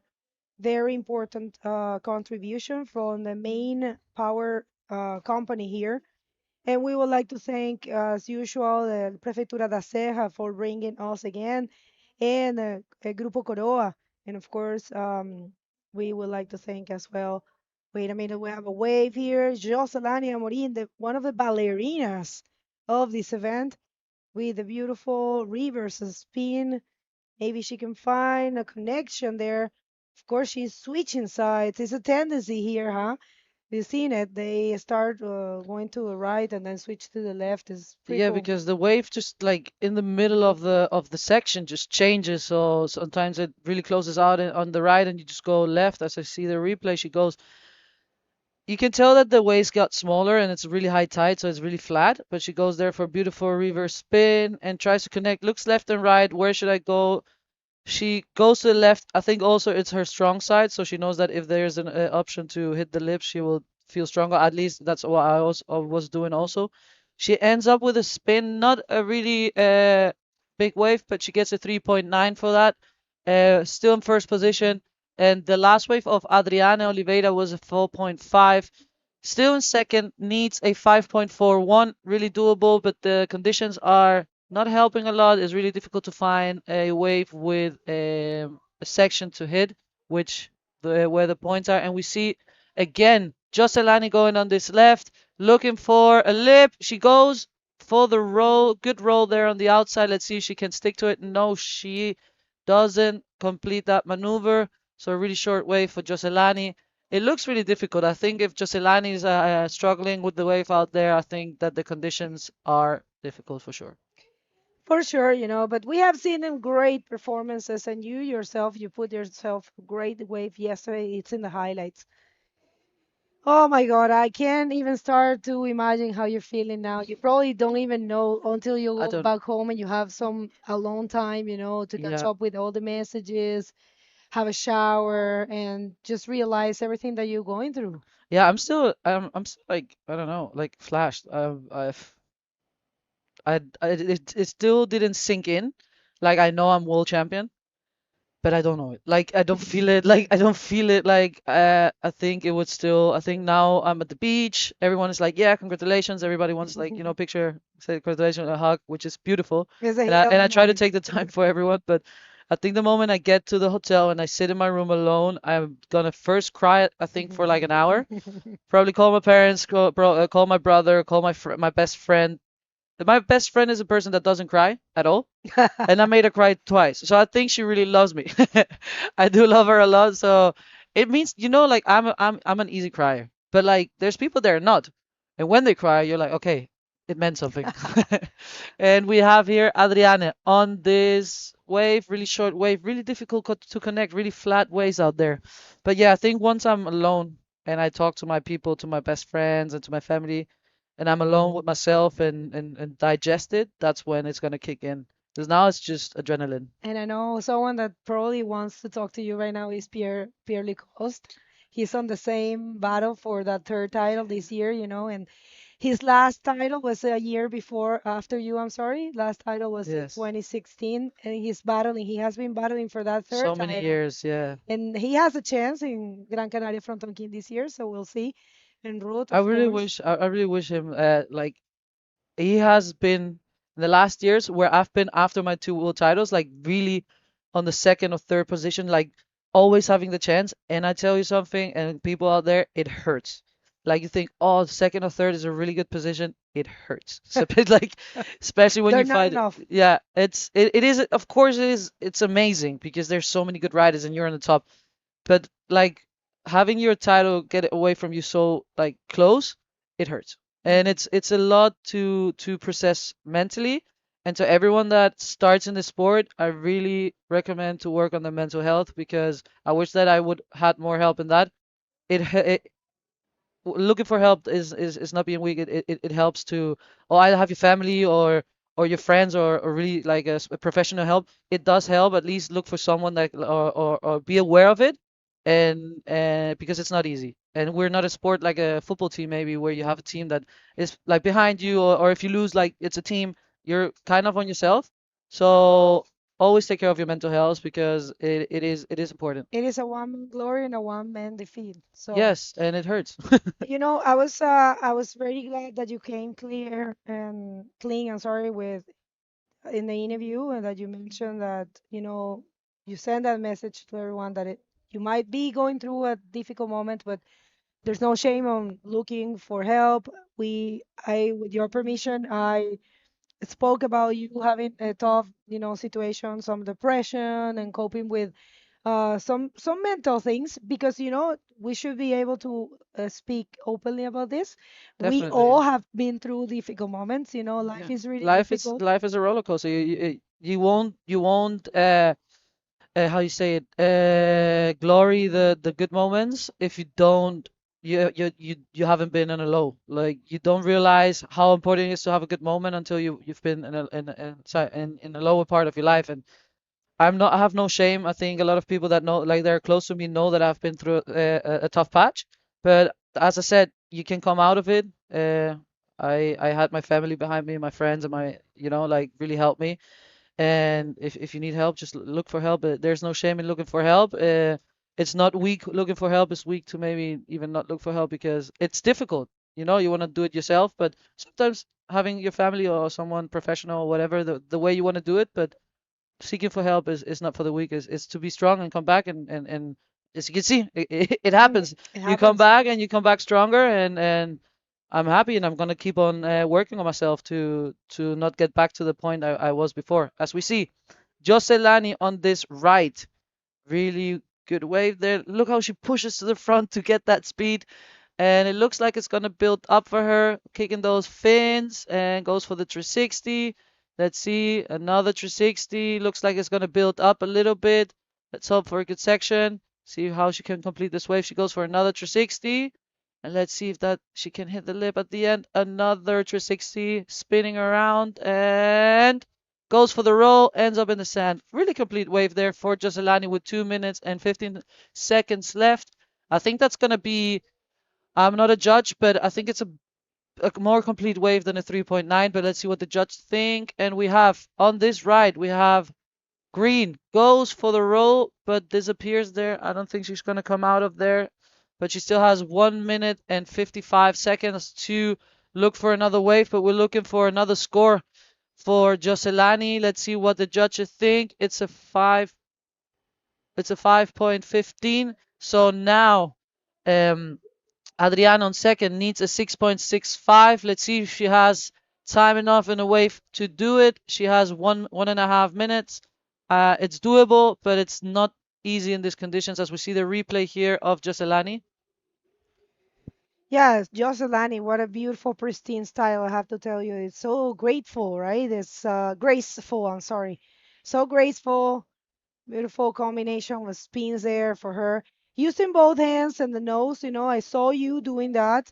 I think it's probably the first time that I saw you doing that, but that's the way to go here, using You have both to put hands. weight on the front, Yeah, yeah. yeah. you put all your weight, and that was a beautiful wave for Joselani. It was 5:15, and this one It's here, life.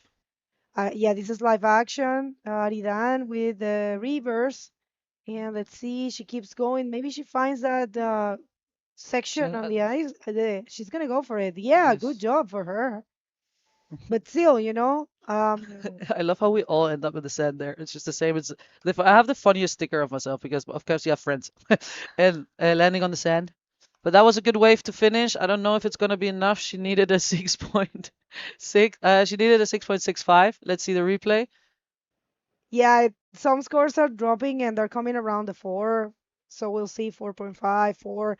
We'll see how that goes for her. But yeah, I mean, she's facing one of the strongest name, which is Joselani Amorim, which, she hasn't had many chances. Like you said, the wave is a little difficult at the moment. But yeah, good effort. It was a 4.50, not enough for Adrian. And I think this is pretty much decided, Ale. Um, Congratulations to both of them, but it's Joselani Amorim advancing to the quarterfinals of the Master Division, and we're gonna go in camera so you can say some words to everyone that is tuning in. I think the whole world is right now celebrating for you, and such an achievement. You got the 3rd title, Ale. So yeah, thank you very much, everyone out there. Thank you, the IBC, for creating this tour. And I can't say much. As I said, I still have to let it sink in. I'm just grateful for everyone who never doubted on me and never gave up on me as I did to myself. You can come back. I am back, and I will be back for a few more years on tour. So I'm really happy with this. Thank you to you guys for a great job that you do every day here. Stay tuned because I'm going to be coming back to the interview booth for the next days. And now I'm just going to go try and enjoy this trophy and going to talk to all my friends and my family and maybe celebrate a bit. maybe. All right, don't go anywhere. We're gonna hit a quick commercial break. We have a lot more to come in the Master Division. Congratulations, Ale. See you very soon.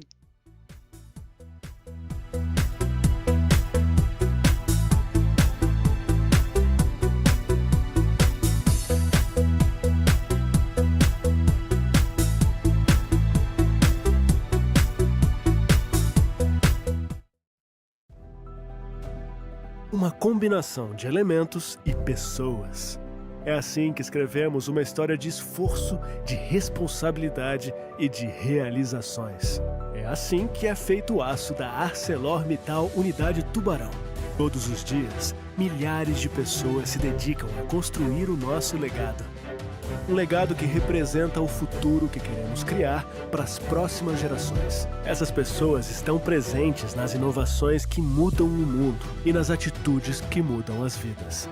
Usam a imaginação para possibilitar novos caminhos. Essas pessoas ultrapassam limites, conquistam reconhecimento, idealizam, criam e realizam. E é exatamente da história de cada uma dessas milhares de pessoas que é feita a nossa história. ArcelorMittal, aços inteligentes para as pessoas e o planeta.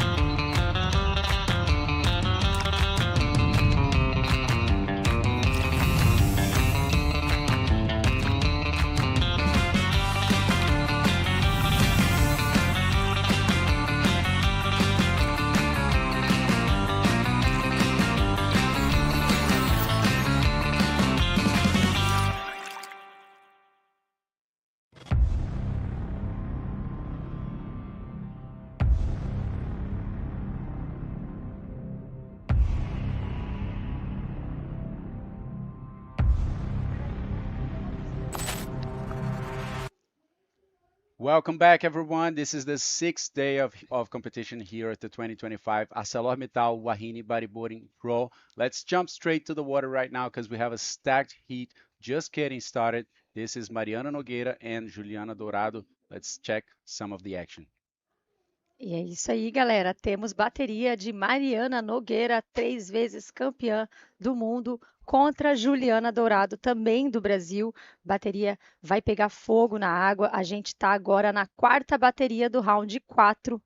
esse que é o ArcelorMittal Wahine Bodyboarding Pro, apresentado pelo grupo Extrabom. Já teve onda, olha só, temos Juliana Dorado, que durante os comerciais pegou essa onda, fez um 360 e saiu, ela marca 3 pontos, e temos Mariana Nogueira nessa onda também, surfando para a esquerda, manda um 360 invertido, continua com mais uma manobra, mais um 360, agora normal, né? 4 360 seguidos e ela tenta emendar ali na junção com o rolo, mas não consegue completar. Mariana acaba de marcar 5,50 nessa onda, uma ótima onda de saída para ela, Lucas. Bom início de bateria aí, um momento difícil do mar agora, né? A gente está 15 minutos da maré cheia, então a maré já está bem no talo mesmo. A onda fica morrendo muito, tem um retrocesso muito forte também que vem aqui do inside, ó, dá para ver todas as ondas, ó, dando uma balançada ali, fica quicando bem na onda, então vai ser difícil, mas essas duas dispensam comentários. Juliana Dorado, uma das mulheres com um estilo mais competitivo, né? Muito rápida, muito técnica ali, né? E realmente com muita velocidade sempre. E Mariana Nogueira, já 3 vezes campeã desse evento nessa categoria Master, voltou aí, né? Depois de 2 títulos mundiais, uma história incrível no bodyboarding, voltou para surfar na Master e até agora ninguém levou para casa, só ela. Mas quem vem é a Juliana. A Juliana vem, olha ali como é que tá aquele retrocesso, tá difícil, né? Às vezes aquilo ali pode te ajudar na onda, mas muitas vezes você está concentrado na parede ali na onda, né? E não vê o retrocesso vindo e ele acaba te atrapalhando. Besides the backwash, we still have a side shore wind. So it's kind of a lot of tricky conditions, a lot of tricky things going on here in Solemar Beach. And stronger winds now. You see in the like way deep in the ocean, it's very windy. I've been trying to surf after the event every single day. I bring my surfboard to the event. So as soon as the event end up, the conditions are shitty, That's you know? the life of a commentator. Yes. Yeah, I was bringing my board every day as well, just in case. And today I didn't even bring it. I was like, oh, okay. You know what? Possibly tomorrow we have a day off. I'm gonna rest. Maybe Regencia tomorrow, something like that. Because yeah, we're so focused on the action here.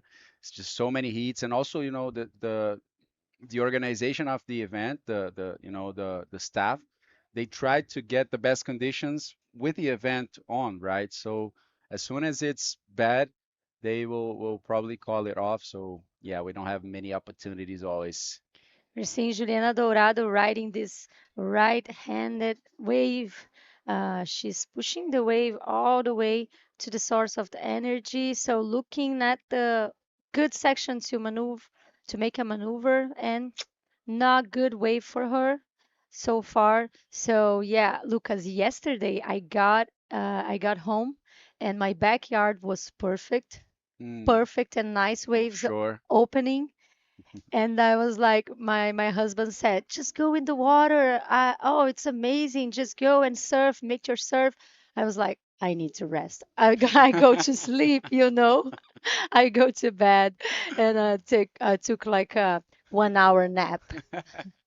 Yeah, it's tough. I mean, when there's a small window for us, we go. Sometimes we're tired. I mean, yeah, we're focused on first delivering to you guys. I mean, it's an honor, you know, this job over here, you know, trying to pass to everyone back home how things are going on. And check this out, Isabela Nogueira. Minha xará. Yeah, one of the best bodyboarders ever in the history of that sport. The older sister, Mariana's older sister, she competed in the previous events here with us. This year she decided not to compete on the event, but anyway, she came here, you know, with the girls from Rio. She's together, you know, just sharing good moments, you know, coaching some of the girls as well as she is with Mariana, you know. So yeah, amazing to have you here. Beijão, Bela, um prazer ter você aqui. Não está competindo, mas é muito bom você ter vindo de qualquer jeito. Soube que você está passando bons momentos aí com as meninas. A Paola compartilhou, né, da casa, que vocês estão ali sempre aproveitando bastante. Então é isso aí, não deixa de vir não. Mesmo que não competir, venha todos os anos que você é muito especial. É verdade, a gente viu ali minha xará. But we're gonna go downstairs with Bego, who is ready with the interview from the last heat. Go with you, Bego. All right, everyone. One more time, Joselani Amorim. One more. How are you feeling? Tô feliz de ter passado. Não, essa bateria eu não achei muitas ondas, tá? O mar tá mudando toda hora. Mas, enfim, consegui ali pegar uma ondinha, uma primeira onda, fazer uma onda mediana, e aí no final eu peguei mais uma e consegui avançar. Well, very happy to be advancing. He feels, the ocean is really tricky because it's been changing every single heat. And yeah, a bit of a slow heat actually, but she is happy to find those ways. Joselani, why you don't follow the tour? Have you thought about it? Então, eu não vou em todas as etapas porque eu tenho a minha filha pequena que está no colégio e eu tenho meu trabalho também, não tenho patrocínio, senão eu até iria. Se alguém me patrocinasse, eu até iria.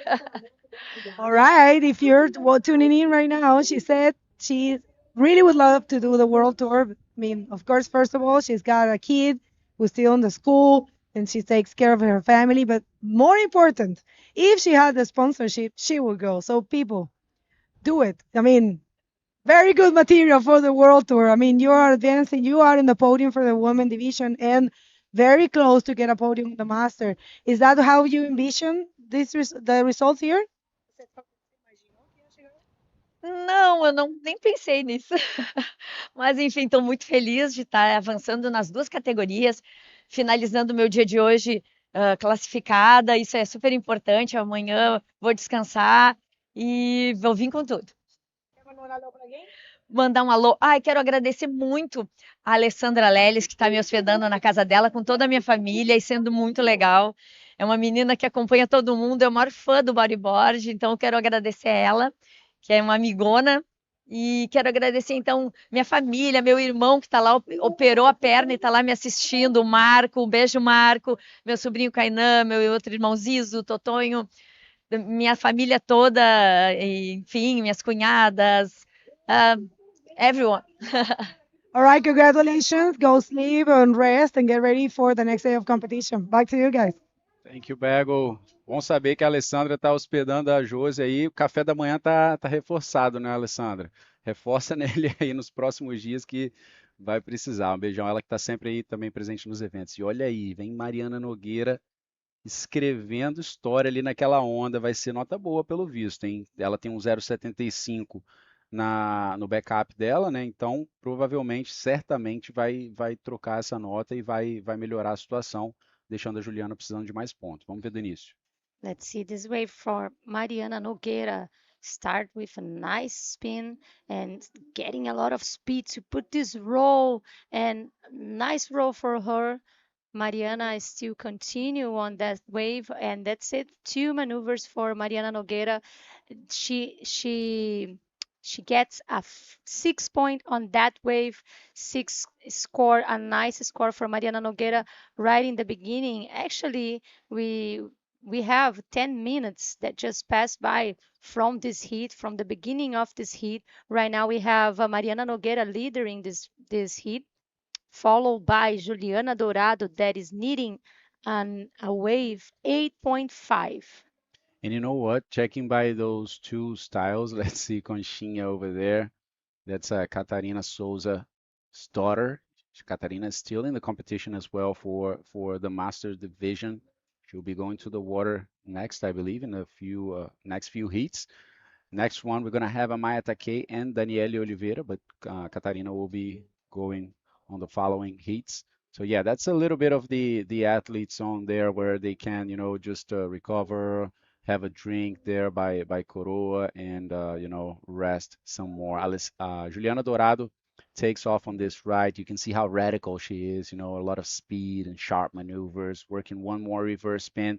The wave becomes hollow and she goes for a roll. This is going to be also a substantial score for Juliana.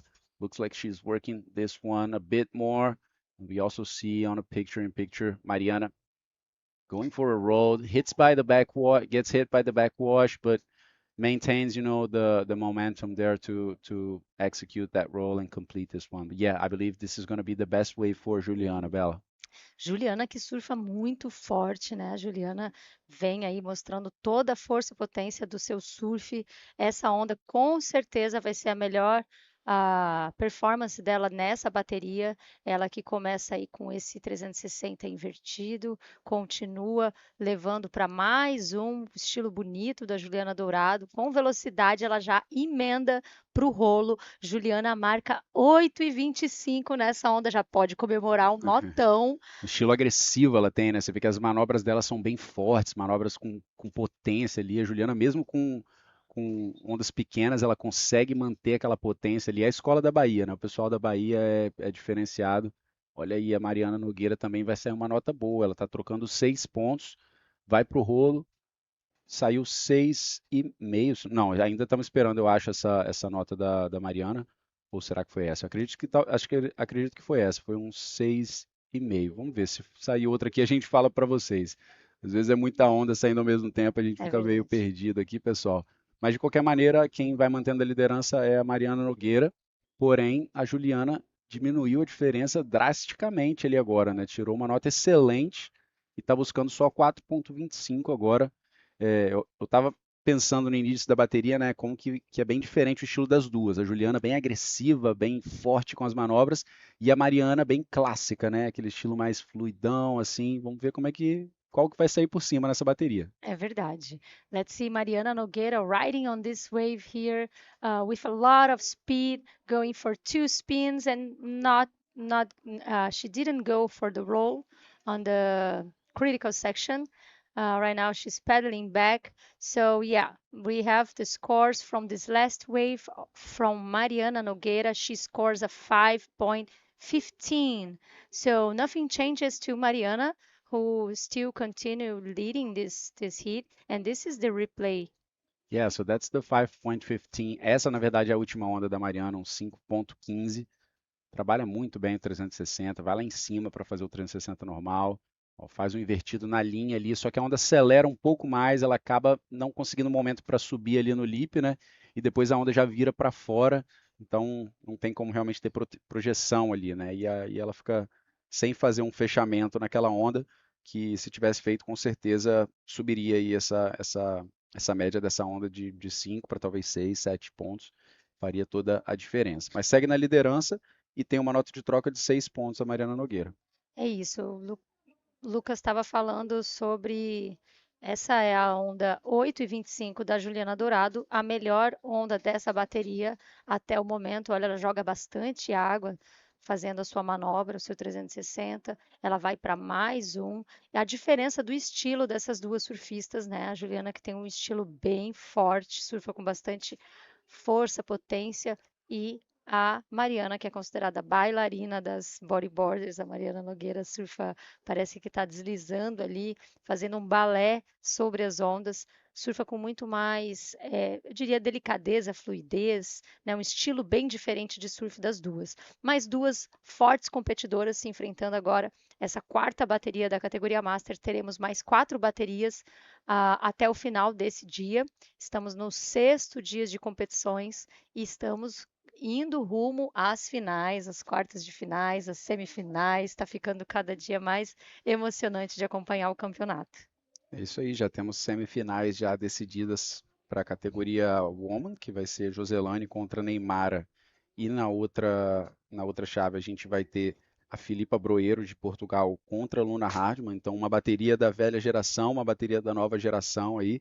Já é garantido que a gente vai ter uma final, né, de 2 gerações aí, né, uma mais nova e outra mais experiente. Então tá muito bom a categoria profissional e talvez ainda melhor tá a categoria Master, né, que é sempre incrível de assistir, as mulheres que né, além de surfarem muito ainda, de terem aquele nível incrível, estão aqui dando um gás diferente, né, pessoal? Elas não são mais atletas, essas mulheres têm os seus trabalhos, têm família, filho, casa para cuidar, tudo, né? E estão aqui mantendo o ritmo ali forte. Olha aí, a Juliana vem trabalhando 360, joga água nesse segundo, a onda vai diminuindo um pouquinho de tamanho, ela faz uma força para conectar, vamos ver se chega na próxima sessão, parece que vai criando a velocidade ali, joga mais um 360, Juliana está trocando 3 pontos, então não precisa de muita coisa, se ela conseguir fechar essa onda com rolo vai ser muito bom, Ó, não conseguiu, mas acredito que ela possa trocar sim esse 3 pontos por alguma coisa melhor.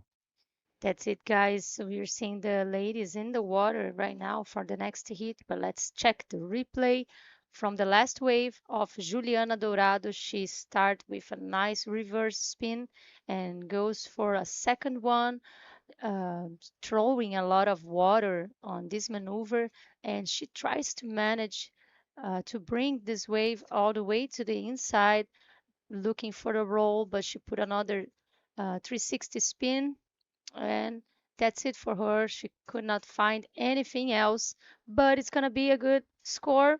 Yeah, she changed the three points that she had. Right now, she scores a 4.25, and she goes to the lead of this heat. Juliana Dourado is winning, followed by Mariana Nogueira, that right now it's needing a 6 point to win this heat. Wow, could we see Mariana Nogueira being knocked out in round number 4? I mean, there's still a lot to go in the Master Division, guys. We have this round number 4 today, and on the following days we'll have quarterfinals, semifinals, and the great final. So 3 more rounds to go. And Mariana has been winning this event ever since it was created. She owns the 3 titles of the Master Division since the division itself has been created. Mariana has been taking all of them. So could we see right now this early? It would be kind of early to see Mariana being knocked out. At least for us, I mean, we're expecting Mariana to advance a bit more. We were talking a lot about Joselani and Mariana, who are maybe the 2 biggest stars of the division. And yeah, definitely would open a great space for Joselani and the other athletes if Mariana gets knocked out in this heat. Lucas, I don't know if Mariana Nogueira would win this heat right now, but I'm very curious about her secret. She must have a secret to win three titles in a row, and she's battling for the fourth title. So yeah, I don't know if she's gonna win this, but yeah, I'm definitely curious about the secret of this amazing competitor. Yeah, I mean, I think she is the secret, She is the she is the secret. whole thing. The secret is under her skin, because it's just so pure. You can see it comes out of her naturally, she's just, riding through those waves and flowing in the water. But now it starts to become a pressure situation for Mariana. She doesn't need a huge score. She's looking for 6.01. So also very possible to see a reaction, and she getting a wave better than that. She's taking a look at every wave that goes by. It's a tough moment as we have been saying. Full tide right now, high tide right now, and swell dropping as well. The wind picked up significantly.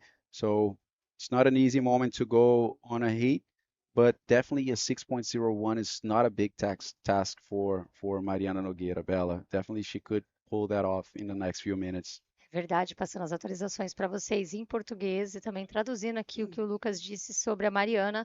Mariana está precisando de apenas 6 pontos. 6 pontos é uma nota relativamente tranquila para Mariana conseguir para levar essa bateria, faltando 3 minutos para o término desta, que é a quarta bateria do dia. A Juliana Dourado está ganhando aí com uma pequena vantagem, né? Não é uma grande vantagem aí. Elas estão com a mesma nota, na verdade, total, né? Exato. Só que como a Juliana tem um 8.25, o critério de desempate, ela vai para primeiro, né? Mas tá Exatamente. pau a pau ali. Pau a pau, a bateria das duas surfistas com estilos bem diferentes, elas estão ali se enfrentando nessa bateria. Condições agora um pouquinho mais difíceis com o vento está apertando. Agora são 1 hora da tarde aqui no Brasil, para você que está assistindo aqui do Brasil, e vem Mariana Nogueira nessa onda. There she comes, a reaction wave for her, looking for 6.01 to stay in the competition, guys. A nice reverse, comes back to the stronger part of the wave, 2 360s consecutively, and then she goes to that closeout section. Doesn't really manage to do a roll. Let's see if she comes out to do something else. She's just traveling by that wave. Is she just coming out? Well, not sure. I think she was looking to see if she connects something. But wow, I mean, What is she doing? Is she coming out? Is she leaving it this way? I mean, we want to see you surfing, Mari.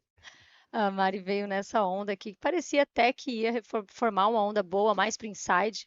Ela começa aí mandando um 360 invertido, volta para a espuma da onda, manda mais dois 360 na sequência e continua acelerando, mas acaba perdendo esse momento ali. Não sei se daria para ela mandar um rolo nessa sessão.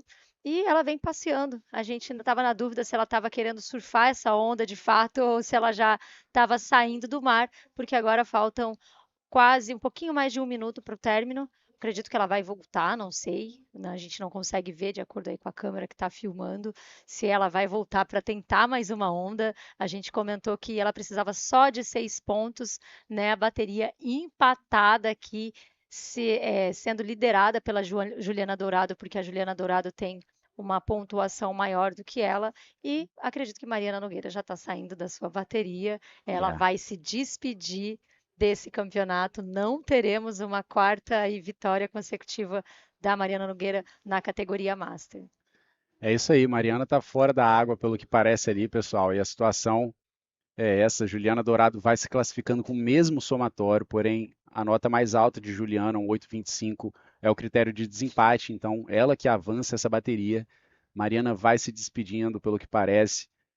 É um prazer ver sempre a Mari surfando, né? A gente sabe que ela não está nessa vibe de competição, de buscar títulos, e isso daí já foi o tempo, né? Ela está aqui para curtir, ela está aqui para aproveitar, surfar com as meninas, rever toda essa galera, né?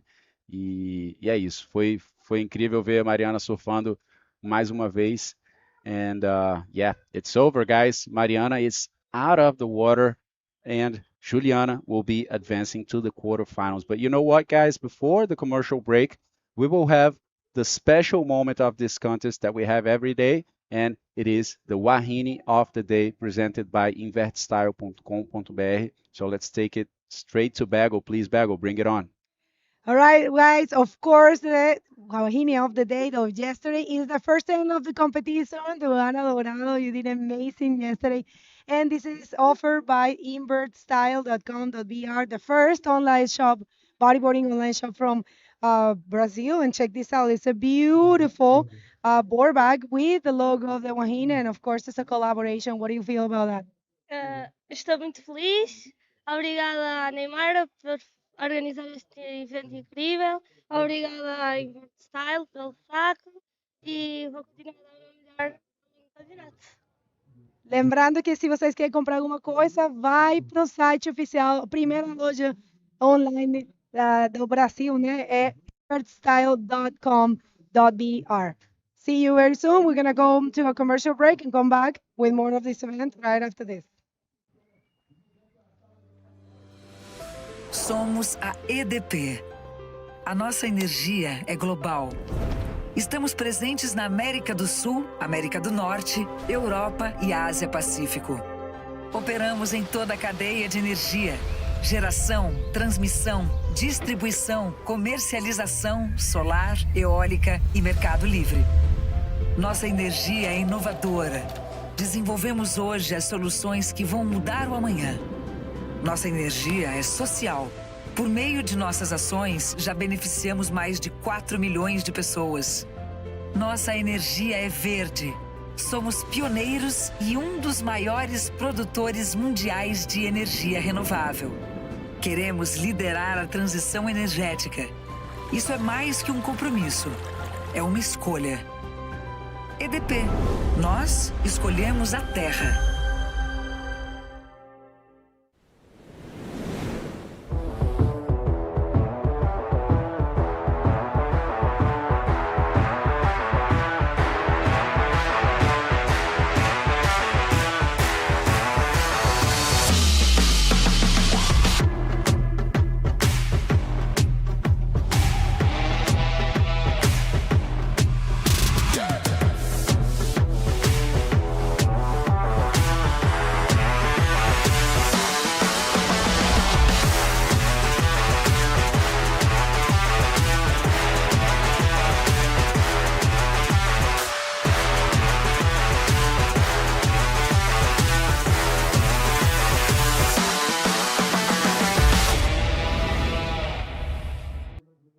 Welcome back, guys. This is the 2025 ArcelorMittal Wahine Bodyboarding Pro presented by Extrabom. We are on the round 4. We're going to go into the heat number 6 of this day. This is the 6th day of competition.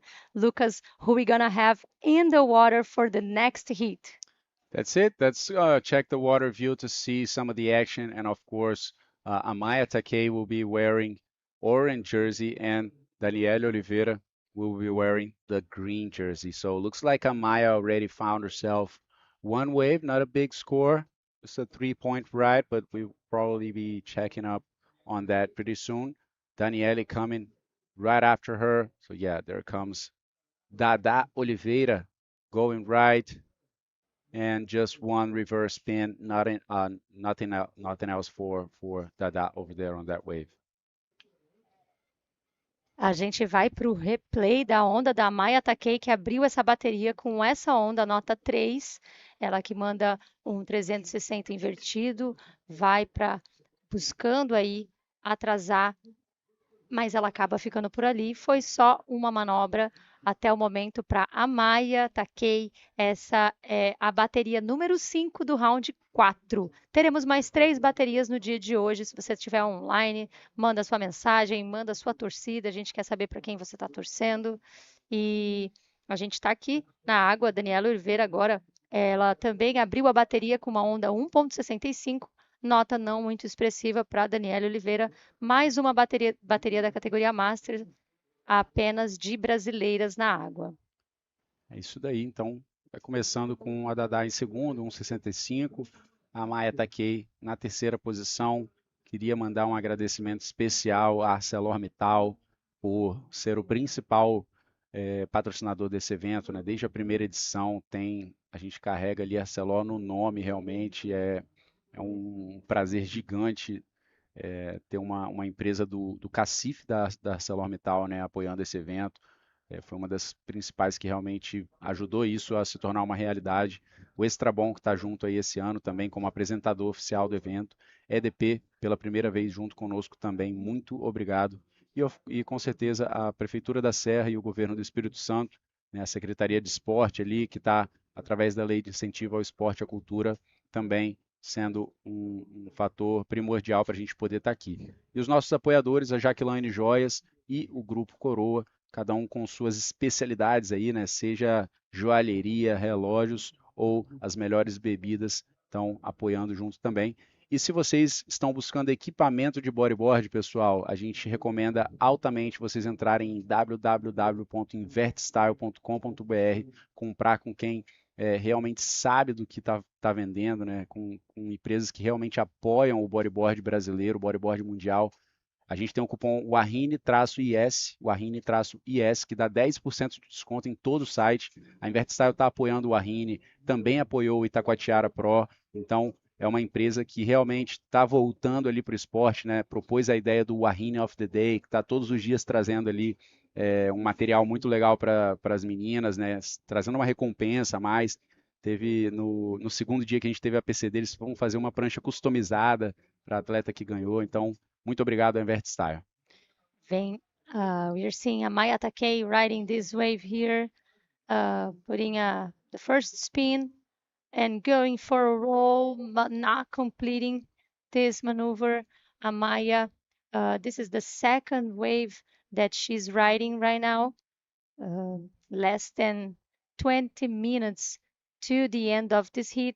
So yeah, Lucas, we have a lot of supporters to make this contest the best. Yeah, so it's a 2.75 for Amaya. Amaya is also a name to keep in mind, you know, because she's coming very strong in this event. It's her first time coming here. Check this style, nice X with the crossed legs over there.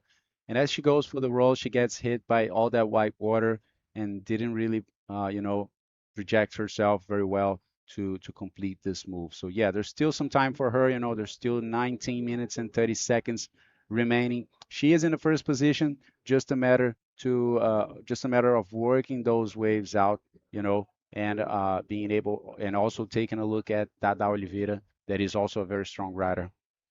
É verdade. Essa onda, a Maia marca 2,75, não foi uma onda de expressão, realmente a onda não favoreceu para que ela pudesse realizar mais manobras, acabou errando o rolo dela ali.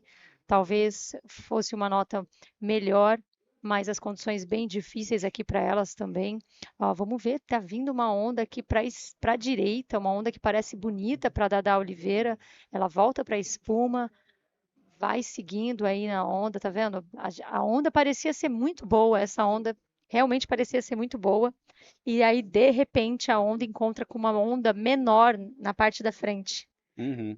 Vamos dar Ó, uma olhadinha de novo aí, ó. Ela vem para a direita, faz o drop, joga a água ali, quica ali durante aquele cutback, né? Voltando para a espuma. E aí a onda vai enchendo, ó. Realmente, quando ela não dá espaço, pessoal, não tem jeito, né, de manter a velocidade ali. A onda realmente acaba quando ela atinge uma parte funda da bancada aqui do Solemar. E a bancada é gigante, o pico é enorme, aqui é bem espalhado, né? Então você não consegue ver aonde que estão esses pontos, é bem imprevisível. But we have the interview. Looks like we have the interview with Juliana Dorado. She just knocked out the woman to be beaten in this contest. Take us through this one, Bego. All right, people, Juliana, what you have done now is something that nobody could have done before, you know. You just took the person to beat here. You took the possibility from Mariana Nogueira. She's 2 times world champion in the women division, 3 times in the master. And I want to know what was going in your head, how you achieved this. Of course, you're an amazing rider. We all know that. But we know how dangerous she is. So I want to know your feelings now. Então, foi uma bateria que eu mentalizei muito ontem, como é que eu poderia estar ganhando dela. E simplesmente eu falei, vou fazer o meu surf mais agressivo, com potência nas manobras, que eu acho que faria o diferencial com ela, né? Que ela é mais clássica, uma linha mais fluida. Então, simplesmente eu fiz, não, vou fazer a minha agressividade, tentar o máximo ali. E graças a Deus fui abençoada com a onda Power, que me deu um 8,25. Isso aí me deu um alívio maior para tentar. Ficou faltando a segunda nota, mas eu já estou muito feliz ali, só em ter conseguido virar ali de última hora, com um dia mais baixo, com a nota mais baixa, mas graças a Deus deu tudo certo e consegui fazer o impossível e virou possível. All right, so I need to translate this. So she was envisioning this moment yesterday. She knew the only way to beat Mariana is to bring her own aggressiveness to the surfing. She knew she has to be as powerful as possible. That's the only thing that separates her bodyboarding from Mariana's. Mariana is a classic rider and she dances with the wave, but she's a powerful rider. And she was just envisioning to find that wave and to try to make the most powerful maneuvers possible. And that's what she did. And that's what got here at this point. Eu acho que você quer mandar um alô para alguém, então fala, por favor, porque tenho certeza que está todo o Brasil agora assistindo. Não, eu tenho curiosidade para falar que a gente foi jantar ontem junta, né? Eu jantei ali junto com Mari. E ela, quando me viu, ela fez, não sei por que eu tô achando que você vai ganhar. Aí eu fiz, Mari, para. Senão agora que eu vou ficar mais confiante ainda. E simplesmente deu. Pô, fiquei amarradona. Ela também lá dentro, quando me viu a nota, ela, Juliana, o que foi que você fez? Que irado! Ela amarradona lá dentro também. Então isso aí só mostra como ela é campeã, né? Por isso que ela é essa pessoa aí amada e com esse surf invejável, que eu sou muito fã, né? Obrigada pela amizade. Aí eu conheci ela simplesmente aqui no Wahine. Então, há 4 anos atrás foi onde eu tive essa conexão com ela e graças a Deus a gente tá firme e forte aí, sempre juntas, se fala direto. Então, é isso. Estou muito feliz, né? Queria agradecer a todo mundo que está na torcida, queria agradecer a Tibusco, que está aqui me ajudando aqui na areia, está dando esse suporte, o pessoal de Aracaju, e um abraço para todo mundo aí, para a Uri, a escola, todo mundo que está me acompanhando e mandando mensagem, é isso. Well, I need to translate that because she was adding that yesterday they had dinner together and Mariana told her, I don't know why, but I have the feeling that you're going to win. She was like, no, forget it. And actually they met here in the first edition of Wahine. And she said when she got the wave, Mariana was actually celebrating in the water with her score and she advancing. And she said that's what actually makes her a true champion. So beautiful words. Congratulations. And now you have Joselani Amorim, which is the next one to beat. How you feel about that? Agora eu tô mais confiante, né? Agora eu posso dizer que eu consigo e vou atrás dessa semifinal e quem sabe o título aí da Master também. É isso. Bora. Parabéns and best of luck for the rest of the competition. Back to you guys. Thank you, Bego. What an amazing interview. I mean, that's gotta be the interview of the day. I mean, the title is open right now in the Masters. It's so nice to see the fair play between these two. You could see how Mariana was leaving the water. She's not in for the competitiveness, and all that, aggressive thing. But we were talking about that in the heat, during the heat, about their styles, aggressive style and the classic style, who's gonna come up in the first place. And in this time, Juliana really deserved it. So congratulations. A gente está vendo o replay da onda da Daniele Oliveira, que veio com bastante velocidade nessa onda lá de fora do outside, vem trazendo a onda pro inside, depois de completar 2,360, ela vai para mais um 360, mais um, são 4 até o momento. Vamos ver, ela vem para o rolo e completa o rolo. Daniele Oliveira marca 6,75 nessa onda que não terminou, terminou agora. E vem a Maia Takei nessa onda que rendeu para ela 2,90. Não sei, essas ondas aconteceram durante a entrevista, essa é uma das melhores entrevistas do dia, com certeza. A Maia que faz um 360 e continua buscando, a gente percebe aí o olhar dela um pouco desesperada, buscando alguma sessão para manobrar. Infelizmente ela não consegue. A Maia fica precisando agora de 5,51 para liderar essa bateria. É isso aí, uma bateria difícil ali para elas duas, né, para encontrar realmente ondas mais sólidas, mas por enquanto a Daniela Oliveira, Dadá, como ela é muito conhecida aqui pelo pessoal, ela que vem vindo desde do primeiro Wahine, está presente aqui com a gente na categoria Master, tirou um 6,75, que foi a melhor onda da bateria até agora. Ela que vem lá do Guarujá, São Paulo, é campeã brasileira Master no ano de 2023, campeã guarujaense também de 2023, é astróloga, então está sempre junto com a gente aqui. A Dadá é uma pessoa muito, muito querida, muito tranquila, e mais uma vez aí mandando super bem aqui no Wahine, colocando o primeiro pezinho ali nas quartas de final. Porém, a gente ainda tem muita água para rolar nessa bateria. Passamos a primeira metade aí. A Maia está buscando um 5,51 para ir para a primeira posição, então nada decidido por enquanto. Yes, I'm very excited to see Luana Dourado facing Joselani Amorim. It's gonna be so excited to see this lady surfing.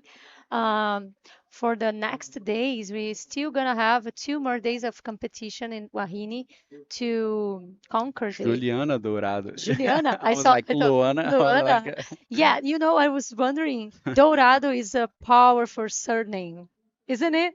Because Juliana, it's Golden. a golden surname. Juliana Dorado and Luana Dorado, it doesn't have any blood. How can I say? They're not from the same family, Not like from any the same blood family. connection. Any blood connection, but we know that the surname is really strong in bodyboarding. Yeah. Just to whoever's watching and doesn't speak Portuguese, Dourado means golden in Portuguese. So yeah, definitely two very strong riders. Both of them with their different, characteristics. Luana is a super young rider and is just surprising everyone with her progressiveness. Always pushing. She's now in that ARS polishment phase. She's just polishing that maneuver, just becoming more and more consistent on that, and now finally, throwing them on those heats. So she did them in Sintra on the final against Filipa. She did them here, getting the first 10-point ride of the day, and the highest total score was I think an 18.5 total score, getting the Wahine of the day award as well. So yeah, and Juliana Dorado, I mean, she just knocked out Mariana Nogueira, which was the one of the favorites, at least, if not the favorite rider for the Master Division. She took all the titles beforehand, and now it is open. So we have many strong names, that are all of them one possibility, and no idea of what's to come on the Master Division. É isso mesmo. E Juliana Dourado, ela é pequena no tamanho, né? Mas ela é muito grande no surf. Ela do lado da Bego ali, a gente viu na entrevista pequenininha. E o mais engraçado que eu achei dessa entrevista, na verdade, foi ela falar que Mariana Nogueira falou que ela iria ganhar. E acho que por isso, Lucas, que a gente viu a Mariana saindo da água com menos. Ela já sabia que estava escrito, né? Exatamente, ela estava ali, faltava ainda 2 minutos, querendo ou não, 2 minutos, ainda está no jogo. Você ainda consegue, se você estiver no meio do caminho ali, achar uma onda, achar uma sessão de rolo, né?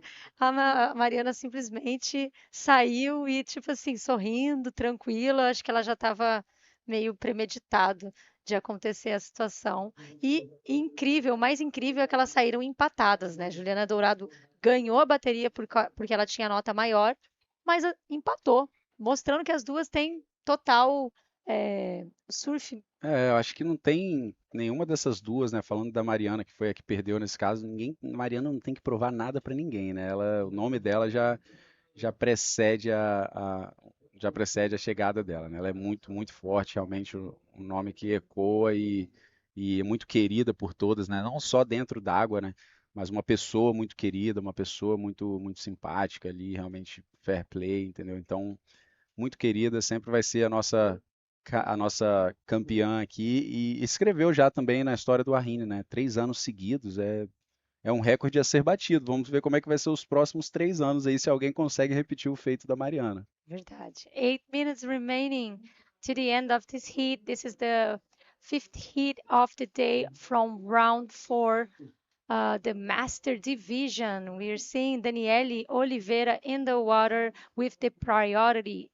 She's wearing a orange jersey, a kind of outside, way outside than Amaya Takei that just got one wave that didn't bring her anything. She scores 0.5 on that try. So right now, Amaya continue needing a 5.551 to go to the lead, and Daniele Oliveira is leading. She just surfed 3 waves until now. She's still needing another good wave to put on her score. She has a 6.75, and her second score is 1.75. So looking for a backup, anything will make a difference for Dada, just to get a little further away from Amaya in the second place. Amaya, very dangerous rider as well. Looking for a 5.51, so that's very achievable. But if Dada manages to increase that 175, definitely she can make it a lot harder for Amaya to take the first position. E para a malta de Portugal que está assistindo aí, próxima bateria nós teremos a wildcard aqui da IBC para esse evento. A Maria Padrella vai estar comentando a bateria da Katarina Sosa contra Patrícia Setúbal. Estás a ver? Fica atento aí, toda a malta portuguesa que vai vir muita ação aí. Katarina que já tem 2 segundos lugares aqui no Wahine na categoria Master e 1 terceiro lugar. Então, fique aí que vem muita coisa boa também. No dia de hoje ainda temos mais 3 baterias depois dessa para poder fechar o 6º dia de competição. É isso. That's it, Lucas.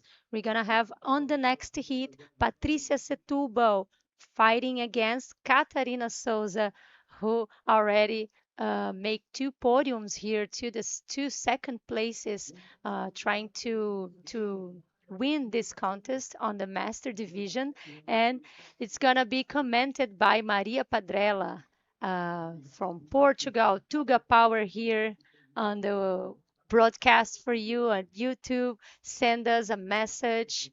We know there's a lot of people from all over the world watching us on the website, on the YouTube channel.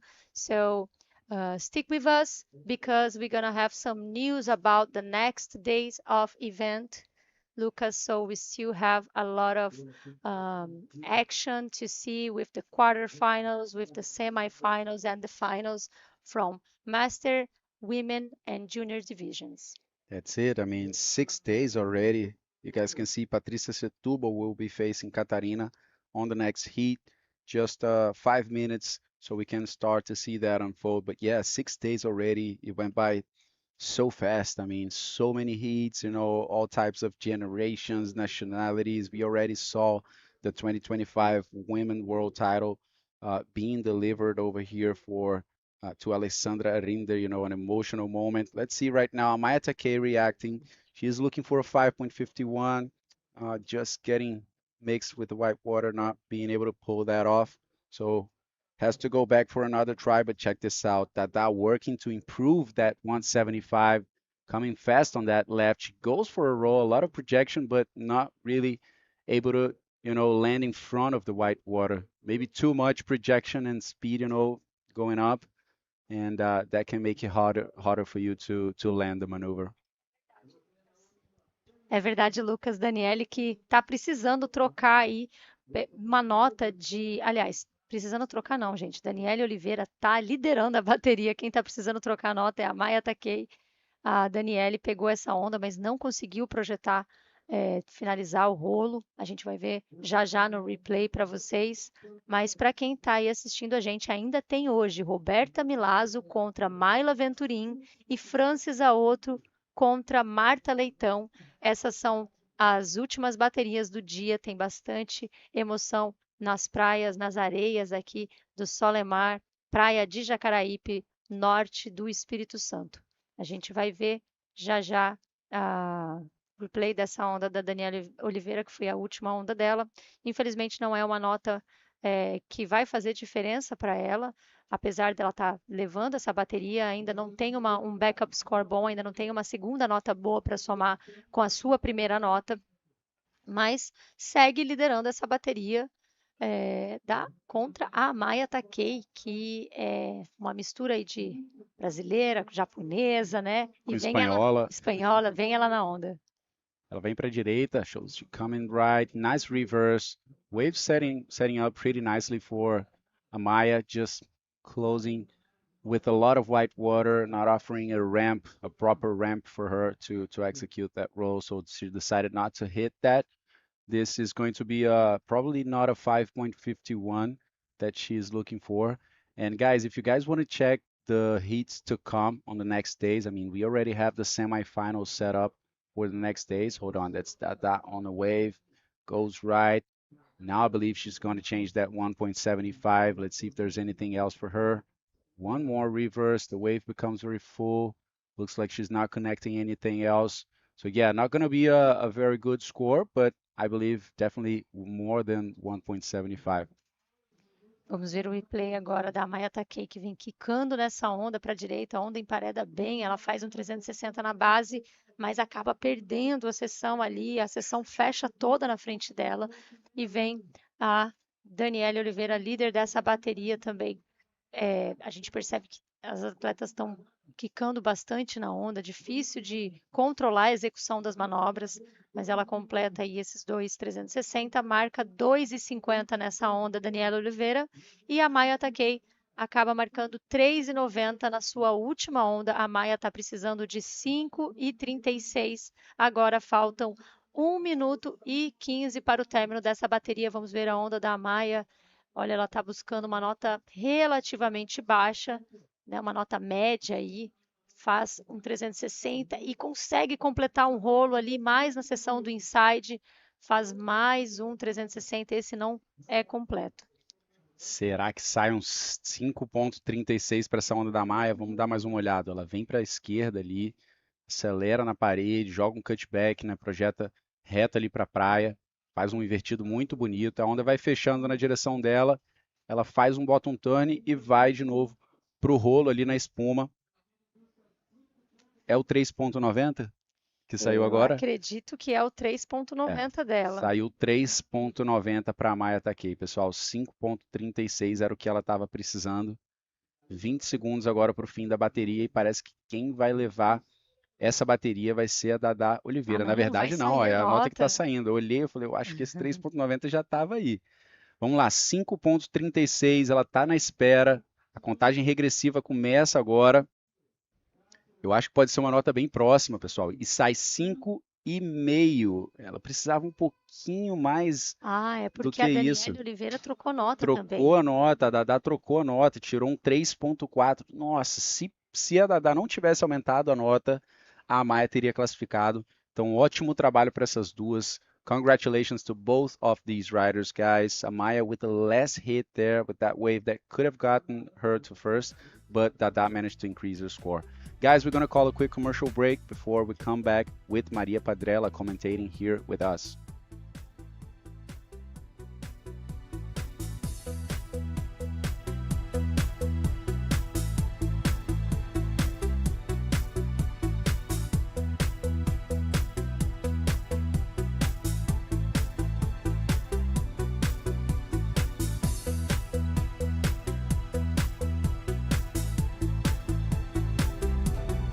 uma combinação de elementos e pessoas.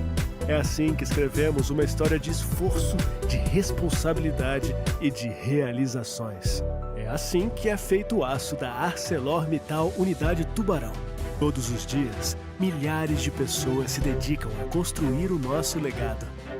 Um legado que representa o futuro que queremos criar para as próximas gerações. Essas pessoas estão presentes nas inovações que mudam o mundo e nas atitudes que mudam as vidas. Usam a imaginação para possibilitar novos caminhos.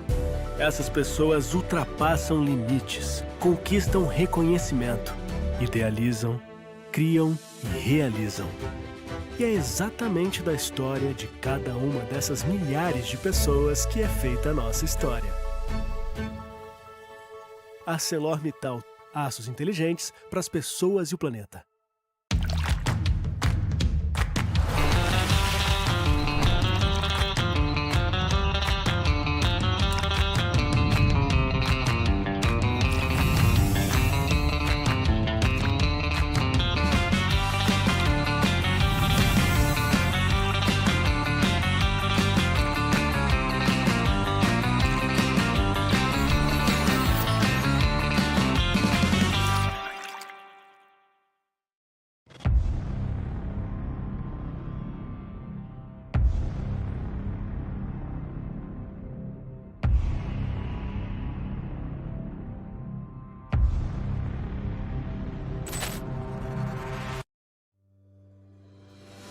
Somos a EDP. A nossa energia é global. Estamos presentes na América do Sul, América do Norte, Europa e Ásia Pacífico.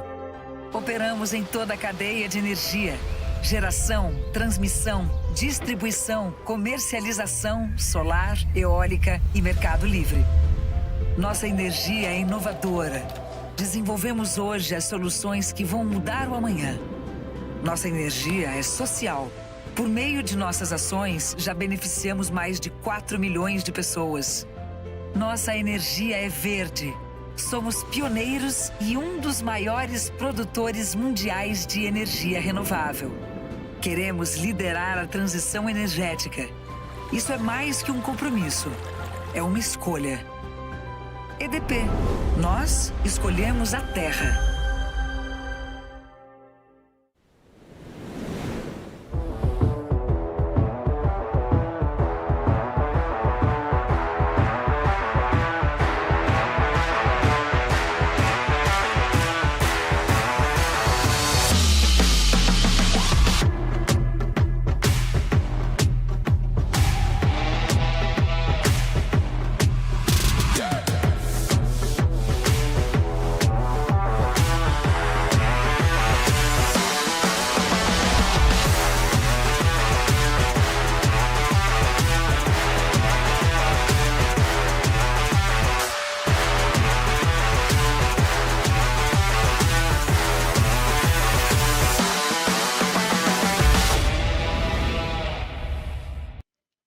Well, hello everyone. Welcome to day number 6, if you're just getting here, of the 2025 ArcelorMittal Wahine Bodyboarding Pro presented by Extrabom.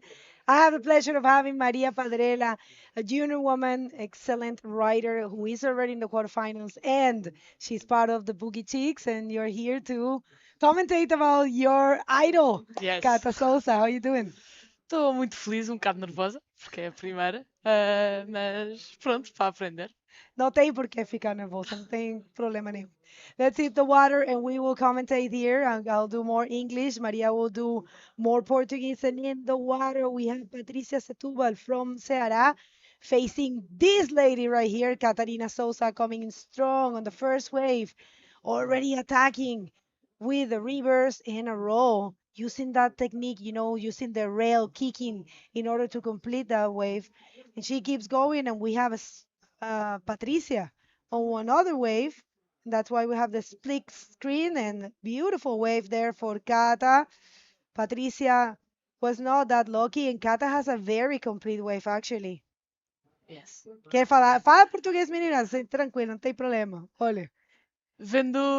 Tenho acompanhado muito os treinos da Catarina por perto e ela sempre, um dos objetivos dela é sempre começar bem o hit.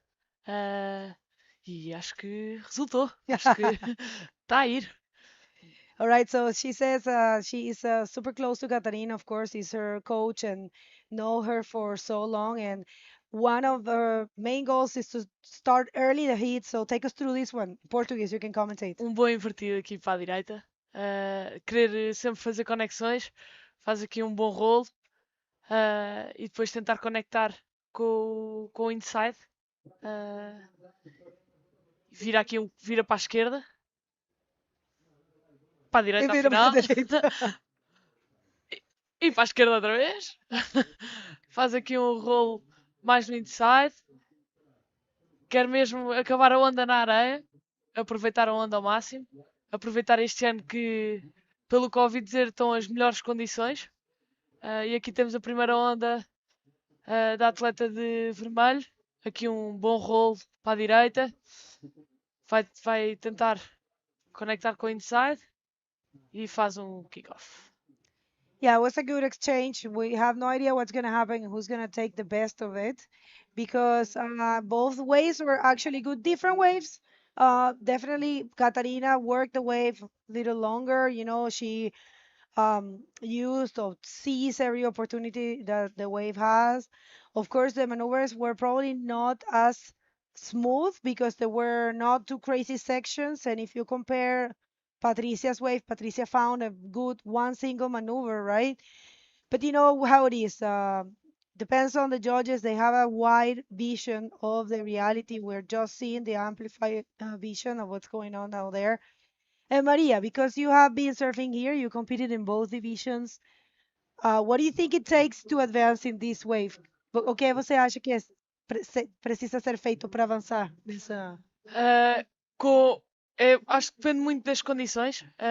Pelo menos eles tentam sempre, eles valorizam melhor as manobras feitas lá fora. Bom rolo feito lá fora é melhor do que cá dentro. Mas o que eles dizem todos os dias é uma onda com várias manobras e é isso. Claro, muito bom, muito bom. It's good to hear from, you know, a junior woman, excellent rider that we have here, Maria Padrela, wild card of the IBC World Tour in the junior woman division. Oh, wait a second. It looks like Patrice is coming, but no. Let's just see if Patrice is going to take the wave that it's behind. And if not, we're going to send it to the beach for the interview of the winner of the last heat. 1 second. We know you guys are ready. Just 1 second. Because live action, people, stressful moments. All right, so now it's safe and take it away. Thank you, Bago. I'm here with a big personality of the Wahine, always coming here to this event for many editions already. Dada Oliveira, congratulations for the win. Changing scores with Amaya until the last second. How are you feeling on advancing to the quarters? Eu estou muito feliz de ter conquistado o primeiro lugar na bateria. Foi muito disputado, o mar está muito difícil, muito vento, mas continuo no game e estou muito feliz. She's super stoked. She said that it's pretty tough right now with the high tide, a lot of wind as well. And she's happy to stay in the game, still very happy and looking forward for the next heat. Dada, you also had some good results in the national tour here in Brazil. In 2023, you were Master Champion. Você também foi campeã Master no circuito brasileiro. How is that feeling for you? How is that being for you last year and this year? Have you competed in any of these events? Competiu na Master desse ano, no passado? Sim, eu sou bicampeã brasileira Master, ainda estou competindo esse ano e estou buscando melhorar meus resultados. Aqui no Wahine eu também venho melhorando minha colocação no ranking. Esse ano pretendo ainda melhorar, subir no ranking mundial. Alguma preparação? Sim, eu sou triatleta, então meu condicionamento físico me ajuda muito no mar. Esse mar está muito difícil, muita correnteza, e eu acho que isso também foi fundamental para eu avançar. Cool. So she's saying that she's actually 2 times national champion on the Master Division. She's looking for more titles, you know, and she's also an athlete of triathlon. So that gives her a very nice conditioning for all these sports and to pursuing her titles. Manda uma mensagem pro pessoal que tá te assistindo de casa lá do Guarujá, Dada. Quero mandar uma mensagem para a galera lá do Guaru, beijo para minha família, o meu filho Bruno, te amo, filhão. E um beijo para as Big Girls, Juju, Lulu e toda a galera lá, meu técnico, o Bruno Rocha. Estamos on e vamos buscar melhorar os meus resultados. Uhul! Isso aí, pra cima, parabéns. Back to you guys. Loving how she very focused and very concentrated. All right, so we have Patricia Setúbal coming for her backup score. Her first wave was a 675 and Kata's first wave was a 575, so they are 1 point away. But of course, with this wave here, things might change because it's a backup score, right? So, quer falar em português? Sim. Então, tivemos aqui a primeira onda para a atleta de vermelho, foi um 6,75, com um bom rolo feito lá fora. A primeira onda da Catarina foi o 5,75, foi bem manobrada. E agora vimos a segunda onda da atleta de vermelho, que também tentou ali aproveitar. Vamos ver agora aqui o replay. Aqui um bom invertido.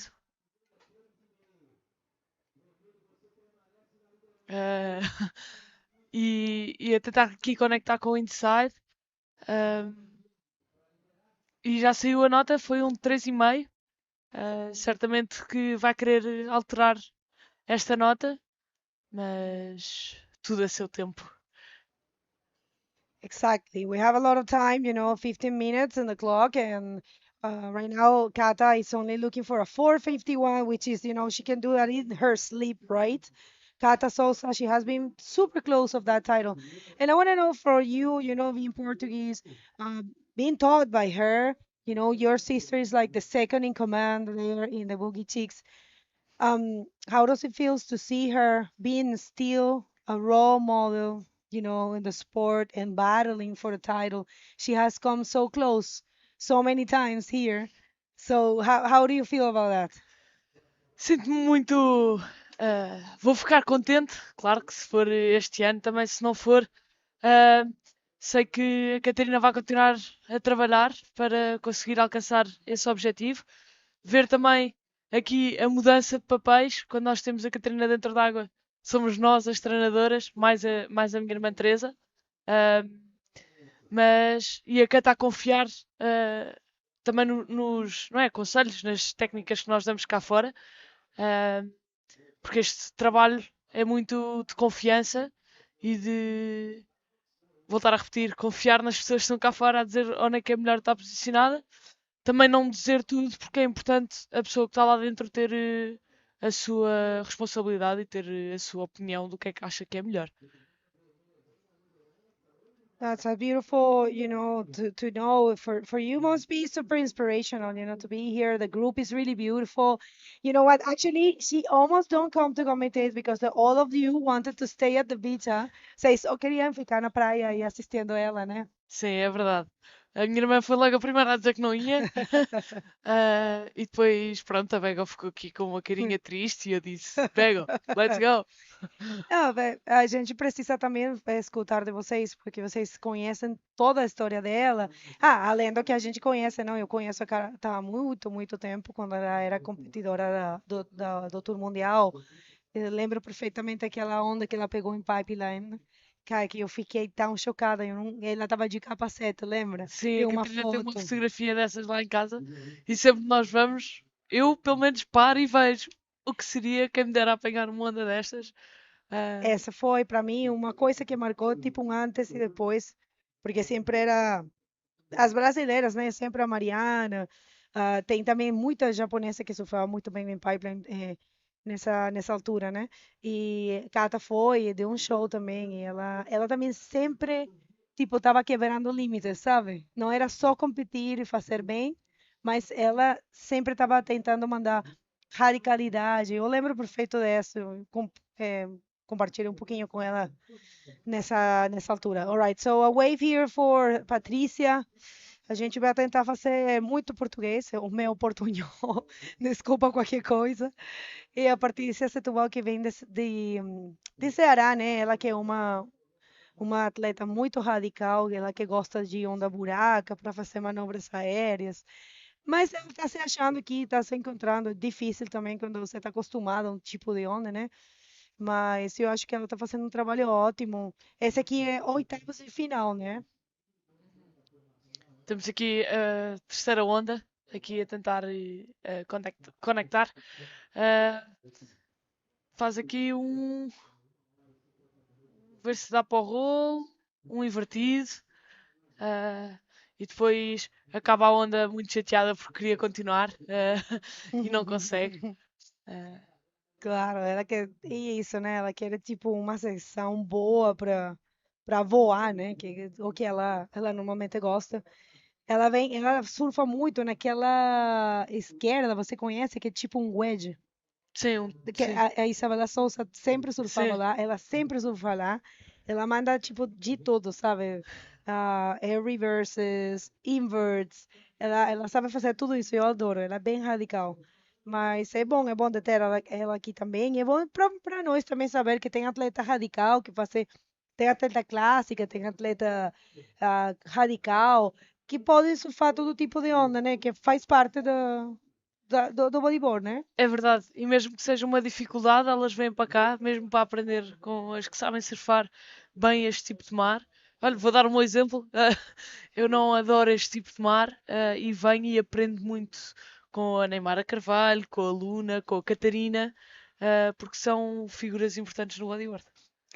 That's right. That's right. We were just having that conversation, people. If you need any updates, we are, mainly doing Portuguese because, of course, most of the people that is tuning in speaks Portuguese, and we are right here with Maria Padrella, wildcard for the junior woman division, and also, I think you got the wildcard of the woman and the woman division by the event. Yes. As well. So you got two wildcards. No, one. Oh no, you got the woman. Yes. All right. And this is super good for you. This is your first time here, right? Sim, é verdade. É a minha primeira vez, como disse na minha primeira entrevista, que estava um bocado nervosa, disse que era a minha primeira vez aqui, já tinha dito à Luna que vinha há 3 anos atrás, e a Luna sempre a insistir. Aproveitei agora este ano, que foi um passo de mudança de escola para a faculdade, e por isso aproveitei essa oportunidade para vir com a minha irmã também. Muito bom, e estou a gostar muito de surfar aqui e estar com estas pessoas todas. All right. So yeah, she's saying it's her first time here, and she's having a great time. Just the fact of being here in this event, knowing all the ladies, because it's what other chances do you have to meet the masters? The first time I came here, it was a life-changing thing for me. I was like, what is this? Mariana Nogueira, and Isabela Nogueira, and all these ladies, even, Mila's from here, Roberta Milazzo is amazing as well, and Jica Vargas and Raquel Brandão, and so many writers, and I was so impressed. And every year I come, there's a new lady. This year we had Claudia, last year we have Daniela Freitas, and there are idols for me. I kind of like I grew up surfing and watching them and admire them. So of course these events are great opportunities for you to meet your idols. So if you haven't come here, you're a woman bodyboarder, you have to come. We all know about the wave people. Let's just not speak about that because that's only one thing, right? Yeah. But the event itself and the opportunity, the experience is really super rich, right?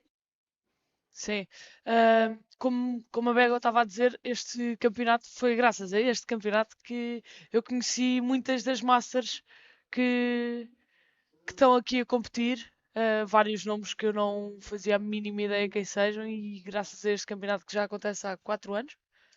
4 anos. Na verdade, ele teve uma versão que foi nacional. A primeira da Wahine, que o nome era só Wahine, acho. Não tenho certeza se era ArcelorMittal também, mas ArcelorMittal ha sido sempre o patrocinador principal, o title sponsor desse evento aqui. É isso. A Catarina tentou aqui fazer uma segunda onda que não conseguiu completar o rolo. Foi um 1,5. Certamente que quer alterar esta pontuação. Temos aqui uma quarta onda para a atleta de encarnado, Patrícia Sul. Ali atrás temos a Catarina. E pronto, e vamos analisar. Catarina manda agora um rolo lá fora, consegue acertar. Patrícia Sul tenta completar a onda mais cá dentro. Será que vai dar? Bate o rolo e não consegue entrar.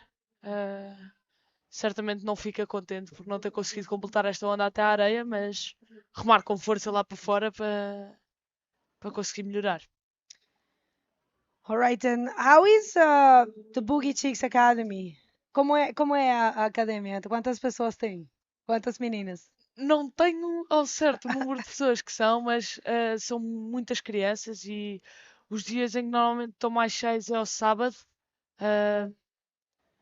Normalmente a minha irmã trabalha lá, é tipo a segunda cabeça da Boogie Chicks. E ela diz que ao sábado ela sai de casa às 8h30 e volta às 5 da tarde. E nós perguntamos sempre onde é que estás e ela foi trabalhar o dia todo. Crianças muito felizes. E agora temos aqui o replay da Patrícia Subal e agora o replay da Katarina Sosa. It's actually looking good. Got a very fast on that reverse. And let's see, because there's a big number. This wave is a 6 for Kata Sosa. Very good roll there. Kata looking sharp. And check this out. She continues. And, you know, I saw her in Sintra. I don't know if I should say this, but I saw her and I said, like, how you feeling for the master division? She was like, you know what? I am very cool with it. You know, I kind of like release the tension. I just left it in God's hands. She was not of a religious person, and she's getting a little bit more spiritual these days. And she said she's coming to have fun, and she's gonna leave it all. I mean, of course, she's gonna do her work and her job, but she's not as stressed out as she has been in the previous years. Quer falar isso em português? Sim, a Cata sempre disse, e até mesmo nestes primeiros dias, disse que era o que Deus quiser e era o que fosse que tinha de acontecer. Claro que quer sempre mostrar o seu melhor bodyboard, mas é aquilo que ela nos diz muito: não são estes 25 minutos que nos definem como atleta, mas sim o resto do ano que trabalhamos e que tentamos melhorar. E muitas das vezes, quando caímos, ela diz: bora, ainda tens aqui mais uma oportunidade para te levantares, e tens sempre aqui as pessoas que gostam e que te querem ajudar ao teu lado. E por isso eu acho que a Catarina tem muito este foco quando entra para dentro da água e quando entra nas competições, e mesmo quando vai treinar, dizer que não são estes últimos 25 minutos que me vão definir como atleta. Não é verdade, não tem mais. Essa aqui é tipo só 25 minutos. Imagina quanta coisa pode ser feita na vida de um atleta, né? We were just saying, and it's pretty cool that Kata brings this insight to her students. She said 25 minutes do not define an athlete, you know. 25 minutes it's different whole game, especially when you don't have the best conditions. It's only a matter of trying to do what has to be done to advance. And definitely, you know, you have to keep that in mind at all times. You have to try to do your work and do it the best way possible. But if you don't get it, just keep your head high and keep going. Like I ran into Namika.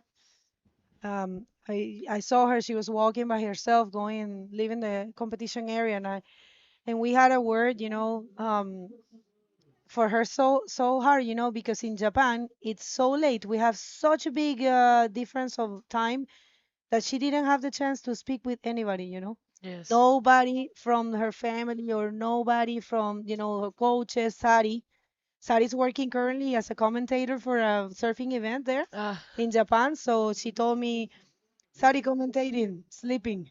So she was like, I can't. I was like, did you talk to Sari? She was like, no, Sari's sleeping.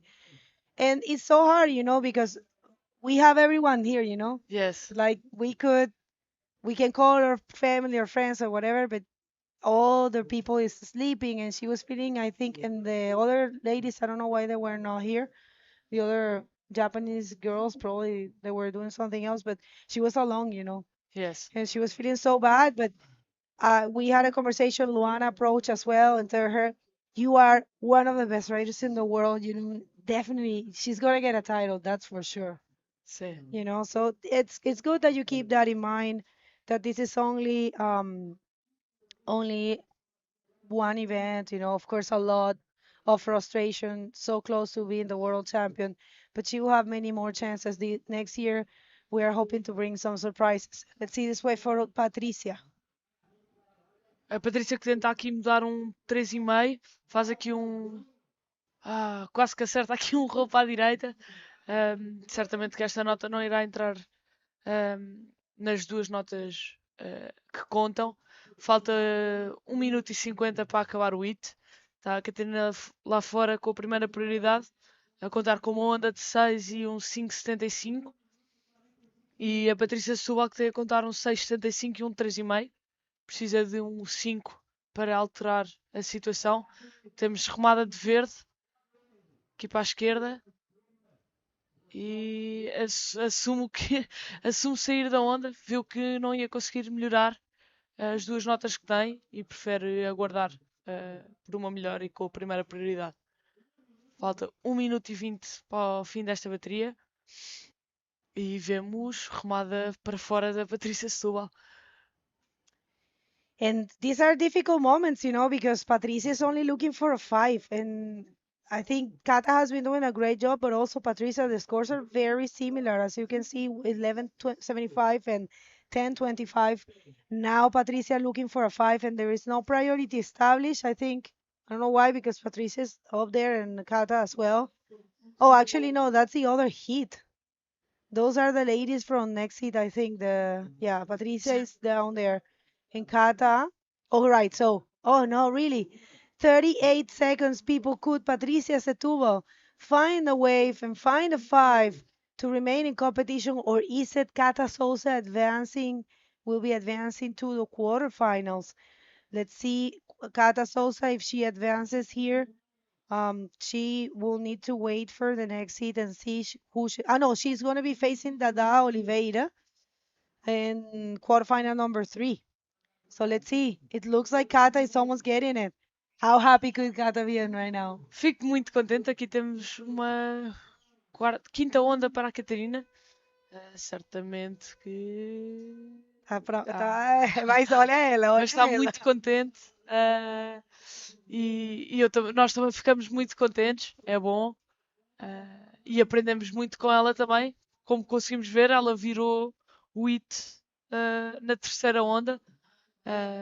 E é isso. É isso, Maria. Você não vai para nenhuma parte. Vai comentar mais uma bateria com o Lucas. All right, everyone, it's been done. Congratulations to Patricia for her performance, but huge congratulations to that lady there from Portugal, Katarina Sosa, one step closer to her main goal, which is becoming the world champion, but she still has a lot to go. Don't go anywhere. We will come back with heat number 7 right after this.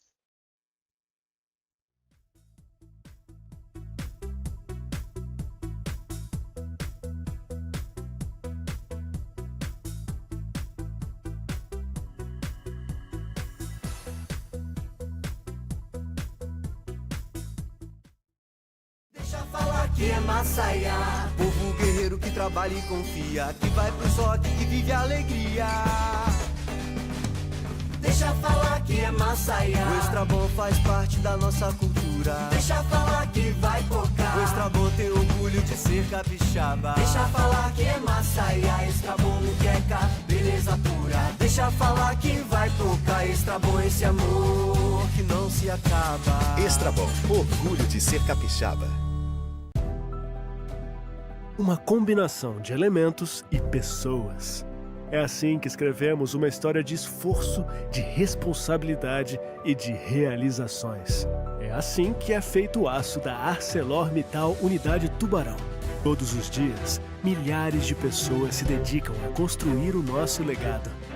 Um legado que representa o futuro que queremos criar para as próximas gerações. Essas pessoas estão presentes nas inovações que mudam o mundo e nas atitudes que mudam as vidas. Usam a imaginação para possibilitar novos caminhos. Essas pessoas ultrapassam limites, conquistam reconhecimento, idealizam, criam e realizam. E é exatamente da história de cada uma dessas milhares de pessoas que é feita a nossa história. ArcelorMittal, Aços inteligentes para as pessoas e o planeta. Wahine é força, é oceano, é o poder da mulher nas ondas. Com o Invert Style, leve esse empoderamento para o seu dia a dia no bodyboarding. Use o cupom WAHINE-IS e conquiste benefícios exclusivos. Wahine-se em invertstyle.com.br. Welcome back, guys. Final moments of the 6th day of competition here at the 2025 ArcelorMittal Wahine Bodyboarding Pro. And I'll stay here with Maria Padrella to commentate the second last heat of the day. So let's take it straight to the water to check some of the action as well and see who we're going to be having out there. So who is in this heat? Maria, let us know. Temos de vermelho a Roberta e de verde temos a Mala. São as duas aqui do Brasil. A Mayla, que é local aqui de Jacaraípe, né? Mora aqui mesmo na frente da praia de Jacaraípe, algumas quadras aqui para trás. Cresceu nessa praia, tá muito forte também. Teve uma onda, parece, da Roberta, meio ponto. Não deve ter encontrado muita coisa nessa onda. Ela que é uma atleta com estilo muito clássico, old school também, das primeiras gerações de bodyboarders aqui do Brasil, ó, rodando ali na primeira sessão. Mais um 360. Na verdade, não sei se é essa onda que é de meio ponto. Veio mais um 360 invertido, acredito que não. Porque essa daí vale mais do que isso, com certeza. Mais um 360 e vamos ver se ela consegue fechar. Acabou ficando por ali. Então, eu imagino que deva vir uma outra onda aí para a Roberta. Também teve onda da Mayla que ainda não saiu a nota. Temos aqui uma onda para a direita. Aqui com um bom 360. Vira para a esquerda. Faz aqui um atraso para conseguir ir perto da espuma. E faz o rolo e acerta. Um bom rolo aqui para a esquerda. Boa onda, parece que ela fica por ali. As duas atletas estão voltando lá para fora. A gente ainda está esperando essas notas. Tem duas notas aí consideráveis para sair para essas atletas. Fala um pouquinho pra gente, Maria, como é que, aonde que você costuma treinar lá em Portugal? Mais em Carcavelos, ali onde tem o projeto da Bodyboarding? É ao lado da nossa escola, mas mais no verão vamos mais para o Guincho ou para a Praia Grande, porque em Carcavelos fica muito flat, né? Fica muito parado, mas continuamos com ATEs lá na praia, com os miúdos que gostam muito, e depois no inverno ficamos contentes por voltar à nossa casa, à praia de Carcavelos, que eu gosto muito daquela onda. E é isso. Saiu aqui a onda para a licra vermelha, um 4,5. Certamente agora só precisa de um 0,76 para passar a mala. E vamos ver. Duas ondas não muito distantes ali, né? Mayla ficou com 5,25, está na liderança. A Roberta somando 5 pontos, com 4,5 e uma de meio ponto. Então, como a Maria disse, precisa de uma nota muito pequena aí, 0,76. Com certeza a gente vai ver no decorrer dessa bateria essas notas aí crescendo. Parece que está tendo festa lá na praia, estou escutando aqui. E eu arrisco dizer que são as portuguesas ali comemorando com a Katarina Sosa, que avançou mais uma fase. Esse ano, né, a Katarina já está nos eventos passados, ela ficou sempre batendo na trave ali, né? 2 segundos lugares, um terceiro. E agora a gente viu a Mariana também sendo eliminada, então vai ter novidade. Pelo menos vai ser garantida a novidade, né, esse ano aqui. Vai haver. É isso aí, vamos descobrir quem vai ser. Todas as atletas da Master estão muito fortes, assim, o nível delas, né? Bem diferente. Aí, tá tendo festa. O pessoal tá fazendo, acho que, uma ação de coleta de lixo aqui da praia, junto com a Neymara, o Instituto Neymara Carvalho. Olha aí, a festa do Wahine. A mulherada toda junta em prol da natureza ali, né? Fazendo uma limpeza de praia. Bem legal essas ações, trazendo esse ensinamento também da gente não largar o nosso lixo na praia, né, pessoal? Leva sempre o seu lixo de volta e, se possível, leva mais alguma coisinha também para o colega que não levou. É verdade. Lá em Portugal vemos muito na praia de Carcavelos, quando chove muito, a praia fica sempre com plásticos e sempre que saímos, a Catarina diz, olha, peguem 2, 3, o que conseguirem. E houve uma vez que levámos uma prancha cheia de lixo. Não ficamos muito contentes de ver isto, mas depois ficamos também contentes com as nossas ações. e ver que se cada um limpar um bocadinho da praia, a praia fica melhor. E é o ambiente nosso, né? O ambiente que a gente passa tanto tempo ali, né? Talvez, no meu caso, o meu ambiente preferido no mundo é a praia. Assim, para mim é um remédio estar na praia, pegando sol, água salgada, pegando onda ou não, mas com onda com certeza melhor ainda. E não tem nada pior do que a gente estar ali na praia e você olhar para o lado e ver lixo, né? Solto, areia suja, enfim. Então a gente, infelizmente, em alguns lugares chegamos nessa situação, mas a gente tem que trabalhar para reverter isso daí. Vamos ver, faltando ainda 17 minutos e 45 segundos, a situação segue igual. Poucas ondas aqui em Jacaraípe, né? O mar bem difícil. Sua primeira vez surfando aqui em Jacaraípe esse ano, né, Maria? O que É você verdade. achou dessa onda aqui? É verdade, aventurei-me para este convite que já me tinha sido feito há muito tempo. E estou a gostar.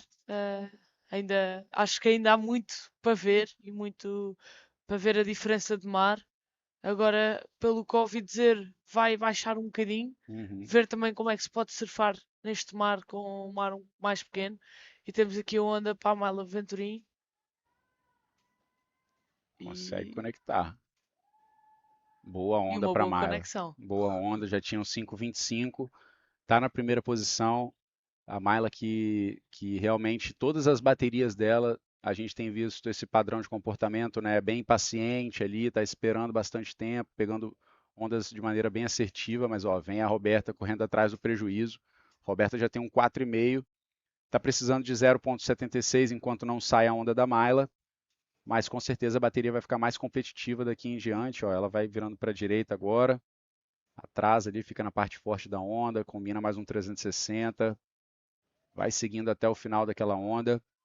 Mais um 360 na linha. Vamos ver o que a junção vai guardar para Roberta Milazzo. Ó, vai tentar encaixar um rolo, mas a onda não projeta, né? Faz um lip ali uma espuma bem fraca, que acaba não empurrando ela no final, mas vai conseguir alguma coisa. Vamos ver o que vai sair depois desse intercâmbio das duas aí.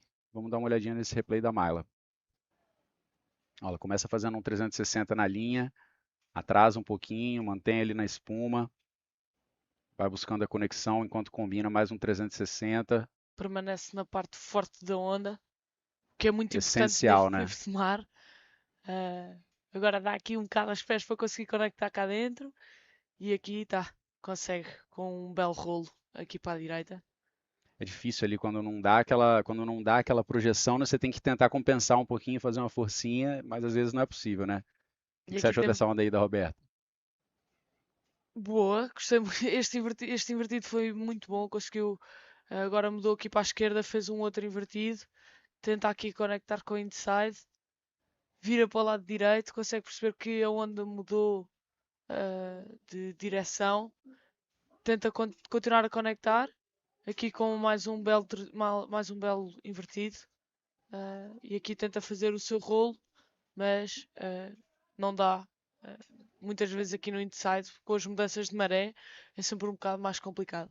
E agora vindo da maré cheia, né, acaba que em muitos momentos a onda vai morrendo bastante. Então, ó, saíram as notas, 4,65 para Roberta Milazzo nessa última onda, e a da Myla foi um pouco melhor, conseguiu projetar o rolo ali, né, fazer a manobra de fechamento, 5,9. Então, Myla segue na liderança, Roberta agora está precisando de uma nota um pouco maior, 6,50. A gente vai vendo ali progressivamente as atletas melhorando as suas situações nessa bateria. Sua primeira vez vindo aqui para Jacaraípe, é uma onda bem difícil, né, Maria? Teve algum aprendizado assim que você percebeu que no início você estava errando muito e aí aperfeiçoou e sentiu uma melhora? Teve alguma coisa assim que você possa compartilhar? Se viram aí em casa os meus dois últimos hits, Você conseguiu achar high score aqui, né? Achou nota boa. consegui encontrar aqui umas notas boas, mas depois fui-me perdendo e fui-me deixando de ficar à espera da onda boa. E como a Catarina me disse quando fomos para casa, tu gostas de nos deixar com o coração nas mãos, só começas o hit nos últimos 7 minutos. E eu não gosto nada. Aqueles dois hits que eu fiz seguidos, quando saí disse à Catarina, o mar mudou muito de um hit para o outro. E é isso que nós comentamos e comento também com a Bianca e com a Luna. Este mar muda muito rápido. E também é giro de ver como é que as pessoas lidam com isso dentro d'água. porque certamente eu não fiquei muito contente, porque já estava, ok, não consegui passar neste hit, mas já sei como é que vai estar a onda lá dentro. Chego lá dentro e o mar muda muito, tive de vir Sim. muito para dentro, mas depois habituei-me rápido, com as ajudas de cá de fora e mesmo a perceber bem o mar de lá de dentro é mais fácil. E essa estratégia de esperar aqui fica um pouco difícil às vezes, né? Porque é uma estratégia que tem um risco ali envolvido, né? De você esperar e depois o tempo se virar contra você se você não encontrar. E aqui eu acho que eu acho que o aspecto sorte da onda é um pouco maior, assim, mais presente do que em muitas outras ondas onde o pico é mais definido, né? Onde a onda é mais bem definida. Aqui é uma coisa que some, aparece direita, depois vira uma esquerda. E aí é muito difícil de você prever, né? Então, fácil dessa espera acabar virando contra você, né? Looks like we have the interview with Katarina Sosa. So everyone from Portugal, please take a look at this one. Bring it on, Bego. Well, thank you so much, guys. It took us a little while because, very important moment here for Katarina. Katarina, first question I want to ask you before starting to speak about the heat. I want to know if you felt anything when you saw that the one to beat in this event, Mariana Nogueira, was eliminated by Juliana Dorado. Okay, Bego, this is a hard question, but I'm only answer what I'm feeling because before the heat, I just want to focus on my heat and on the waves that I want to catch. So I don't care about who win or who lose this competition or these rounds. Just focus on my goal, and that's it. You're doing very well. And we had a conversation in Sintra. And for me, it was shocking because I know you. You're super competitive person and you always have your eyes on the prize. Every time you come here, you came saying, this title is mine. I'm going to get it. It's mine. And you have that power, right? But you said something different to me in Sintra. You said this time you are losing. I mean, you are letting go, right? And I want to know what's happening, what's going on in your head. And if you think everything that is happening right now is cause of bringing that vibe into your life. Okay, that's true. No, that's okay. The thing that I told you in Sintra is that, of course, I'll always come here to win this competition because it's the thing that I want for a long time. But this year, I thought that it's in God's hands, so I don't care if it's the time or not because we never know the time. Only God's know the time, so that's it. Very nice. And you want to say some words to anyone in Portugal? Sim, primeiro quero agradecer a toda a gente que está aí desse lado. Não sei se a minha família está a ver, espero que sim.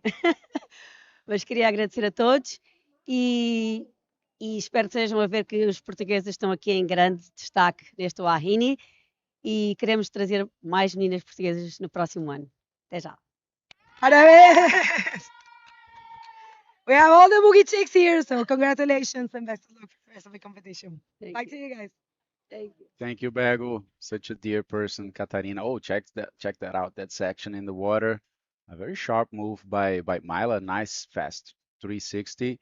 Another one a bit slower, but then she manages to connect that wave. Mila trying to improve from a 5.25, working amazingly this wave all the way to the inside. She does the roll and also pull it off cleanly. So yeah, I believe she can improve that 5.25. What do you think, Maria? Sim, consegue. Acho que é isto muito que os júris querem ver. E tentar conectar sempre com o inside, fazer manobras lá fora, faz aqui um belo 360 lá para cima, aqui um próximo 360, aqui agora a querer conectar com o inside, a esperar um bocadinho, a respirar um bocadinho também é preciso, aqui um belo 360 também, e aqui sim consegue finalizar com o rolo, e acho que fica contente com esta onda. 6.75 foi o que os juízes deram para ela, então amplia ali sua vantagem na liderança, né? Deixa a Roberta agora precisando já de uma onda no padrão excelente, 8 pontos é o que ela está buscando. 8 minutos e meio, eu diria que ainda dá tempo, chegando já no limite ali dela trabalhar duas ondas, fazer aumentar um pouco uma primeira onda dela e depois aumentar a segunda. mas conforme o tempo vai passando, é aquilo, né? Vai virando uma questão de uma onda, tem que buscar arriscar mais, né? Buscar encontrar uma onda que realmente vá fazer a diferença. Aí vem ela. Aqui a querer alterar o 4,5 e não consegue manobrar. Era aquilo que estavas a dizer. Parece que a mim acontece muito quando estamos nos últimos 5 minutos, 10 minutos do final, o tempo parece que passa mais rápido. E é preciso muito. Depende, né? Se você tá ganhando, você quer que passe É rápido, isso. tá passando lento, né? Agora, se você É, tá perdendo, passa voando, né? é verdade. E isto, acho que para todas as atletas é muito um trabalho de cabeça lá dentro, quando estão a perder, claro. Uhum. O não ficar nervoso de falta-me tão pouco e não conseguir, e mesmo quando se está a ganhar, não ficar nervoso a achar, olha, estou a ganhar, vou ficar aqui a fazer de boia, que é muito o que eu digo lá para casa. E você, como é que você lida com a pressão da bateria? Todo mundo tem uma adrenalina, né? Uma pressão ali, mas você acha o quê? Você consegue se desligar bem? Você acaba, às vezes, se sentindo um pouco travada? Como é que é lidar com a competição para você? Do ano passado para este, acho que tive uma boa melhoria. Vou dar um exemplo dos hits que eu fiz seguidos. Quando eu saí do hit, vim cá fora ter com a Catarina e a Catarina disse: Olha, agora esquece este hit que se passou e bora lá para fora. Claro que para mim é sempre um bocado difícil e acho que para todos os atletas perderem, mas fiquei contente com o meu lugar numa categoria que eu não achei que fosse passar o primeiro hit. Fiquei muito contente com o meu surf. E eu fui o tempo todo a remar lá para fora. Olha, tu consegues, bora. Vamos começar do início. Ah, Fiquei um bocado nervosa quando passaram 5 minutos e eu não tinha ondas, só via as ondas das outras. Mas depois respirar fundo e pensar: olha, faltam 15 minutos, ainda dá tempo. Faltam 10 minutos, ainda há tempo. E vou mostrar o que eu sei fazer neste tempo. Você tá com quantos anos agora? Fiz 18 este ano. 18. Então, seu último ano na Júnior, né? É verdade. Eu tenho falado aqui com a Bel, com a Isabela, que eu acho que o fato das atletas da Júnior competirem na categoria principal, eu acho que ajuda a romper uma barreira psicológica que às vezes existem, né? Porque na Júnior você está surfando com a malta da sua idade ali, né? E quando você vai para a categoria principal, você está surfando com as suas ídolas, né? Com as referências É que verdade. você assiste, que você se baseia para, né, para evoluir o seu surf. Então, tem uma barreira psicológica aí, né? O que você acha? Você acha que realmente tem isso? E surfar na categoria feminina ajuda a quebrar isso, enfrentar elas e Sim. ver que é possível, assim? Sim, surfar na categoria acima e mesmo às vezes sem entrar no IT e ir ver os campeonatos. Fui ver este campeonato em Sintra, este último mundial que aconteceu, ah, e ver como é que cada atleta lida com o seu obstáculo no meio do caminho. Conseguimos ver a Filipa Broeiro, Uhum. que trabalhou tanto, tanto e depois conseguiu ir buscar o primeiro lugar. Esse evento de Sintra foi um orgulho para Portugal, né? É Filipa, a verdade, Luana também. verdade, E acho que a Luana também é um grande exemplo disso, né? é De verdade. que surfar na categoria acima vai rompendo essa limitação, né? Às vezes a gente idealiza, a gente não, eu não compito há muitos anos já, mas assim, às vezes um atleta ele idealiza, né, o adversário, o outro atleta e na verdade todo mundo é de carne e osso, né? Todo mundo erra, todo mundo que está aqui no mundial é bem qualificado, então tem que ir para dentro e descobrir e buscar o seu potencial, né? Eu lembro-me quando eu era mais nova, ainda era sub-14. Eu lembro-me de ver os campeonatos da minha irmã Teresa e sempre que era eu entrar na água fazia o mesmo que ela fazia sempre para ver se era aquilo que ela fazia antes do IT que funcionava ou se ia conseguir imitar a minha irmã Teresa e conseguir ser uma grande competidora. Ah, E olha aí onde é que você veio parar. E aí, ano que vem você volta pro Wahine? sim, espero que sim. É isso Se aí. os estudos, se os estudos me deixarem, se a faculdade me deixar. Ah, Você está estudando o que agora? Entrei agora para a faculdade, vou para gestão. Hum. Já estou aqui a faltar à primeira semana de aulas, mas por uma boa razão. Sim. E aqui temos a onda para a Roberta, faz aqui um bom rolo para a esquerda. Ela que tenta alterar um 4,50. Faz aqui mais um invertido. Vai aqui tentar conectar com o inside. Faz aqui mais um. E sai da onda. Será que vai ser. Ela precisa de um 8 pontos? É muita coisa, né? É Eu verdade. acho que vai ficar um pouco um pouco abaixo desse 8. So throwing some updates in English for everyone watching, guys. This is the second last heat of today. Today is the 6th day of competition already. I mean, it's gone by so fast. Let's see this replay by Roberta. She is looking for an 8-point ride, and she was awarded 5.4 for this one. So beautiful wave, goes for the roll with a nice bottom turn, manages to complete this one in the outside section. Then you can see her stalling, just staying in that strong part of the wave, does a nice reverse and keeps coming all the way to the inside. So one more spin.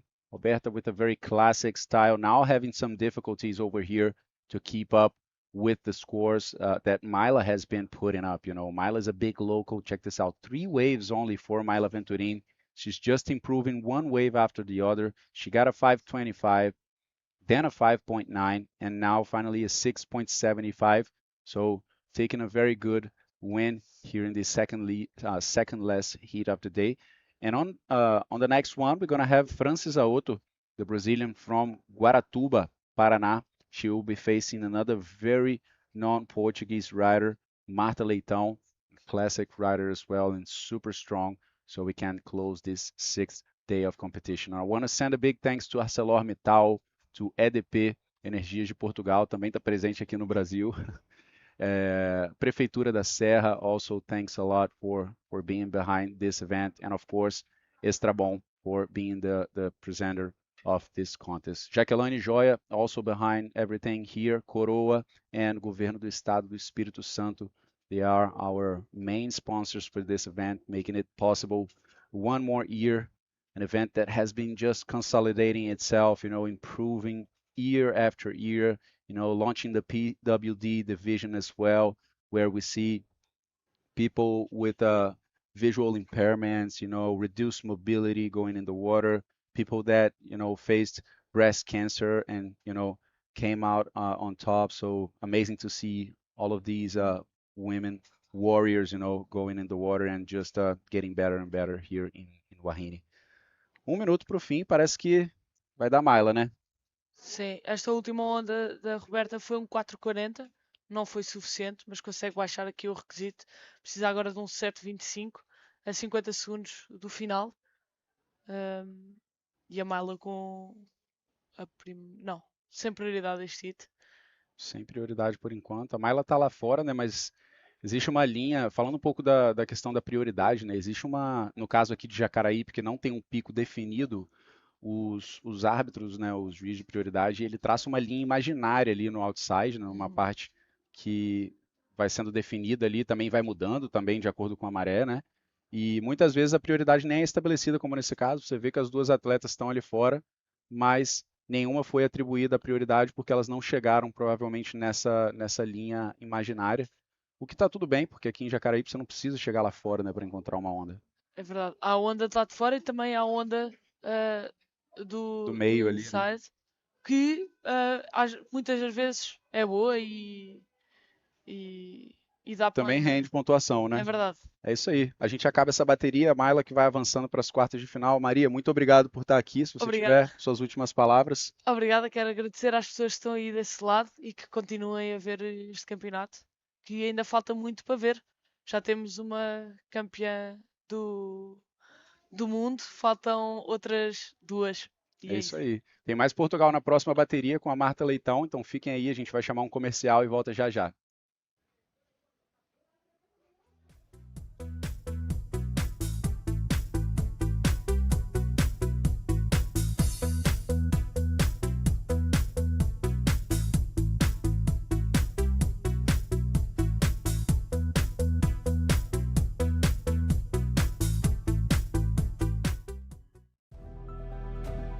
Uma combinação de elementos e pessoas. É assim que escrevemos uma história de esforço, de responsabilidade e de realizações. É assim que é feito o aço da ArcelorMittal Unidade Tubarão. Todos os dias, milhares de pessoas se dedicam a construir o nosso legado. Um legado que representa o futuro que queremos criar para as próximas gerações. Essas pessoas estão presentes nas inovações que mudam o mundo e nas atitudes que mudam as vidas. usam a imaginação para possibilitar novos caminhos. Essas pessoas ultrapassam limites, conquistam reconhecimento, idealizam, criam e realizam. E é exatamente da história de cada uma dessas milhares de pessoas que é feita a nossa história. ArcelorMittal, aços inteligentes para as pessoas e o planeta.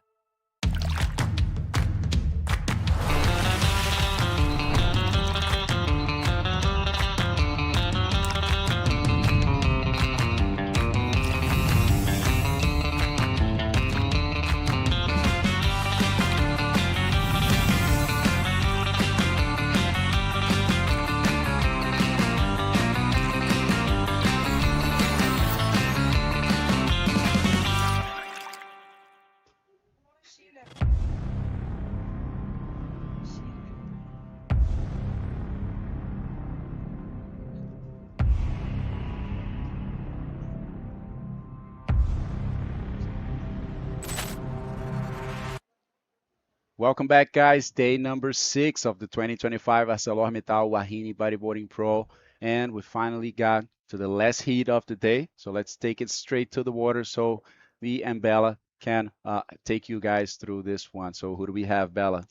A gente vai ter a brasileira Francis Aoto, paranaense, né, do sul aí do Brasil, enfrentando Marta Leitão, de Portugal. Essa aqui é a última bateria do dia. Esse é o 6º dia de competições aqui do Wahine Bodyboarding Pro, apresentado pelo grupo Extrabom de supermercados. Já vem Francis Aoto abrindo a sua bateria agora, surfando essa onda para a esquerda.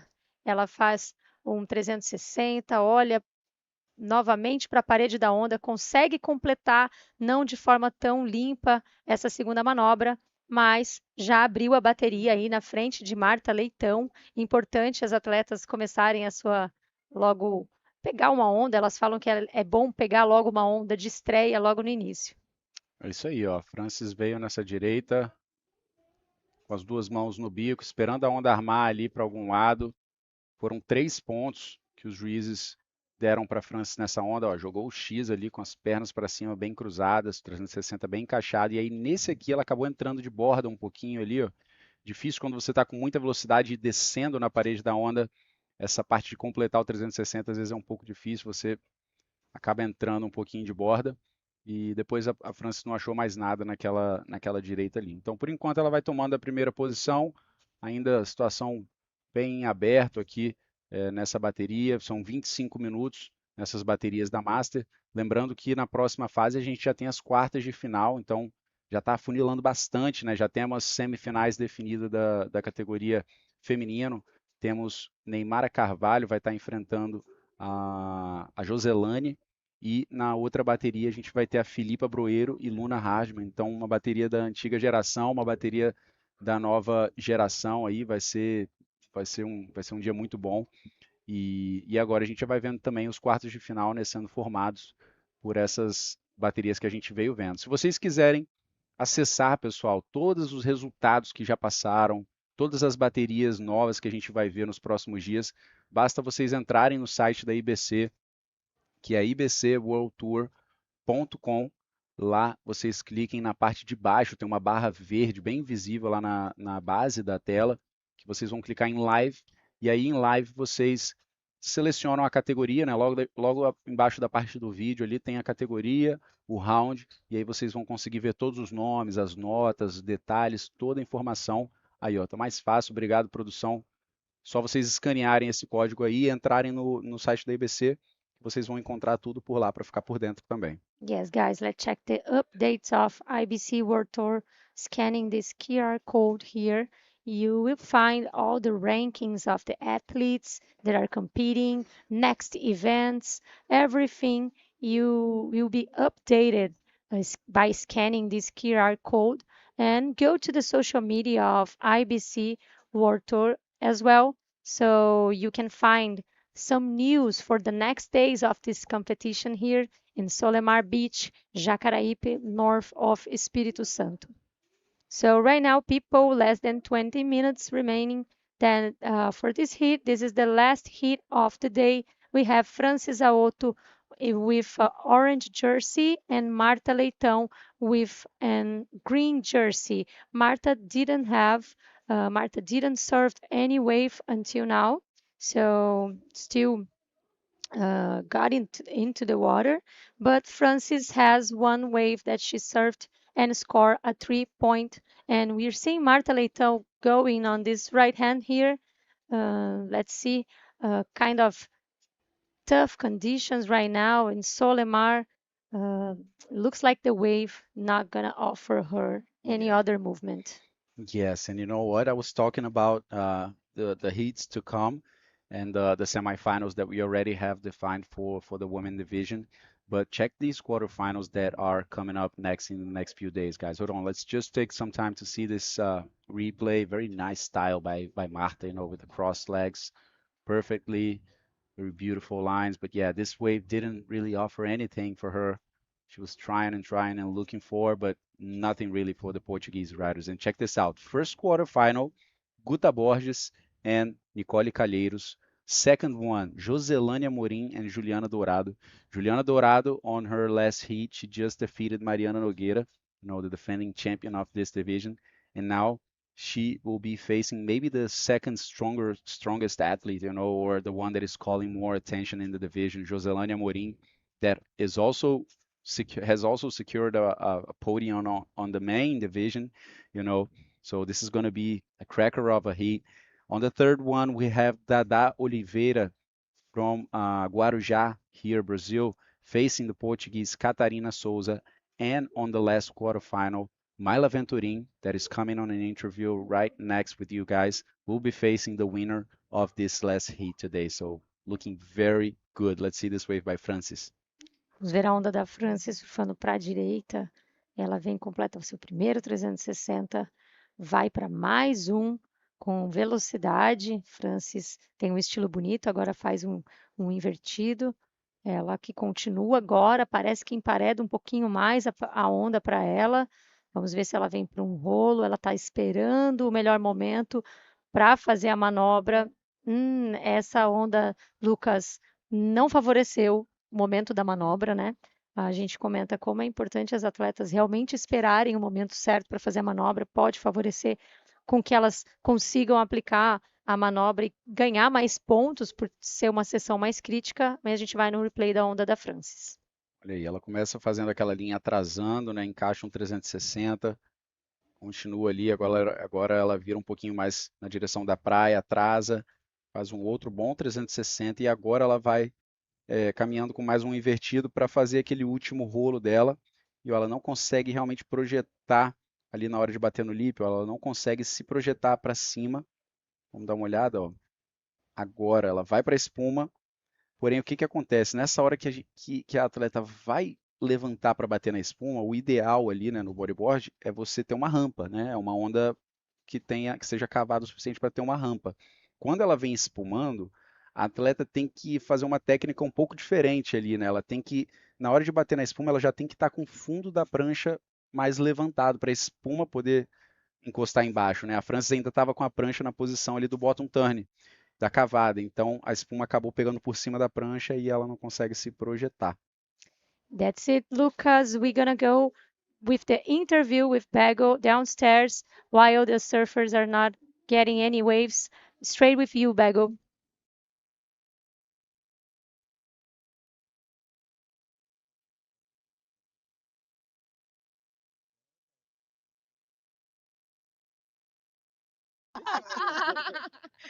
Agora você me fala, desculpa. We have a wave from Marta Leitão right now. She's surfing this wave. Let's see. She cannot complete the second 360 for Marta Leitão. Bago wasn't really ready for the interview, so we're still waiting for a while. And yes. Yeah, we were seeing this last wave by Marta. She has a 2.5 and a 2.60. She's still in second. Looks for 440 right now. And I believe that now Bago's ready with Maila down at the beach. So on to you, Bago. Thank you so much. Well, sorry, live action, no more things. Well, first of all, I want to say, for you, this is very important to be advancing. Last year, You actually were the only one that made 2 podiums in both divisions, so that's a heavy burden. You will carry in that. This is your home. I mean, there's a lot of people from Espírito Santo, but you're from here, from Jacaraípe. So how are you feeling? Now I'm feeling like, when you have too much heavy in your shoulder and you pass this heat and I Release. yes. So now I'm released because in in professional, how can I say, and the woman professional, I'd like to go more than last year, but I stopped in 9th place. And then I have another chance in the Master Woman. So I'm very happy and proud of my work in the water right now. And yeah, I hope everything is gonna be good for me because I think I deserve, I have training a lot here, and that's it. I am too much time in the tour, so um, all the competitor, I think, do your best, to get the best place and have a good memories, a good. Yeah, I'm really emotional, so I'm like this, like a butter, a butter. It's okay. It's beautiful to watch. You deserve it. Definitely, you deserve it. I've seen how hard you worked, but also, having Mariana Nogueira being knocked out by Juliana, that's an open door for all of you. So it's really nice, but at the same time it's bad for Mariana. But when I begin in surf, Mariana was my idol. So I'm, I watch her surfing. It's very beautiful, technical, and classic. And Juliana came with a strong surf, and that's it. I think the girls. How can I say, like open the way for others, and they make your job, and that's it. For new women come. That's right. Very beautiful words. Congratulations. You want to say some words in Portuguese? Yes. Queria agradecer imensamente toda a galera que está torcendo. Bora, gente! Eu quero muito ir para a final, pelo menos fazer um pódio, receber esse troféu lindo, que está lindo demais. Queria agradecer minha família, minha mãe, meu pai, meus irmãos, o Jean também, todo mundo que está me assistindo. E é isso, um beijo enorme para todo mundo e continuem ligados, que tem mais ação, muito campeonato legal e continuem torcendo por mim, hein? Beijo! Congratulations to the local, Mayra and Turin. Keep going, and let's wish you the best. Bye to you guys. Thank you, Bego, Myla, one of the biggest personalities in the women division, and now still alive here in the master division. Such an amazing person as well, always so dedicated. But let's get back to the water right now because Marta Leitão is looking for a 4.4 to get to the first position, but this wave is definitely not going to give her that score. So let's see if Francis is able to find something. Vamos ver a Francis nessa onda. Olha, infelizmente, Francis não conseguiu completar o rolo. Ela que achou uma sessão ali mais crítica, né? Uma sessão mais emparedada. Tá difícil agora nessas condições, nesse momento do mar, surfistas encontrarem uma sessão mais em pé. E a Francis encontrou ali, mas não consegue voltar. A onda antes da Marta Leitão, ela também tentou mandar um rolo, ela não conseguiu completar. A gente está vendo que elas estão tendo bastante dificuldade nesse momento da maré, né? Nessas condições agora bem fortes de vento. A gente fala aqui, falando aqui o capixabês, né, Lucas? Aqui Vitória, a galera chama de Ventória, e Vila Velha, Vila Vento. Então, tem que inventar um para Serra agora também. Eu diria que o Espírito Santo poderia ser muito mais conhecido como uma terra do kitesurf do que é atualmente. A gente vê que o Nordeste tem bastante, é bem conhecido pelo kitesurf, e o Espírito Santo tem muito vento. Para o azar dos surfistas, vem Marta Leitão agora nessa onda, já mandando um invertido logo no início da sua onda. Ela vai para mais um na base da onda e decide sair. Achou que a onda não ia favorecer para ela, vai voltar para escolher uma onda melhor. Tá difícil para elas ali encontrar aquela onda de rolo, né? Dá para ver que tá um momento complicado agora, já tem bastante vento, dá para ver lá no fundo, lá na parte onde a água já tem as linhas de água mais verde, mais azul lá para o fundo, que realmente aqueles sinais, aquelas carneirinhas, como a gente fala, né, são sinais que não são muito bons, é vento muito, muito forte. A Marta nessa onda conseguiu 3 pontos, trabalhou bem o primeiro 360, veio fazendo mais um ali bem rápido, né, o 360 da Marta, bem técnica ela, mas é aquilo, não encontrou uma onda, uma manobra de projeção, não conseguiu fazer um rolo, faz toda a diferença para uma onda, pessoal. Os critérios de julgamento são vários, né? A gente tem ali a execução de manobras com força, com velocidade, com flow, né, o fluidez, manobras de maneira controlada. A parte da onda onde a manobra é executada também conta muito, valem mais as manobras executadas em partes críticas da onda. E a gente vê ali que o 360 é uma manobra de linha, né, na maioria das vezes, enquanto o rolo, por exemplo, é uma manobra de fechamento, numa parte mais crítica. Vamos ver, ela vem trabalhando essa onda agora. Marta está bem ativa ali na bateria, né, dá para ver que ela está fazendo a força para colocar uma nota no quadro, e agora sim, consegue fechar com o rolo essa onda. Vai aumentar, eu acho, aquele 2.6 dela, ainda insiste um pouco mais nela, e aí acaba ficando por aí. Marta que está incansável ali na bateria, correndo atrás, e o tempo passando muito rápido, né? 8 minutos restando só, e elas ainda não conseguiram encontrar uma onda realmente sólida, né? Yes, Lucas, we're seeing right now the replay of Marta Leitão from her last wave. She found a good section to make a roll and complete the roll. Good for Marta because it's going to be an important score for her. Marta, it's needing 4 points to go to the lead. The judges are putting down the scores right now. So we're just waiting with Marta to see if it's the situation are gonna change here. This is the last heat of the day, guys. So we had a lot of action in the morning.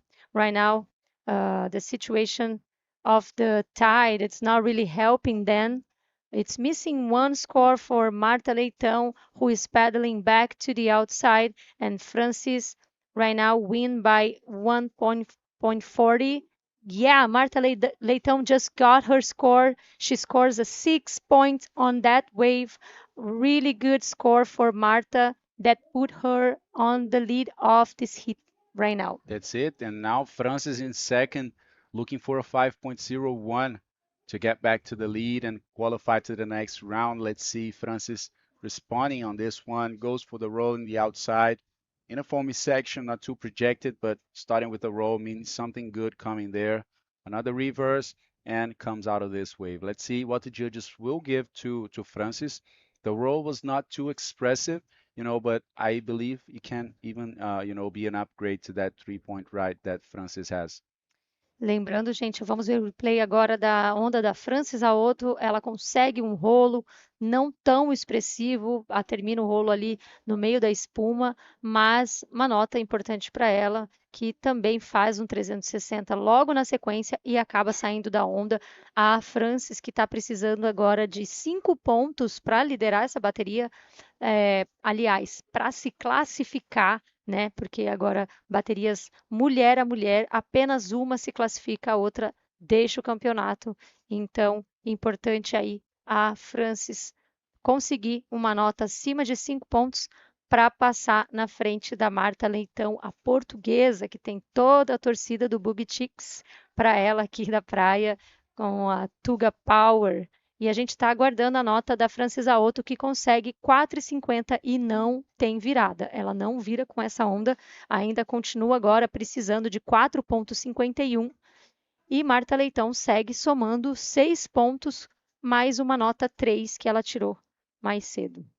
É isso aí, nós com 5 minutos e 15 segundos agora, nós recebemos a confirmação aqui, pessoal. Amanhã vai ser um day off, amanhã a gente não vai ter competição aqui no Solemar. E o próximo check-in vai ser na sexta-feira, dia 19, no mesmo horário que a gente tem visto nesses dias, 8h30 check-in para os atletas, para um possível início às 9 horas da manhã.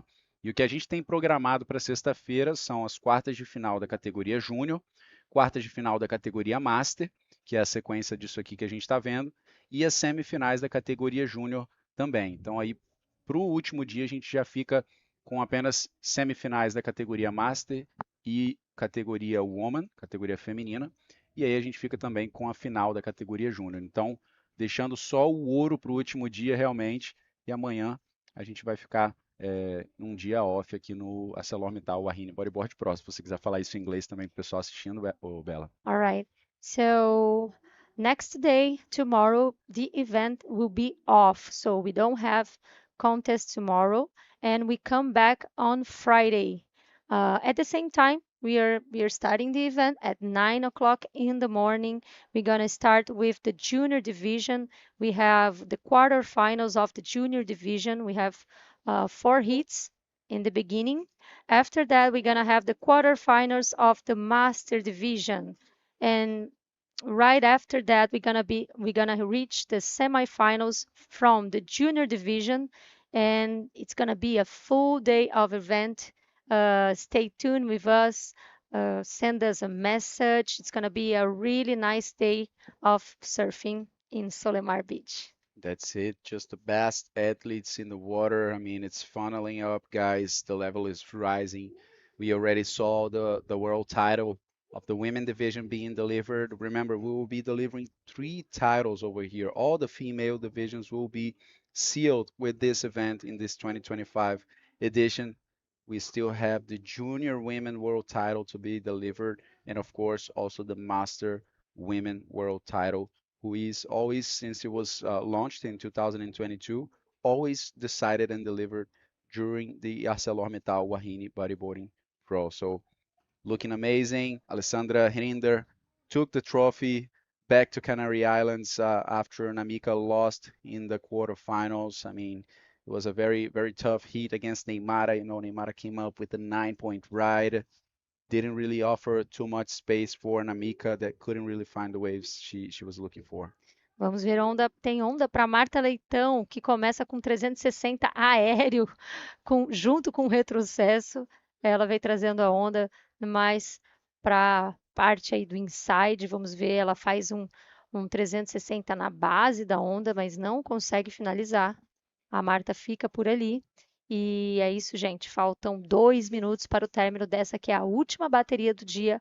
Obrigada aí ao governo do estado do Espírito Santo, à Prefeitura da Serra, ao Grupo Coroa, a Jaklayne Joias, a Invert Style e principalmente aos patrocinadores deste evento, ArcelorMittal, muito obrigada, a EDP Energias de Portugal e também ao Grupo Extrabom de Supermercados, são os nossos patrocinadores desse evento que estão nos ajudando a fazer esse ser um dos melhores eventos do ano. E vem Francis Aoto, olha que agora parece que é uma onda que vai favorecer. Ai, que pena! Ela faz ali apenas um 360 e volta para o fundo. Ela acabou saindo, gerou muita velocidade, mas acabou saindo da onda sem querer. A Francis, que está na segunda colocação, ainda precisando de um 4.15 para liderar e para ser classificada para a próxima fase desse campeonato.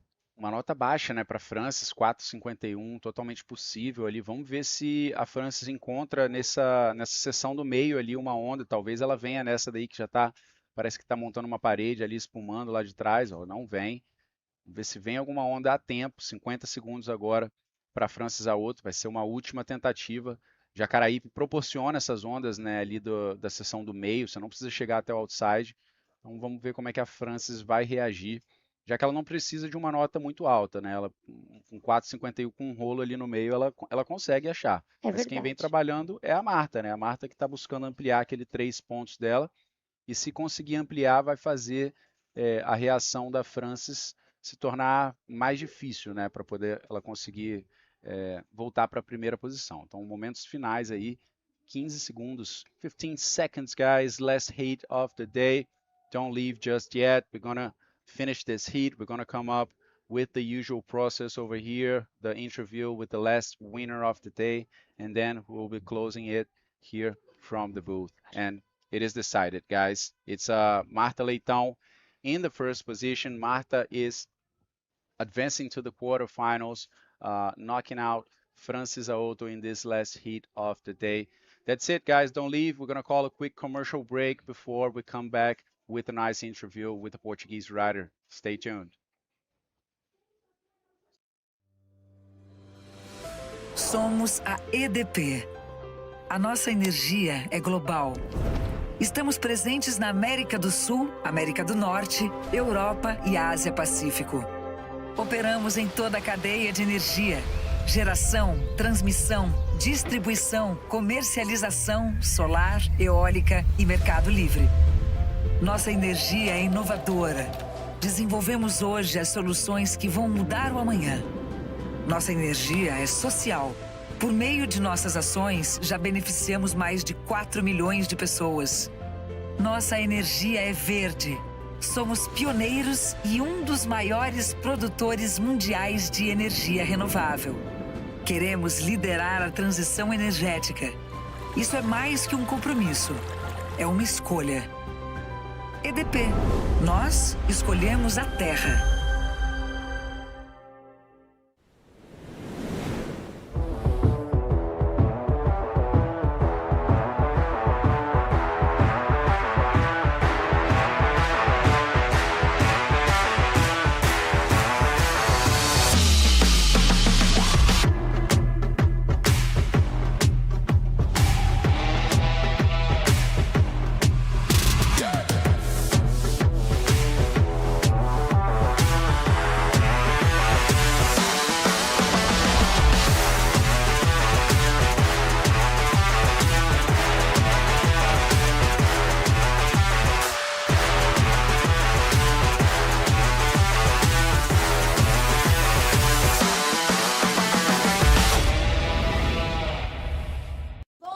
Galera! Bom dia! Estamos aqui no Instituto Neymara Carvalho, sábado, todo sábado. Daqui a gente sai em fila para ir para a praia e lá divide os grupos para a gente poder dar aula da melhor maneira possível com cada instrutor.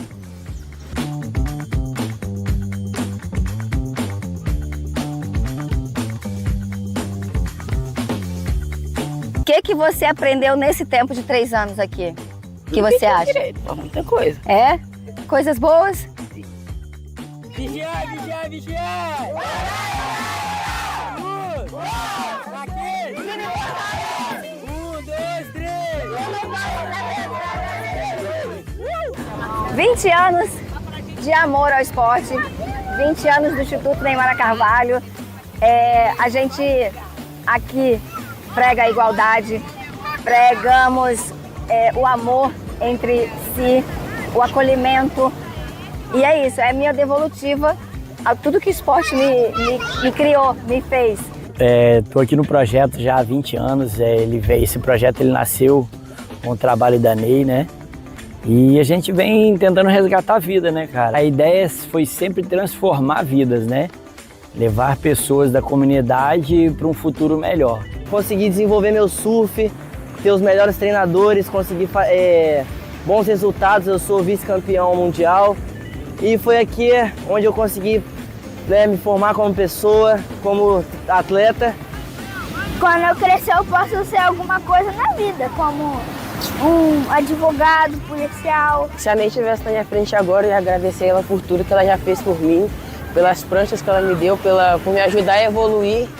Você é muito importante para o esporte, né? Todos esses anos aí de instituto, de bodyboard, fazendo o circuito mundial agora das mulheres.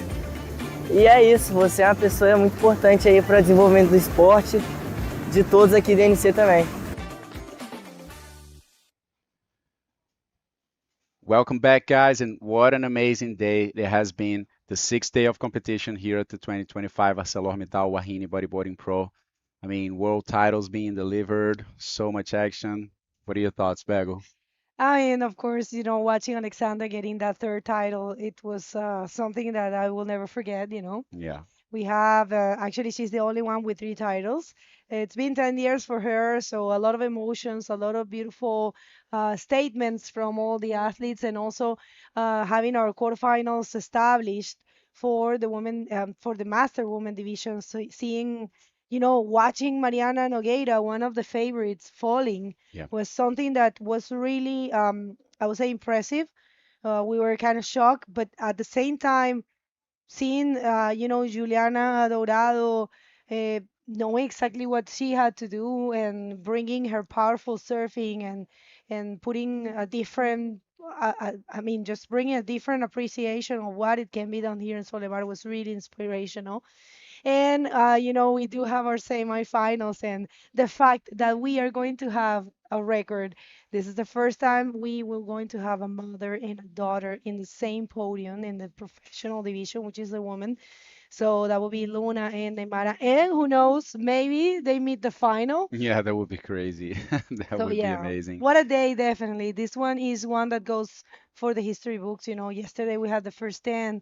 Today we're seeing this thing. So we're the PWD. There's so many things happening Yeah. here. And the semifinals are so stacked, Bagel. We have the first semifinal, Joselani will be facing Neymara Carvalho. So Joselani may be one of the names that has been spoken the most here in this contest, one rider to really look up Watch, to, yeah. to really watch. And on the other semifinal, we have Filipa Broeiro and Luna Hardman. So the old generation in one semi, the new generation in the second one. So it's looking stacked. Juliana Dorado, that just knocked out Mariana Nogueira, will be now facing Joselani. Joselani. So yeah, it's looking better and better, guys. And it looks like we have the interview with Myla, the winner of last heat. So let's take it straight to the interview, please. Bella, bring it on. Thank you, guys. Congratulations, first of all, for the winning of this heat. So you told me you got very nervous because it's the last heat of the day. How do you get yourself prepared for that? Yes, it's been a long day at the beach. So I came very early in the morning. I went to pre-surf a little bit, and then just watching all the other heats. And now, like in the half minute before my heat, I was catching some garbage from the beach, and was great therapy just to calm my nerves and be focused to this battle, because it was really really difficult. Now the wind is picking up, and it's really difficult to find good waves and good sections. So it was a challenge for all of us. Yes. How important is to have your husband here supporting you and all the people from Portugal? Yes, it means a lot. Yeah, last year I came with my mom. My husband couldn't make it, and this year he made an effort to be here. So he's giving me luck, I think. Yes, I feel feeling his support is very important. Yes. And what is their goals? Your goals for this contest? I want to have fun and do my best. That's why I'm here. Yeah. Você pode falar umas palavras em português para quem quiser. Sim, não sei se está aí alguém a assistir. Tem sido aqui um campeonato bem desafiante, com condições exigentes. Éramos 11 portugueses, ainda temos algumas atletas em prova, portanto continuem a assistir e a mandar boas vibrações, porque vamos precisar. Obrigada a todos. Thanks for the interview. Good luck for next heat. And back to you guys. This is the last of the day. That's it. Amazing interview. And just to stand corrected, I mentioned Myla Venturin, but actually Marta Leitão, rider from Portugal. Live action, it happens. Yeah. We have been seeing so much emotions and so many amazing moments that, of course, it's normal to, lose your voice and make some mistakes, tiny ones. All right, everyone, thank you for tuning in. As Lucas was mentioning before, we have a late day tomorrow. And we will come back on Friday for 10 heats. It looks like we're going to be running till the semifinals of the junior women division. No women for that day. We're going to leave that for the last day of competition, which is looking to be on Saturday. All right, remember the window is still Sunday. So that's what it's intended to happen. Of course, subscribe to this YouTube channel. Super easy. Hit the bell, the subscription button. It's easy. And then you will get everything from first hand. And also follow us in the social media from our end. Thank you so much. Quer falar português? Claro, obrigado a todos que sintonizaram com a gente aí nesse sexto dia de competição. No dia de amanhã, o campeonato não vai rolar, vamos ter um dia off aqui e a gente já tem um check-in marcado para sexta-feira, no mesmo horário de sempre, 9 horas da manhã, nós estaremos aqui com vocês para muito mais ação, pessoal. Vamos ter bateria da Júnior, vamos ter Master também. Então, sigam todas as redes sociais da IBC, se inscrevam aqui no canal, cliquem no sininho para vocês receberem uma notificação quando a gente estiver ao vivo novamente e receberem todas as notícias de primeira mão. Então é isso aí. A gente se vê na sexta-feira e muito obrigado a todos que acompanharam. Tchau, tchau.